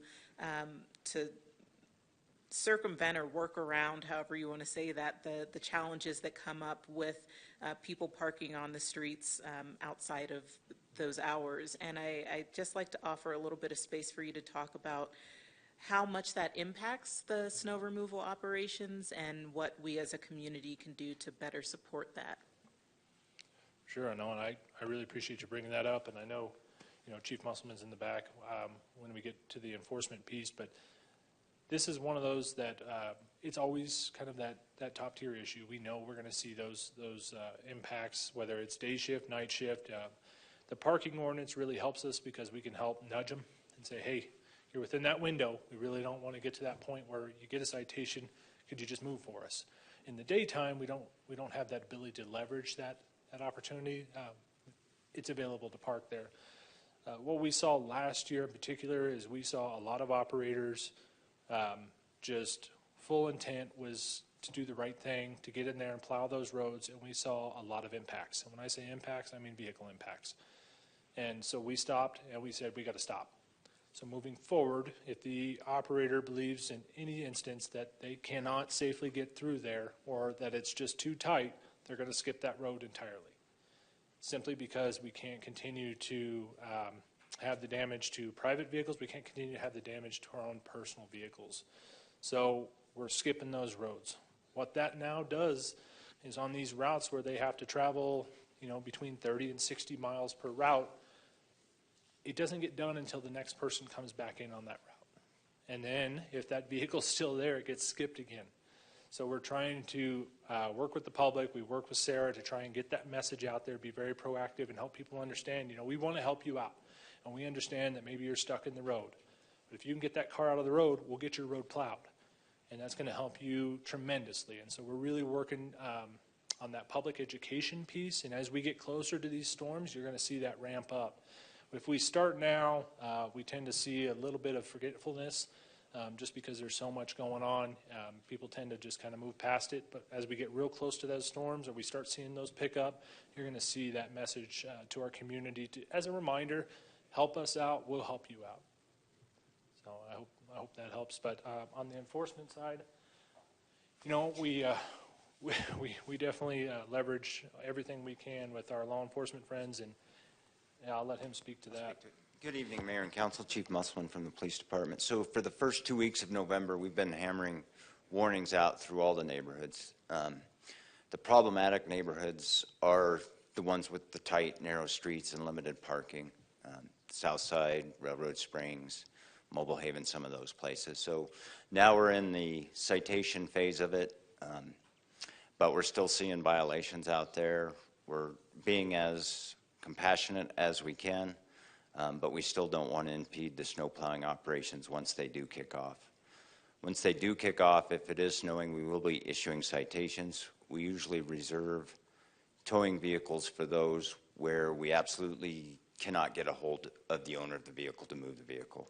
We'll try and run the plate, try and call the person, knock on the door in front, but at the end of the day, if we end up towing it, it becomes quite expensive, and it's a staff drain on us too. It takes a couple hours to get 2 or 3 vehicles towed. And on those busy nights, usually we run out of tow trucks because they're busy working the interstates or hauling in cars that have slid off or broke down. So it just becomes a perfect storm, so to speak, pun intended. So, thank you. Chief, can I ask a follow-up to that? Do we have parking aides or someone from Park Flag who can help out the police department with the citations and whatnot? Yes and no. So Park Flag concentrates on the daytime parking issues. We use our police aides. For the warning period, we reassign them to night shifts, and now they're back on day shifts so that when those citations go to court, we're not having graveyard officers having to get up in the middle of their sleep pattern day to go to court. But if we have enough time to plan for a snow event, we'll move them back onto night shift or allow them to come in early, work late, pick up some overtime, buy some Christmas gifts, those kinds of things. Thanks. I hope that kind of answers the question and how we try and mitigate through those. Yeah. Councilmember Matthews. Thank you, Mayor. Super El Nino. Growing up in the agricultural community all my life, I know what that means. So I'm a little worried about our 50% vacancy, and I felt like Mr. Overton was kind of suggesting that council get their CDL license to pick up the gap. I could be wrong, but I don't like the cold. And man, you know, I saw advertisements earlier this year for restaurants advertising to hire dishwashers for $20 an hour. So wash dishes or be out in 18-degree temperature. Yeah, that's hard. So, you know, I just appreciate the whole team and the staff. I refer to the streets team many times in public, filling up the potholes as the street ninjas, because even though we had a lot of people complain because the snow was just so much, and it sounds like it's going to be another fun year, I thought they were remarkable. So thank you all for what you did, and I recognize that they were out there filling those. I mean, I was just amazed. So I just want to give everyone in streets especially just a big thank you for last year again, and thank you for what you're going to be facing this year. It's going to be interesting. I wonder if, because of some of the challenges with our staffing shortages right now, what plans to maybe get awareness out to the community so they, you know, maybe have a little bit of grace instead of thinking, how come they're not out there? They used to be out here, you know, 3 times in one day. And so just kind of letting them know that we're kind of struggling through some staffing issues or something. Is there any plan for that? You know, it's actually a really good point you bring up. Streets actually hosted their first stakeholders coordination meeting last week. And our goal was to meet with Mountain Lion, with FUSD, with the DBA. We invited everybody we could think of, fire, PD, and we wanted to, one, run through this presentation with them, help them understand what they're going to see, what those expectations will be this year. And one of the pieces that came out from Ann at Mountain Lion was, why don't we take this slide right here and put it out to the public to help them understand what those expectations were. And I thought it was phenomenal. So that's actually one of those pieces we're working with Sarah and her team on, is to let's take some of those pieces out of our snow operations manual, those expectations that are set for these crews, and let's get that out to the public. She does a really good job at sprucing them up and doing those really cool info pieces. So that'll be something we're working with Sarah and her team on to get out there, but you're spot on, and yeah, that's a phenomenal idea. Yeah, thank you. Councilmember Sweet. Thank you, and thank you for the presentation. Last year I did a couple of ride-alongs, and that was very helpful for me to understand how hard you all work and the challenges you face, so I appreciate all that you do. I do have a question with the staffing shortage. How are we going to address the bike lanes? That wasn't in the presentation. It isn't. We're going to be coming to you in January with those and have that final discussion. We started that transition phase. And honestly, we have heard hardly anything from the community. We've heard little to no negative feedback, but we really haven't heard much of anything, which was really good in our eyes. We find when we don't hear anything, we're usually doing something right. It's when we start hearing from people, then that's when the expectation may have changed. So the transitions that we've made so far have been very successful. What we do know is we're not going to be able to provide that service within those curbed areas that still exist. So as we come in January, and we're hoping that we can get through this month here, even looking at that long-term forecast through the next few weeks, we look like we're in an okay area, so we can get back here and have that conversation with you. We really want to make sure you understand what the, one, the expectation is for snow operations this year, and two, how has it been so far with that transition phase? You'll probably also notice not only did we transition some of that existing bike infrastructure, but we were able to extend it out. And it's much easier to maintain. We think it's more visible. It seems to be working well. So we're excited about where the transition has gone. Not only has it gone, but we've extended it, and it's just much more effective from what we've seen. But we'll obviously bring that back and let you all have that discussion. But just know we're not going to be able to provide the service that we want to provide to maintain those. In fact, we're going to have to go back to that service of moving everything back to the edges of the road.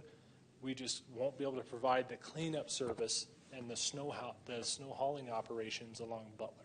And that's going to be the piece that we're really going to struggle with, in addition to getting in there with the smaller equipment. Last year, the 2 people we had assigned to support that are no longer with us. So we just don't have it.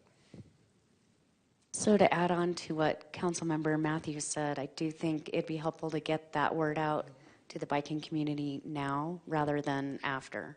We can definitely do that. Kind of prep them for what might be different. We can definitely do that. Thank you for that. It's a great point. Councilmember McCarthy. Thank you, Mayor. 2 things. You mentioned El Nino.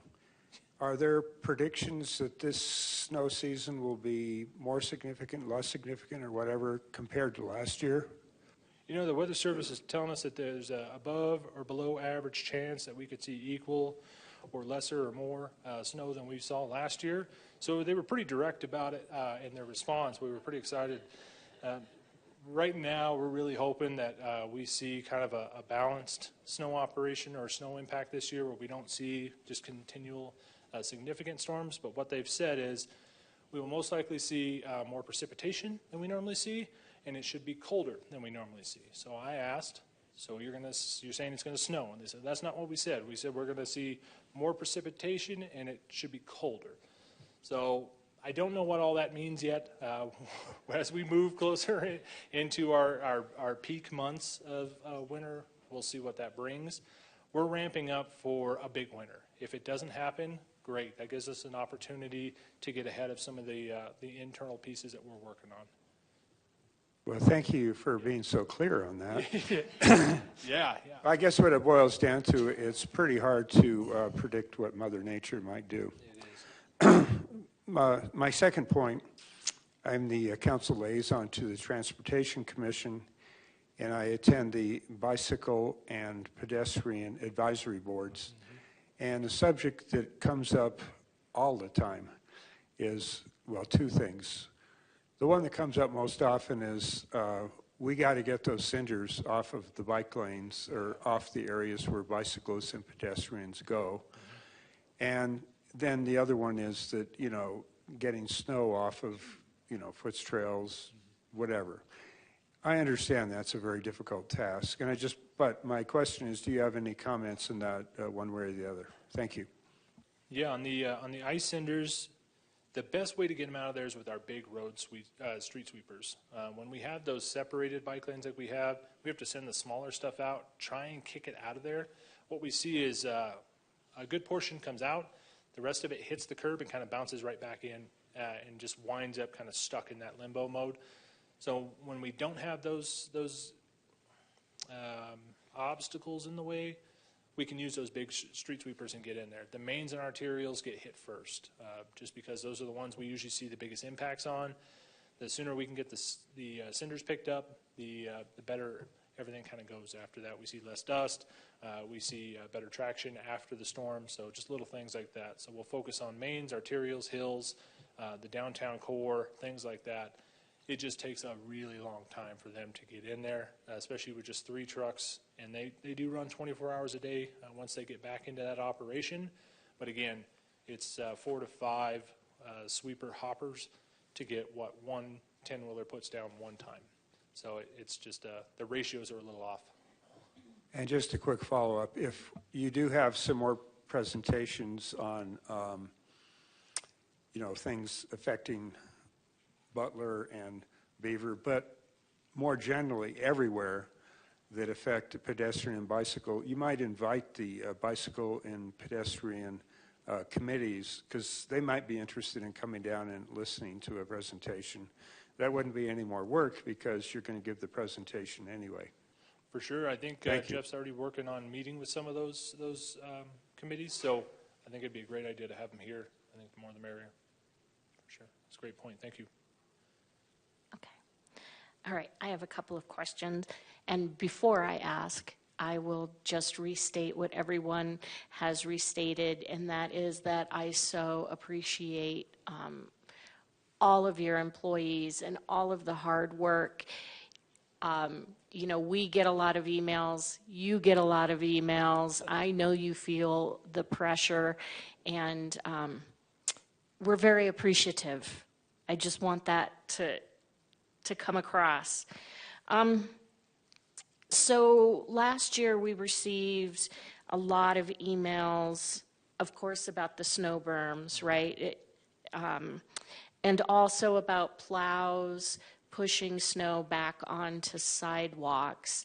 And I understand, I've done the ride-alongs, and I see what you're dealing with out there, but is there extra emphasis or anything with the drivers to try and avoid pushing the snow back onto the sidewalk? There actually is. It's one of those pieces we have those conversations constantly, trying to remind them to leave that space when we can. We also get into those issues. Corners are usually the big ones. Once we get on the straightaway, they're usually okay. Corners is where the best way I describe snow operations is trying to operate a piece of equipment overweight, oversized, in a controlled skid for 12 hours a day. So trying to make those corners, trying not to hit the curb, trying to understand where the curb is. Some of these guys have been with the city a long time, and we have many who are born and lived here in Flagstaff their entire life. But when you've got 3 feet of snow covering up everything out there, it's tough to see where you need to be aligned. So they do their best to try and avoid those impacts when they can, but they do happen. We know that. We're trying to get ahead of it. One of the other pieces we've seen with the snow berms, and we started looking at where the timing of our calls were. We're getting more of those calls 2 days after the storm, 3 days after the storm, when we're getting into the communities. So what we're trying to do is get in there sooner. Because I totally understand, you have cleared out your driveway, it's been good for 2 days, and then we finally got to your road, and now the driveway isn't good anymore. So our goal is to try and get in there faster, to really not only meet these expectations here, but maybe even exceed them in some cases, and reduce that length of time before we actually get to that road. And I think that changes, one, the berm itself. You're just dealing kind of with that fresh snow, and you're not dealing with that ice pack that gets put onto the roadway. So we know that it's going to take some time to get there as we build staff, but we think that this new strategic plan moving forward helps get ahead of some of that. Thank you. And I'm sure we'll get into this more at our budget retreat, but the contractors, had we already budgeted for that in this fiscal year, and what is that going to do? What's the budget going to look like then? Yeah, so these are all going to come out of the HERF fund. What we do have is some significant salary savings that we're going to have to work through our budget team on to reallocate those funds. We do have a small allotment of money we can put aside for this, but if we see back-to-back storms like we saw last year, we will hit a point where we're going to have some real hard conversations about funding for contracted services. And that's one we know going into this, but we're trying to set it up and hopefully at least test the waters with it. And we heard from a number of people last year that they called to report a problem. So I'm wanting to be clear on, do they call the Public Works number? And is there an online way to get in contact as well, or is it just a phone call? And what can residents expect in terms of a return phone call or email? Yeah, so the best way to get a hold of us is, one, call that main line. If you go to the Public Works main website, we've updated that website a few times this year to ensure everything's working well. You can call the main line, or you can go into the street section as well. The phone numbers are listed there for key contacts as well as their emails. That's really the best way to do it. We will submit work orders or tickets on our side, but we don't have a public portal for those at this point. So the best way is to call us. What we were seeing last year is Public Works as a whole during these storms, and this would include solid waste, we're seeing 800 to 900 calls a week. So to catch up on those, it is taking some time. They're trying to catch them live, real time, as fast as they can, and then we're asking them to work some different hours to help support that. But realistically, it might take a little time to get back to them. And in many cases, we know, hey, we got in there. We're trying to find a better way to close the loop, but it is just a ton of loop closing. So we're working on some more effective ways to have those communications, and we're also working with our asset management software, who also does our tickets, and seeing if there's capacity or an ability to send out those automated notifications if we had contact information for somebody, which would help us a ton. Early stages of that, but that's one of those items that we're working through. Excellent. I had no idea that you were fielding that many calls.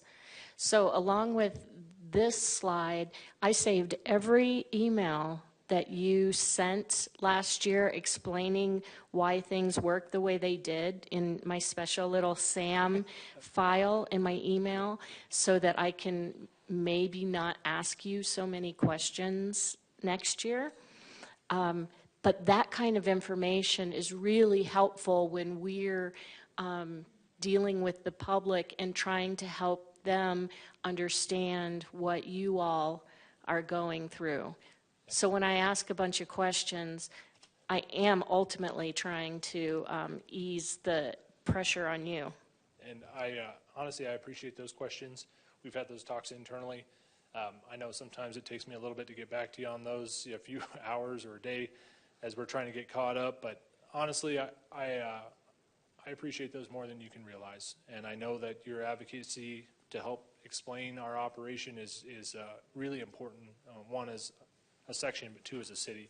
So anytime anybody has those questions, if you reach out to me, I'll help answer those, and I'll give you kind of an operational understanding of why we may do something the way we do. And sometimes it's one of those I'm reviewing it going, why are we doing this the way we're doing it? And so they're really good questions for me too in that evaluation process. I got quiet towards the end. I was hoping I didn't scare you off, but I think that you were saving everything and pushing that information out there. So I really, really appreciate that, Mayor. Thank you. I don't see any other questions from council, so I am going to take public comment. Thank you, Sam. Thank you all. I appreciate it. Mayor, we've got one public comment. Keith Becker, if you'd like to go ahead and unmute, you can give your comments now. Can you guys hear me? Yes, we can. Okay. Mayor Daggett, esteemed council members, I come before you to stand behind you to tell you something I know nothing about. Okay, that's just a little comedy to lighten things up a bit.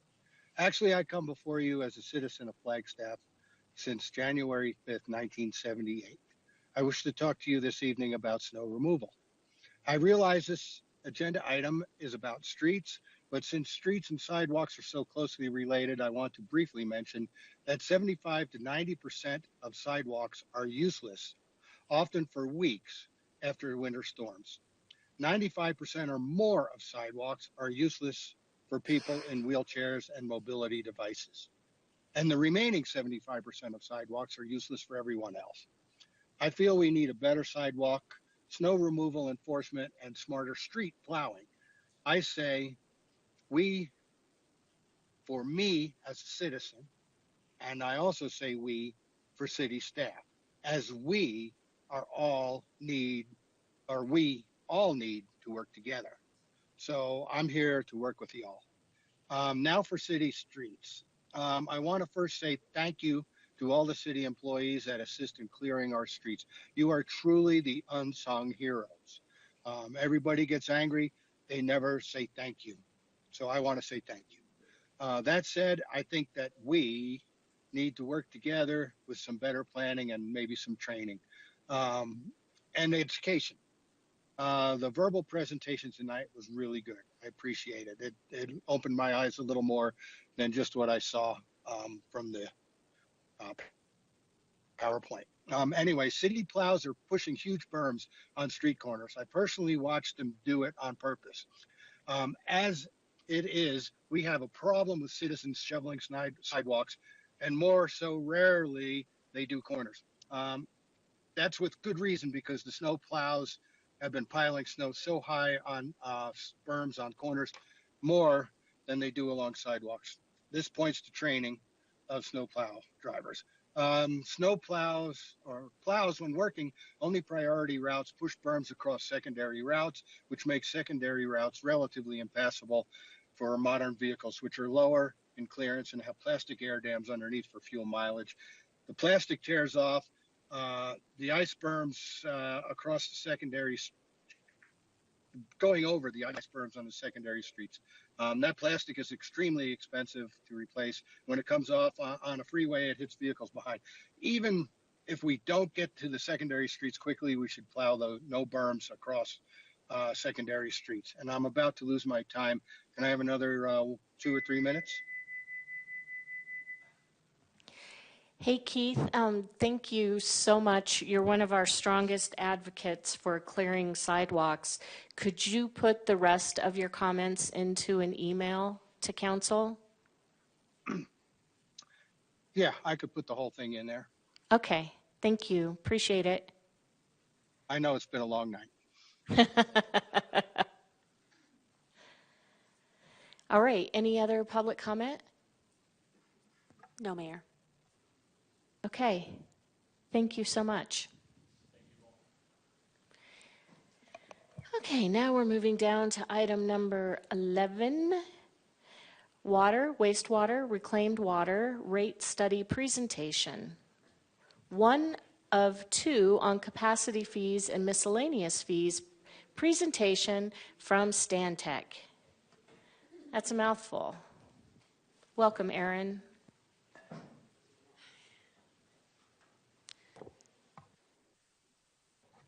Good evening, Council. Erin Young, Water Resources Manager and Project Manager for the rate study. Quick update before we turn it over to Stantec. We did hold a public information meeting last Thursday night at 5:30 p.m. People could call in or join to view the presentation.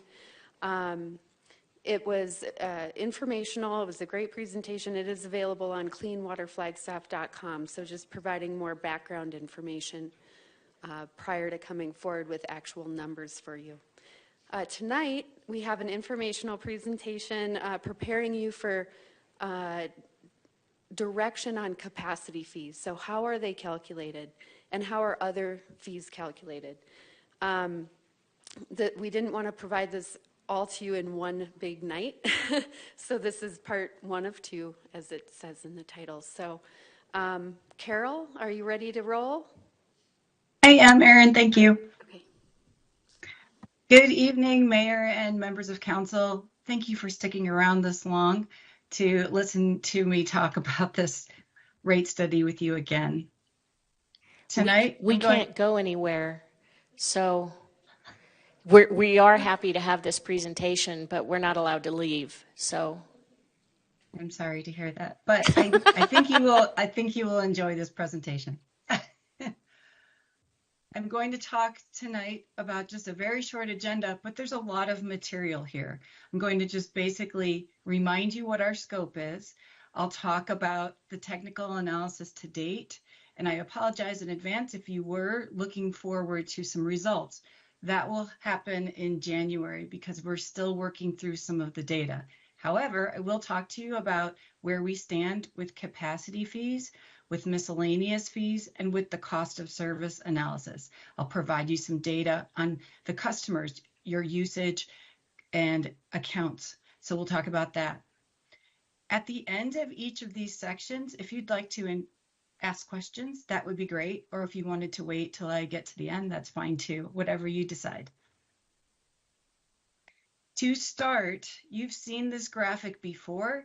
These are the primary steps and the tasks in the rate study. We've been working since May, and right now we are here on task 3. There's a lot of technical analysis that's been going on, and your staff, led by Aaron, have been wonderful. So they've done a lot of work alongside us. The first task that I'm going to talk about tonight would be the capacity fees and miscellaneous fee calculations.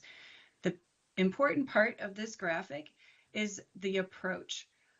I'll briefly talk about the methodologies that we can use when we're calculating capacity fees and the legal requirements. We'll talk about those approaches, where we are to date on calculating the capacity fees. We'll talk a little bit about miscellaneous fees. So these are additional fees for service. And then finally, we're pulling it all together to determine that appropriate level of fees.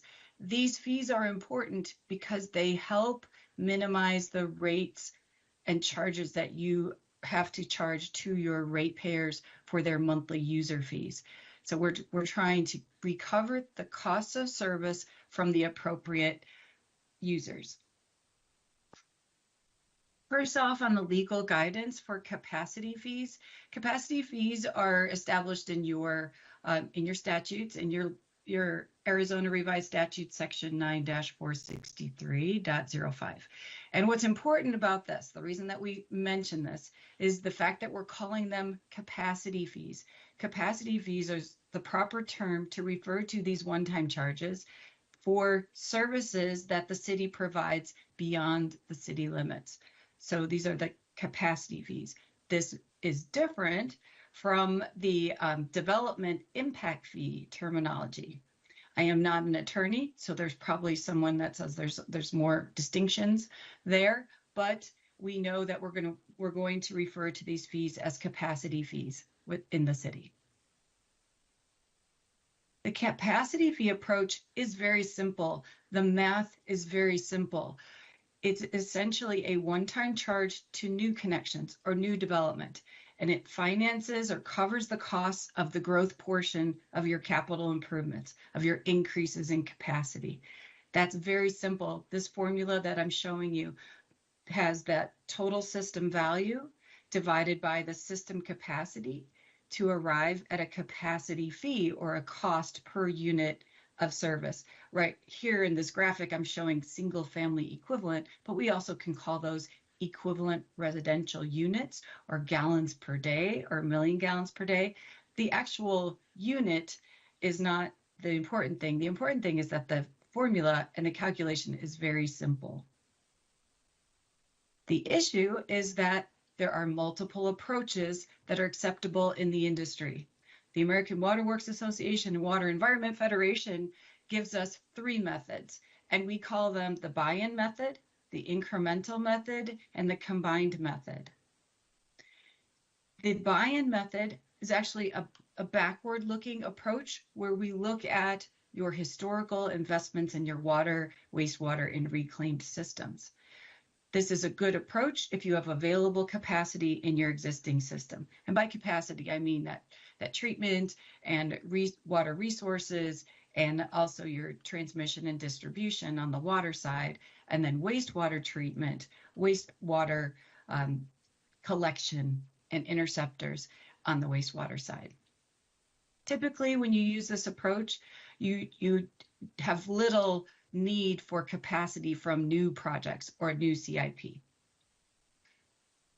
The second method is the incremental method, and by this, we're looking at the forward-looking part of your infrastructure investment. Here, we're looking at your capital improvements, more specifically, the growth-related capital improvements. So we're limited to just that portion of your projects that is for new customers or expansions of your systems. Typically, you don't have much capacity available in your existing system when you're looking at this forward-looking approach. More commonly in the industry, a utility will have both capacity in its existing system and in the future, and in the planned for the future. So a combined method is it's a pretty typical approach for a lot of the utilities that we work with. So you have available capacity on both sides, and it actually is a weighted capacity cost for your existing system and your new system. Your current approach, so you had that rate study completed back in 2016, and the capacity fees that were developed back in 2016 that are still relevant today were derived using the incremental method. In your report, if you have that on your shelf, it's actually called the plan method, but that's not a term that is typically used in the industry, so we're using the incremental method. It means the same thing. The exception here is that for wastewater treatment, the approach uses the combined method. So it uses a hybrid of your existing treatment capacity and the future capacity. When we're going forward with looking at these fees, it's important to understand how your current fees are calculated. And speaking of your current fees, this is the schedule that you can find online for your current capacity fees. I'm just going to very briefly highlight some key points to this schedule. There's a lot going on here, but we can boil it down to the fact that the capacity fee is on a equivalent meter basis. So water meters are used to determine how much a new customer will pay for their capacity fee. A 3/4 inch water meter is a typical residential meter size. That's what we call our equivalent residential unit. So what your current capacity fee in this column under water capacity fees is $5,728 for a 3/4 inch meter. The sewer capacity fee is $3,723 for a 3/4 inch meter. If you look further on your schedule, you'll see that if you have a multifamily unit that is 3/4 inch water meters, it's the same rate, same fee, $5,728. And the sewer capacity fee is the same, but it also is based on each dwelling unit. The commercial schedule is very similar. It has that 3/4 inch base meter size for a single family resident, and that water capacity is the same, $5,728, and the sewer capacity is the $3,700. This is a very typical approach for assessing your capacity fees to new customers. It's based on meter size. I do have some numbers to show you, but as you see, this is draft for our discussions. And when we come back, we are hoping to fill in the red areas here in this table. We are compiling information for all three methodologies for your water fund and wastewater fund. This is so that you can make the decision on which approach you feel is the best for your community based on the information that we're giving you. What we have today is some information on the fixed assets or the existing infrastructure in your water and wastewater fund. Fixed assets can be valued a number of different ways. We can use the original cost of the asset. We could use the net book value of the asset. For those of you that are finance people, you probably understand these terms. A common approach that we find in the industry is the replacement cost new less depreciation, so RCNLD, and it's essentially the original cost of the asset in today's dollars, so we put a cost escalator on those dollar amounts, and then we take out depreciation. So the value of your system in today's dollars with all the depreciation subtracted. The water fund value in those terms is $181.8 million, and the wastewater fund is $182.9 million. The second piece of information we need for a buy-in method calculation is the existing capacity of your system. The existing capacity determined through discussions with your staff is up 16.9 million gallons per day, or MGD. That means that your water system can deliver it's actually a maximum day basis, 16.9 million gallons per day. We're saying that the treatment is the limiting factor in this case. So the treatment through your wells and the rest of your system is that limit. We can talk more about that later if you're curious about that. On the wastewater side, in discussions with your staff, we've seen that the interceptors, or the larger pipes that collect wastewater from all of your customers and deliver it to the wastewater treatment plant, is the limiting factor. And that that capacity is 10.28 million gallons per day. This is an important discussion that we've had, and it also will drive the results. The second method that we have some values for is the incremental method. That's where we look at your capital improvement program costs, and we talked with you at great length about those capital improvement program costs back in October. So we have the total CIP on the water side as $209.5 million, but we're limited to the expansion portion only, or the growth portion only. So when we are looking at just that growth piece, it's $70.5 million. On the wastewater side, out of $112.3 million over 10 years, by the way, there are $36.8 million of growth-related capital improvements. Some of these growth-related capital improvements a portion are for existing customers and a portion are for growth. So we don't have all projects that are either or. Sometimes we have what we call multi-purpose projects. The next piece that's critical to obtain for the incremental method calculation is the capacity provided in addition to what's existing. So that's what we call the incremental capacity, and that's still in progress. We're still working on that. That means that the combined method sums together the values of your existing system and your growth-related CIP, and it also sums together the total system capacity. That simple calculation that I showed you at the beginning is something that we have, and we'll divide the total system value by the total system capacity to calculate the fee. One last piece of information that we'll ask you to consider, and that's what we call the level of service. I mentioned earlier that the 3/4 inch water meter size is our standard, our basis for a single family residential equivalent. Well, we also know that a single family residential equivalent requires a certain amount of capacity in the systems, water and wastewater systems. We call that the level of service. And the level of service in this case is a maximum day amount of water needed or wastewater flow that is used. There's two alternatives here that we're looking at. The existing fee, so your existing capacity fee, was based on a level of service that looked at the actual usage for your residential customers and the actual peaking for your existing customers.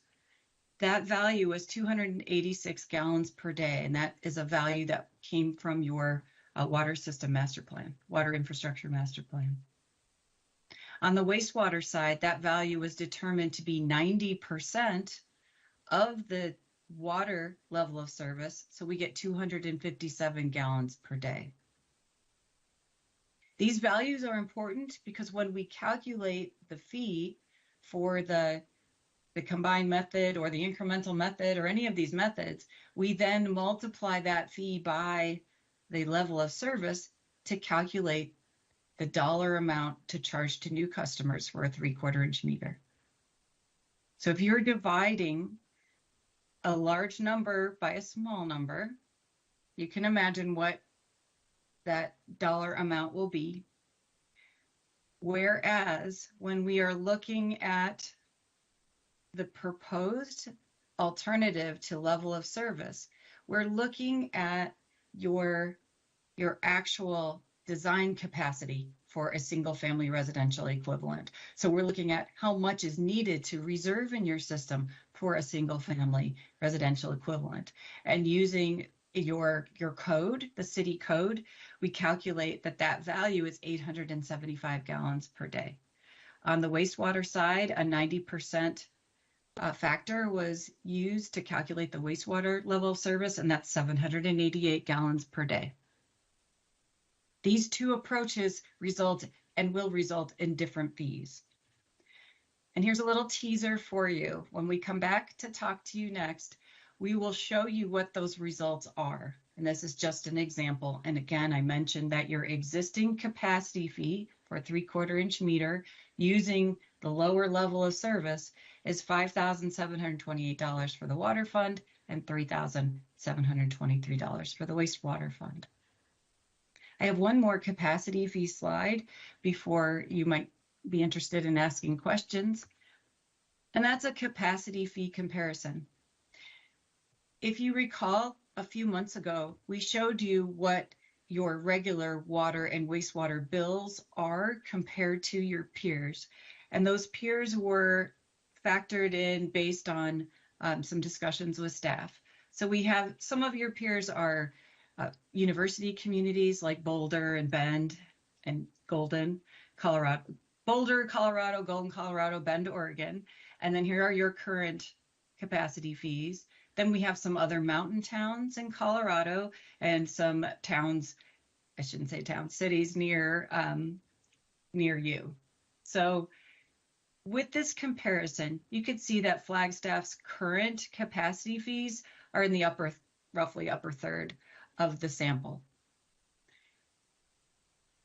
The thing to remember is that many of these communities are currently reviewing their capacity fees. They're undergoing studies just like you. So these are fees currently, today. They likely will change. And in fact, I know for a fact the Pagosa Area Water and Sanitation District in Colorado is raising their fees a lot. So these fees are undergoing some changes, and we do not have the final adopted values yet, but that would be something to consider. Another thing I ask you to consider is that each of these communities has different levels of service, different capacities in their system, and they are at a different stage with their systems. So whether they have existing capacity or they're planning for future capacity, that makes a difference in their fees. So you just have to take that into consideration when you're looking at this comparison. I'm going to pause here if you would like to ask questions or if you want me to keep going. Council, do you have questions? I have a question, and my apologies if I didn't catch it when you were presenting. So I've been asked before why our capacity fees are so high, and that's not in relation to any other community. It's just a statement. And this is, if I'm understanding correctly, we're only charging what it actually costs to deliver that service, correct? Mayor, there's a little bit of a distinction there that it is, you're caught charging the value of the infrastructure that is required to deliver the service. So the operating and maintenance expenses are not included. It's essentially in the current approach that's followed for your fees, it's essentially what is planned for your capital improvements over a 10-year period. And that 10-year period was set back in 2016. And so if we have large capital improvement needs, we're needing to think about those as we're planning 10 years out so that at some future time, homes aren't being charged more to make up for what we didn't account for. Does that make sense? And is that correct? That is the correct intent of establishing capacity fees based on your plan for capital improvements. We're trying to avoid subsidization of new customers by existing customers and vice versa. So you're right. Wonderful, thank you.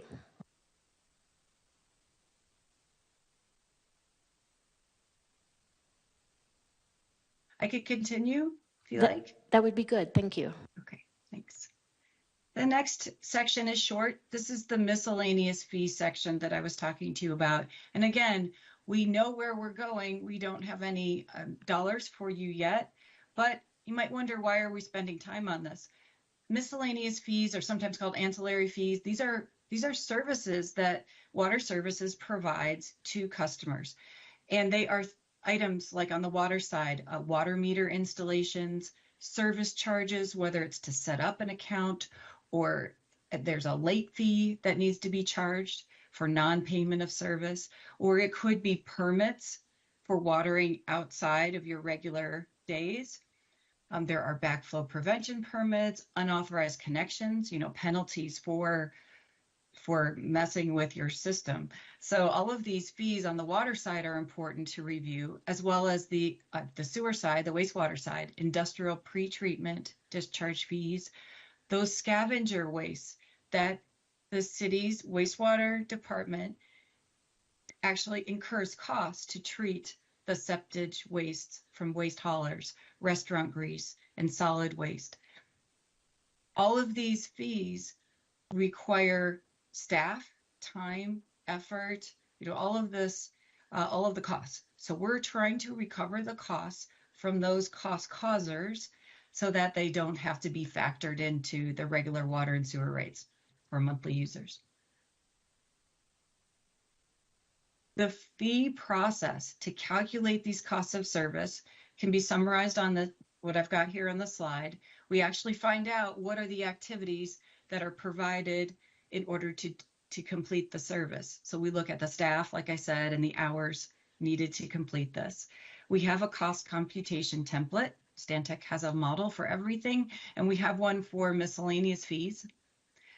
We can also survey your other utilities to do some benchmarking for items such as late fees or dishonored check fees or those kinds of things, so that we're not always trying to determine exactly what costs are required. This could be a survey or a benchmarking type of a review.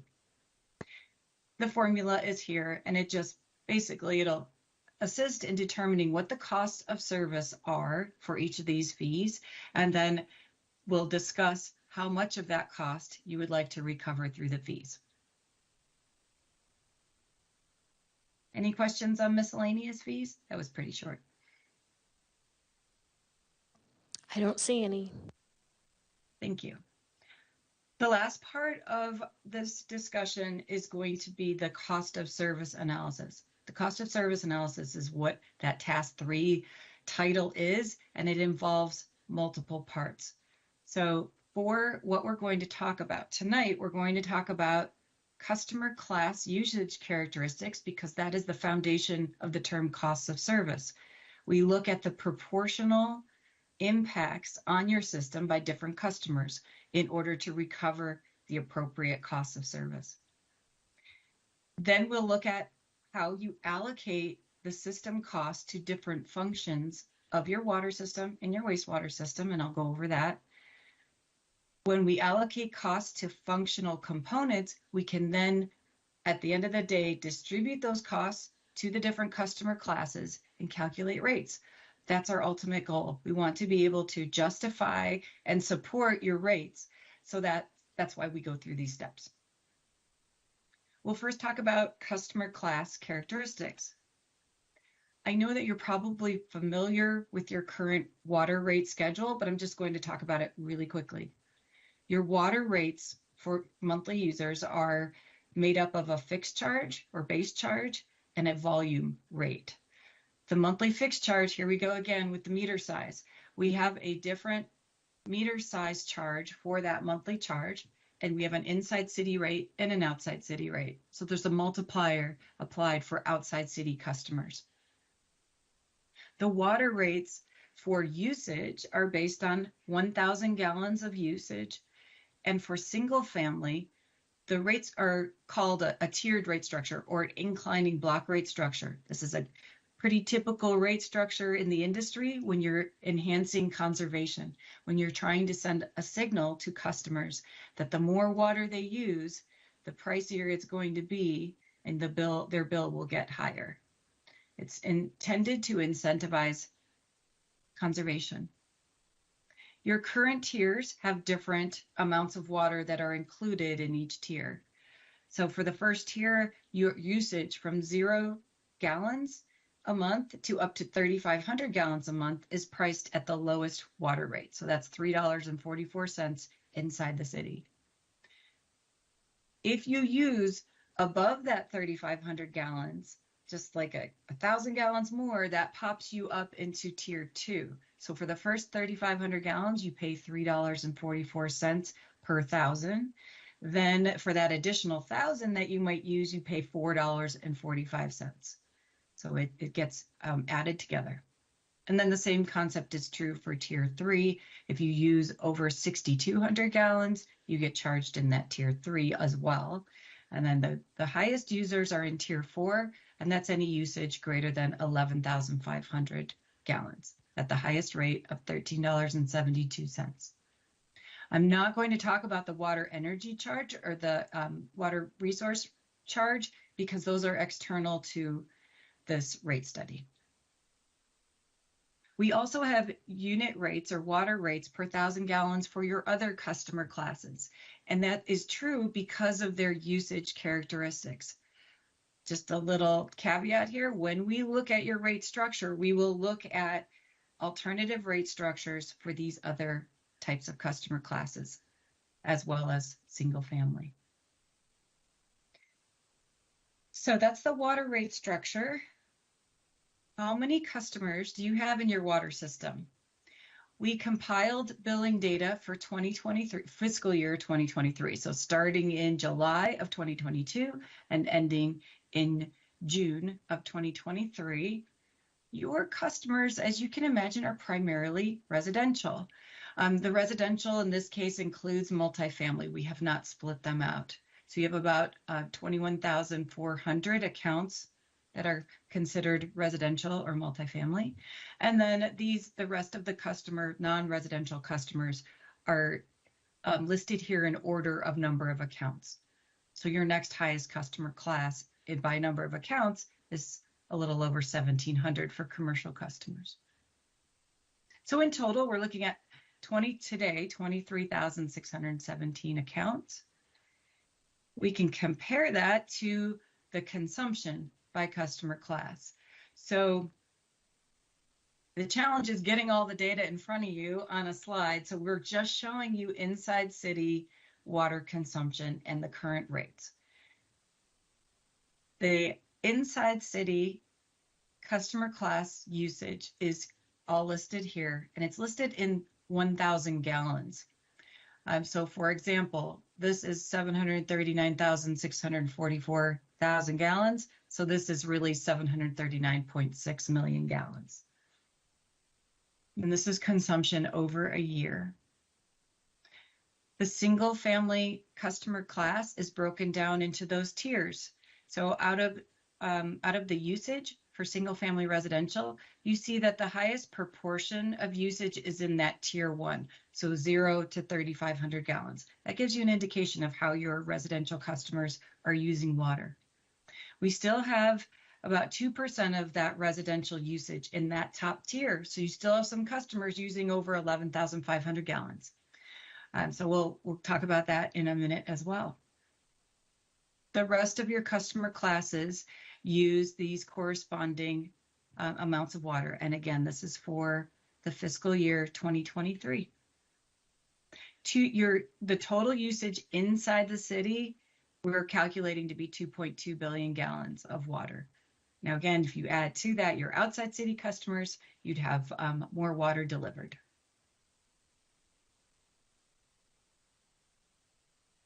I'm going to move on to sewer rates. Your sewer rates are different than your water rates. Remember that we have on the water rate side that monthly base charge or fixed charge by meter size. You do not have that currently for sewer rates.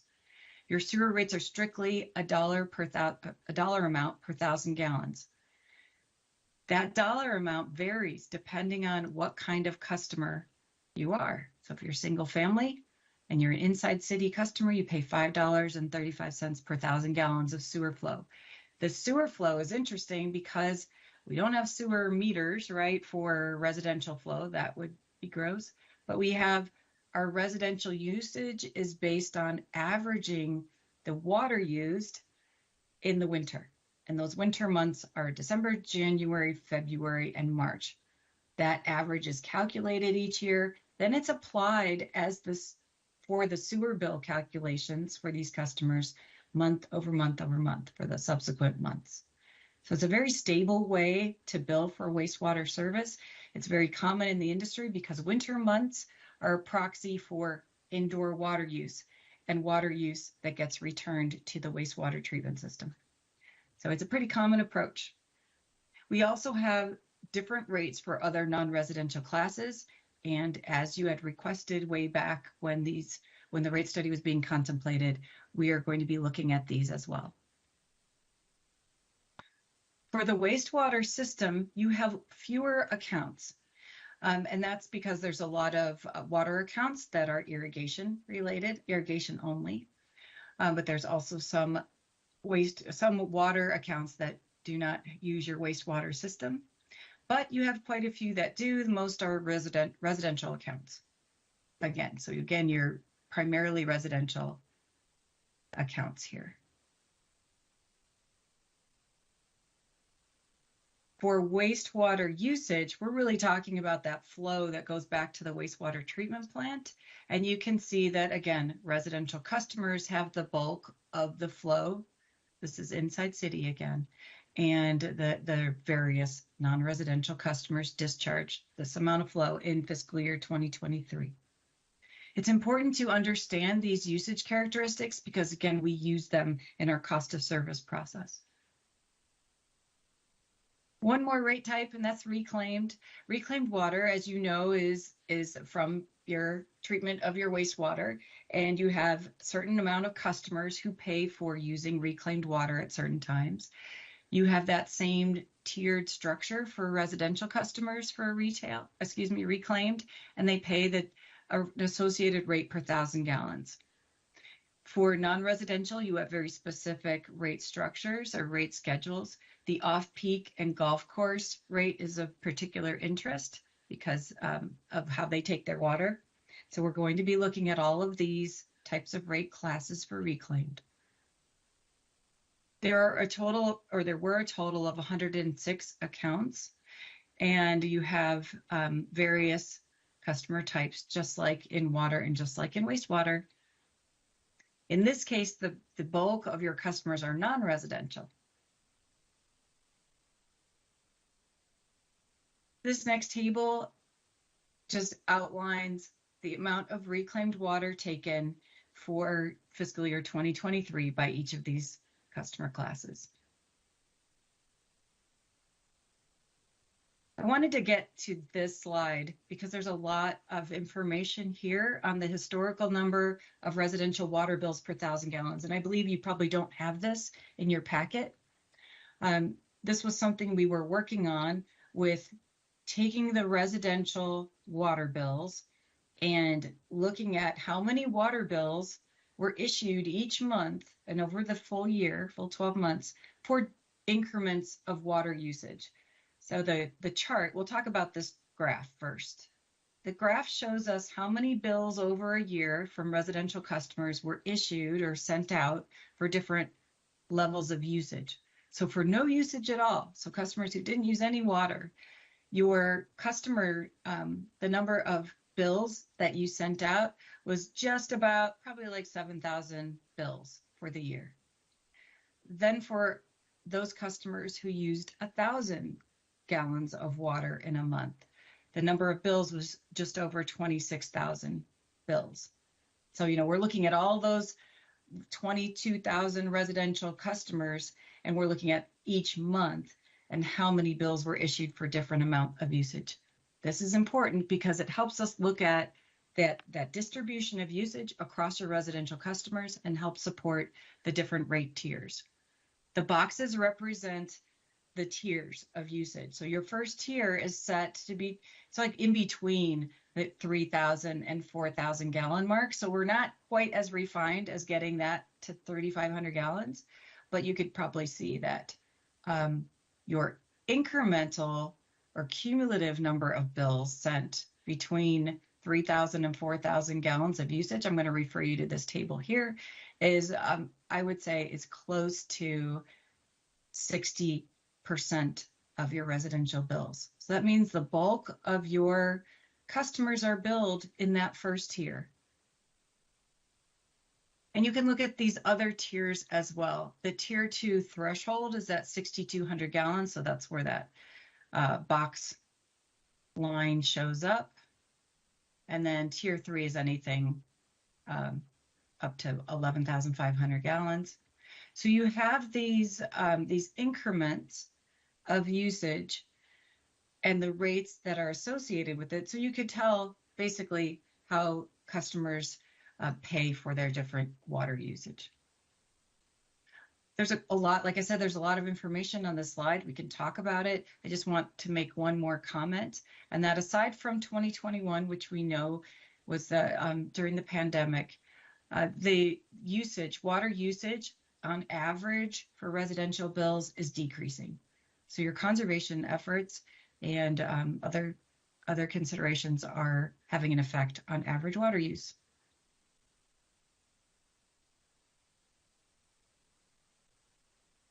Do you have any questions on this? Is a lot of billing data. It's a lot of customer characteristic data. Council questions? Okay, I have a couple. Without calling out who they are, what are some categories of outside city water users? Are there neighborhoods that we provide water to that are just out in the county? Yes. I'd have to ask Aaron to answer that, and then. I see Rick is online as well. I know we have like some HOAs that are, we wholesale water to them and they distribute it within. That's one that comes to mind. I don't know how common that is though. I don't think it's super common. Okay, thank you. And this might be too in the weeds, I don't know. But standpipe, is that where a water hauler goes to get water? Yes. And on one of your slides, it said that we just had 4 users under the hydrant category. So that's obviously not the individual hydrants that are around town. What is a hydrant then? Aaron, do you want to answer that too, please? Thanks. I'm going to see if Rick Tatter has his ears on. I see him blinking. Yay. I'm here. I'm ready to answer. Yeah, the hydrant is the meters that we set up as a temporary water source. A lot of times it's for construction purposes or it's for special events that may have water for, like in the park, Wheeler Park and that kind of stuff. So that's what a hydrant meter is. It's a temporary setup. Thank you. And on the previous question, I think most of them are residential type, including like the pockets of commercial properties within the city of Flagstaff. We have little islands of county properties. So that would be some of those as far as the outside customers. Thank you, Mr. Tatter. You're welcome. I don't see any additional questions.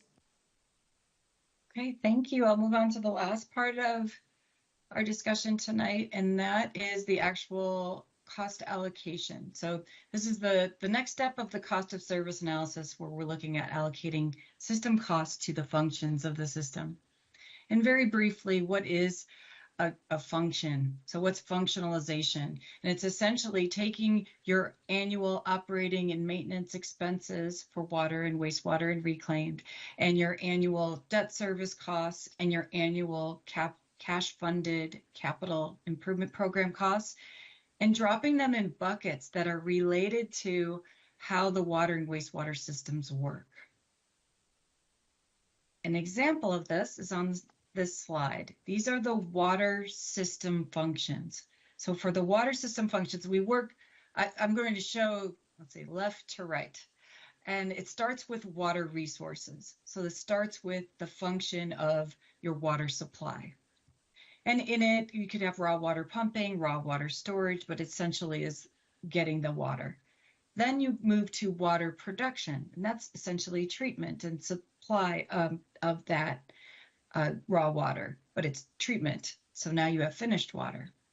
Then finally, you move to transmission and distribution. So this is where you take that finished water and you distribute it to your customers. Part of this is storage. So you have storage tanks, and then you have pumping. So you have all these elements that are in the function of transmission and distribution. Outside of that actual activity of how water gets distributed through your system is the administration of your water system and your water fund. Administration has many components, and part of it is basically maintaining and billing for meters and services and fire protection. It includes billing of customers and meter reading. So all of the administrative type functions. It is critical for us to divide and allocate those annual revenue requirements or annual costs into these buckets, because then we can use that information not only to allocate the dollars across to customers, but also to different components that make up your rates. And the next time I talk to you, I'll probably talk to you about average day demand costs, maximum day demand costs, peak hour costs, and customer costs. We can do the same thing on the wastewater side, but we go the other way. We start at the home, we start at your customers by collecting their wastewater, and then it goes into, that's the collection and conveyance network. And it goes into those larger interceptors or trunk sewers that take and convey the wastewater to the treatment plants. So the treatment plants also have their own functions, and there are many. One of them is to actually handle and treat the flow that comes to the plant. Another is to remove waste constituents. We commonly look at biochemical oxygen demand, or BOD, and total suspended solids, or TSS. And I pretend that I could give you a good definition of those, but I'm not an engineer, like I mentioned. So if you like definitions on what those components are, I know we can ask someone. And then finally, just like on the administrative side for water, we have customer related or administrative related costs on the wastewater side. These again help us determine how to calculate rates and also how costs are allocated across customers. I have a treatment process flow diagram from Wildcat Hill that is in the master plan. So you could see that there's even more functions or unit processes that happen at the treatment plant. So we've condensed all of these activities to a basic category. So all of these other types of activities that happen at the treatment plant drive the costs of the wastewater treatment system and also drive how these costs are allocated across customers. That was a very quick review of cost allocation. If you have any questions, we can go back.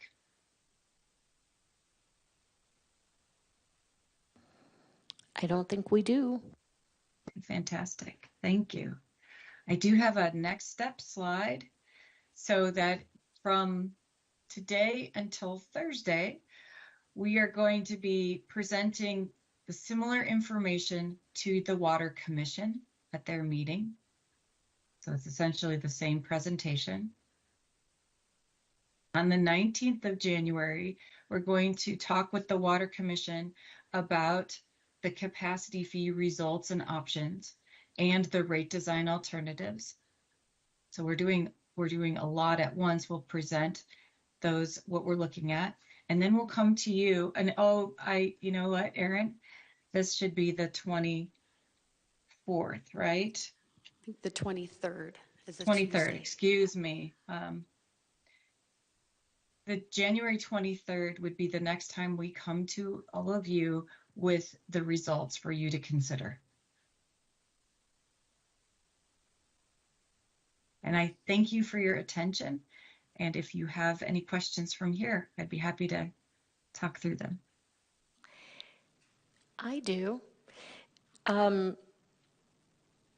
Where can the public continue to weigh in on the different options? Mayor? I'm sorry. Go Erin. ahead, Carol. No, I didn't see you. Go ahead, please. Mayor, the public can attend Water Commission meetings, of course, and the council meetings, and we have all the coming dates on cleanwaterflagstaff.com. We also have a portal where people can ask us questions. They can call us. We are discussing our next kind of public meetings. Once we have numbers, people will come out. But the meeting we had last week, we had maybe 10 people attend, a Chamber of Commerce and some people that kind of are expecting this. But we expect the public to participate a lot more starting in maybe January, February, March as we roll out numbers. Okay, so you're planning on having additional public meetings that are specific to this, and where it says January, well, it's going to be January 23rd, and it says selects capacity fee options and reviews. That's not the final selecting what rates that we want to adopt. Correct, Mayor. We'll be asking for your direction on capacity fees, what model, but your decision will come in May and June. Thank you. And the other public opportunity, we have what's called our roadshow, and Lisa Deem is scheduling out meetings with any groups who want us to come and talk to them about the rate study. So if you have any organizations you're involved with, shoot an email to us and we'll reach out and try to get on their agendas. Thank you. Councilmember Harris. Okay, just for clarification, what type of input is the public going to be able to have? So give me an example. Councilmember Harris, the public can have input on their water rate for residential. Let's say we're going to give you options, level of funding, or an option on how a rate design can be changed to maybe put more of the burden, let's say, on capacity fees and take some burden off the customer. So they can come in and share how they think the rate design should be structured, to help a population in Flagstaff, let's say. And Carol can talk about maybe more creativity and how people can comment, what they might comment on. If you have any other ideas, Carol. Well, for public input, that's difficult to separate the level of the fee from the type of fee. So we would like to talk first about how fees are set, and they could comment on the share of costs that are being allocated in particular to the residential class. And then we could show how the different alternatives look for what we're presenting to you. So they could comment on that. Thank you. Councilmember McCarthy. I can follow up on that question. The last time this was done, I was on the Water Commission, so I experienced this. Just as one example, there's two parts to the monthly bill. One is a fixed rate, and if you don't get any water, you're still going to pay that. And then the other is how much you pay per 1,000 gallons. And as we saw, there's 4 tiers. So one thing we discussed is, well, why don't we just have the fixed cost be zero and then increase the per gallon cost, and that would encourage more conservation. But then staff came back and said, well, the problem is that that makes the whole income to the water department very volatile, where if you keep a large part of it the monthly fee, because, you know, if somebody's only up here 1 month a year because it's their summer house, we still have to maintain the infrastructure all year long. And that gives more certainty to what the cost is or what the income is to the water department. So that's just one example of the trade-offs that can be considered. Councilmember Matthews. Thank you, Mayor. Just to understand for the public and myself, a water bill, I'm looking at one right now. I know it's not part of the rate study, but just to understand what is on a water bill, a water protection fee, because it's based on usage, and then there's an environmental management program fee that's just a flat fee. Can you just quickly explain what those are? Councilmember Matthews, the environmental program fee, and Rick can correct me if I get it off, if I'm off at all, but that funds sustainability, and that's, my understanding, partially tied to volume, not 100% tied to volume. And then the the other fee is watershed protection, I think, water resource protection fee. That goes to Neil Chapman's group, and that fee was developed a couple years ago to establish that wild and fire program. And that was, I understand, administrative only. There wasn't really money in there to do like treatment projects in the forest, in our watersheds. Councilmember Harris. Thank you, Councilmember Matthews. Those were good questions. So now I'm going to ask you to explain the sustainability fee. And I'm sorry, she just opened up that can of worms. And I'm going to ask you to explain that other fee, the wildland. So what does that go to fund, and who does it go to? Not personal names. What, you know. I apologize for using personal staff names. No, don't. I'm not asking you to do that. I'm just saying, you know, so in sustainability, what does that go to in the sustainability? And then in the wildland fire, what does that go to fund? Yes, and your questions, I see Rick popped up to answer those.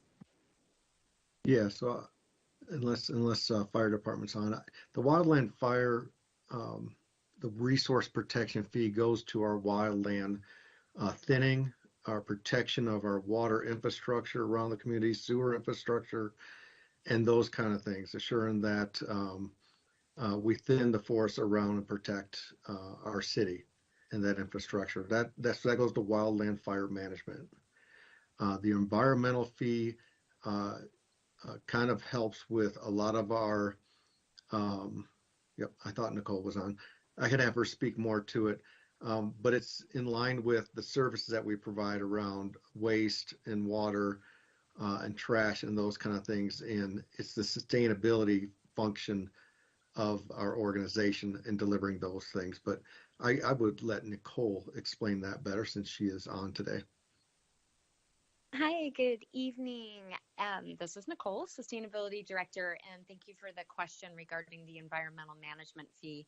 Just a few years ago, the City Council updated the environmental management fee ordinance, which funds the Environmental Management Fund, which provides services that sustainability executes for the community. And that encompasses our work in related to waste prevention, food systems, litter prevention, litter cleanups, climate action, and so forth. And so this is the fund that has been around since 2002, is my understanding. That was before my time with the city. And it has been part of the municipal services bill since that time. It was updated back in, and Rick, you may have to remind me, I have COVID memory when it comes to years. I think it was 2020.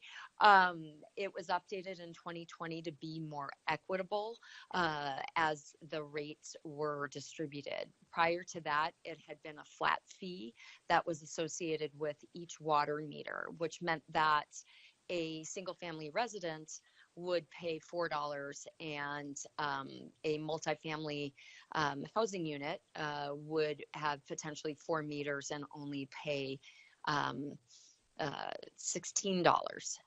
So this fee was redistributed at that time. There were no additional funds that came into the fund balance, but it made it a more equitable distribution based on consumption. Okay, so follow-up question then. So then everyone that has a water meter benefits from this fund. They're using it in some way. They're using whatever services that they get in some way. Am I correct? All I'm doing is trying to help people understand exactly what those fees go to support. And am I using that service? And if I am, what is the service that I'm using that requires me to pay for that? Councilmember Harris, I'm not comfortable taking that question. I believe you use all those services, yes, but... And if I might, we're starting to get to a point where there are some things that go out with the water bill when it goes out, but we're not talking about adjustments to those tonight. We're talking about adjustments to the actual water rate. I understand how it's related in that, hey, if this is something that's part of the bill that you receive or the invoice that you receive, understanding how and why, but we're not looking at adjustments to those points tonight, just the water services themselves.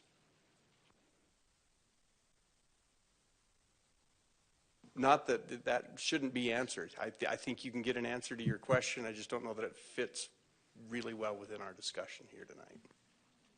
Yeah, let me see if maybe I can answer a little bit more. Is what we send out is a municipal bill. It's not just a water bill. It's more about services in our community. So trash is on your bill. These types of services are all on your bill, including taxes and all that other services we provide. The consumption and the fees are just a way to measure and gather revenues to provide the services that we have through our forest thinning, water resource management, wildland fire management, as well as sustainability. It's just a mechanism that ties into on your water bill, but it's not about water specifically. And if I may, Mayor and Council, Rick just made the point precisely. Tonight we're here about water. Those other items are not water. Yeah. I'm just going to say quickly that maybe staff could answer this question and send out a memo on it or something like that, so we don't have to get into it tonight. Staff would have more time to refine the answer. You know, what are all these other fees on our utility bill? Councilmember Matthews. Thank you, Mayor. And I just wanted to follow up with that. I had the similar conversation with Shannon, trying to understand this rate exercise that we're going through, and trying to peel the layers off, because it impacts our customers, whether they're residential or commercial, overall. I'm looking at a bill right now where those two other fees that have nothing to do with the rate increase, but it's an additional $50. And so when we start talking about impacts to our local economy and our residents and our local businesses, it's important for us as council members, or at least for me, to understand the bigger picture. Like when we cut it out and just say, well, this water rate's just this, and water treatment rate is this, separately they may not seem so big, but when we start saying, well, let's put them all together and let's look at what a bill looks like, then it's important to us to communicate with the community to say when they start seeing these changes on their water bill, we want to know when they start asking those line item questions what that is. And I don't want to answer. I have no idea where that money goes to, right?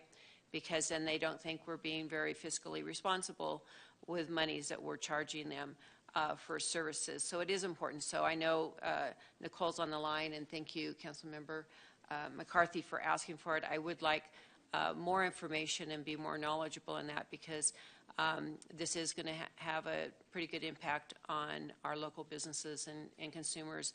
And I think we all will benefit from understanding these other things that didn't change, but now people are going to start paying more attention to their bill.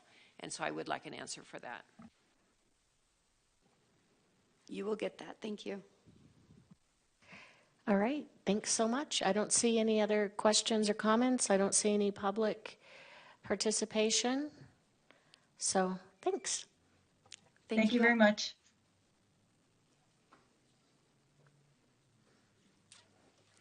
And this is for public participation? Okay. All right, moving down to item number 12, public participation. We have William Tyler Head.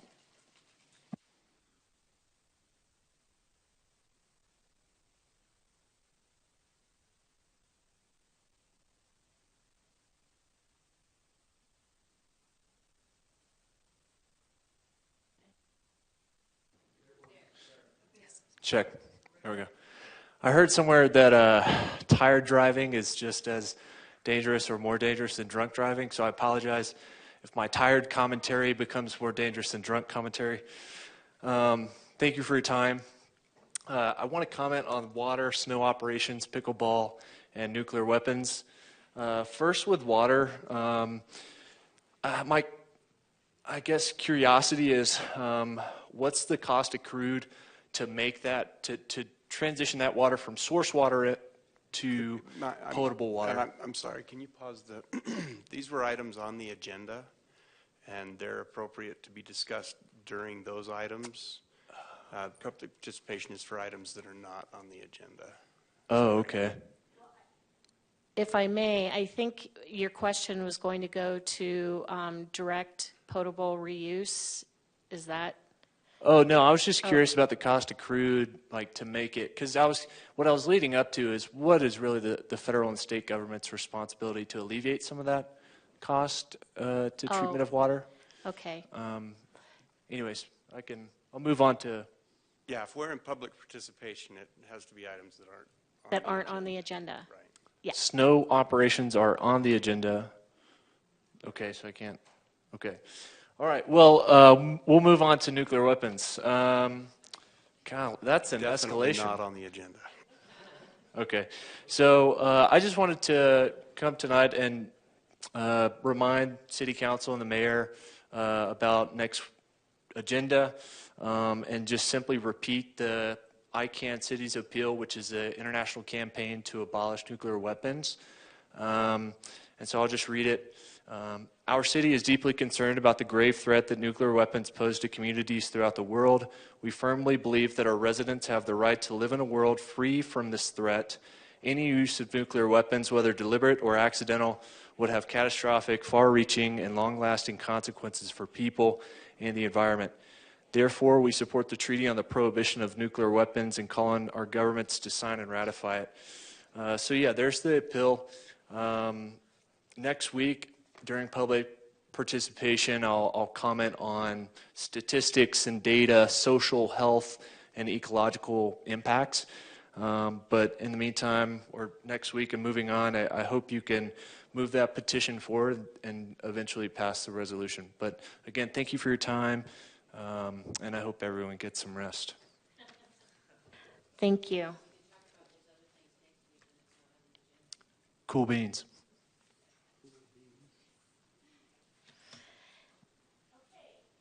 Item 13, informational items, 2 from Mayor, Council, City Manager, future agenda item requests. I'll start online with Vice Mayor. Mercifully, I have nothing this evening. Thank you. Councilmember House. Nothing tonight, thank you, Mayor. Councilmember Sweet. Nothing tonight. Councilmember McCarthy. You're going that way tonight, huh? I got a couple things tonight. I attended the Transportation Commission meeting a week or so ago, and we had a presentation from engineering where they analyzed and made suggestions on what the speed limit should be on Butler, which is something that's come before council. And the engineering staff's recommendation is keep it what it is, 35 and 40. The Transportation Commission didn't take any formal position on it, and I think when this goes to pedestrian and bicycle committees that they may have a recommendation. I don't know. But anyway, that'll probably come before council in January or February. I'm not sure exactly when. We also talked about the engineering standards, which will eventually come to council for formal approval because it's an ordinance. And so that'll be coming. I don't know when that comes to council, probably a little longer. Metro Plan. I used to be the chair of Metro Plan. I served for 3 years in that position, and under the bylaws, I cannot serve any longer. So at the last meeting, we took the vice chair, Geronimo Vasquez, and made him the chair. And Miss Sweet here, Miranda, she's now our vice chair. So welcome aboard. That's it for tonight. Thank you. Thank you. Councilmember Harris. Yeah, just one thing. Thursday evening at 5:30 is the Newtown Remembrance at the Murdoch Center, and so you're all invited to attend. Councilmember Matthews. Thank you, Mayor. I just wanted to say how much I enjoyed serving our senior community today at the Joe Montoya Center with the mayor and council members McCarthy and Sweet and our city manager and several county supervisors and employees. Oh, yes, and deputy city manager. And it was just a great feeling and a great time of year to serve people in need and provide them with a great meal, and they were all very appreciative, so it was a really nice time. Thank you. I had a great meeting with staff about the Snow Heroes effort, and staff has put a lot of work into this, and so I'm excited to see it get off the ground, and remind people that they should get their toys in for Toys for Tots. There's a box in the City Hall lobby, and they'll probably be picking them up on Friday. So if you have toys to donate, bring them in. And you know, boxes are all over town. But do think about donating so that all the kiddos can have a toy to open. And City Manager. Nothing from me. Thank you, Mayor. Okay, we are adjourned.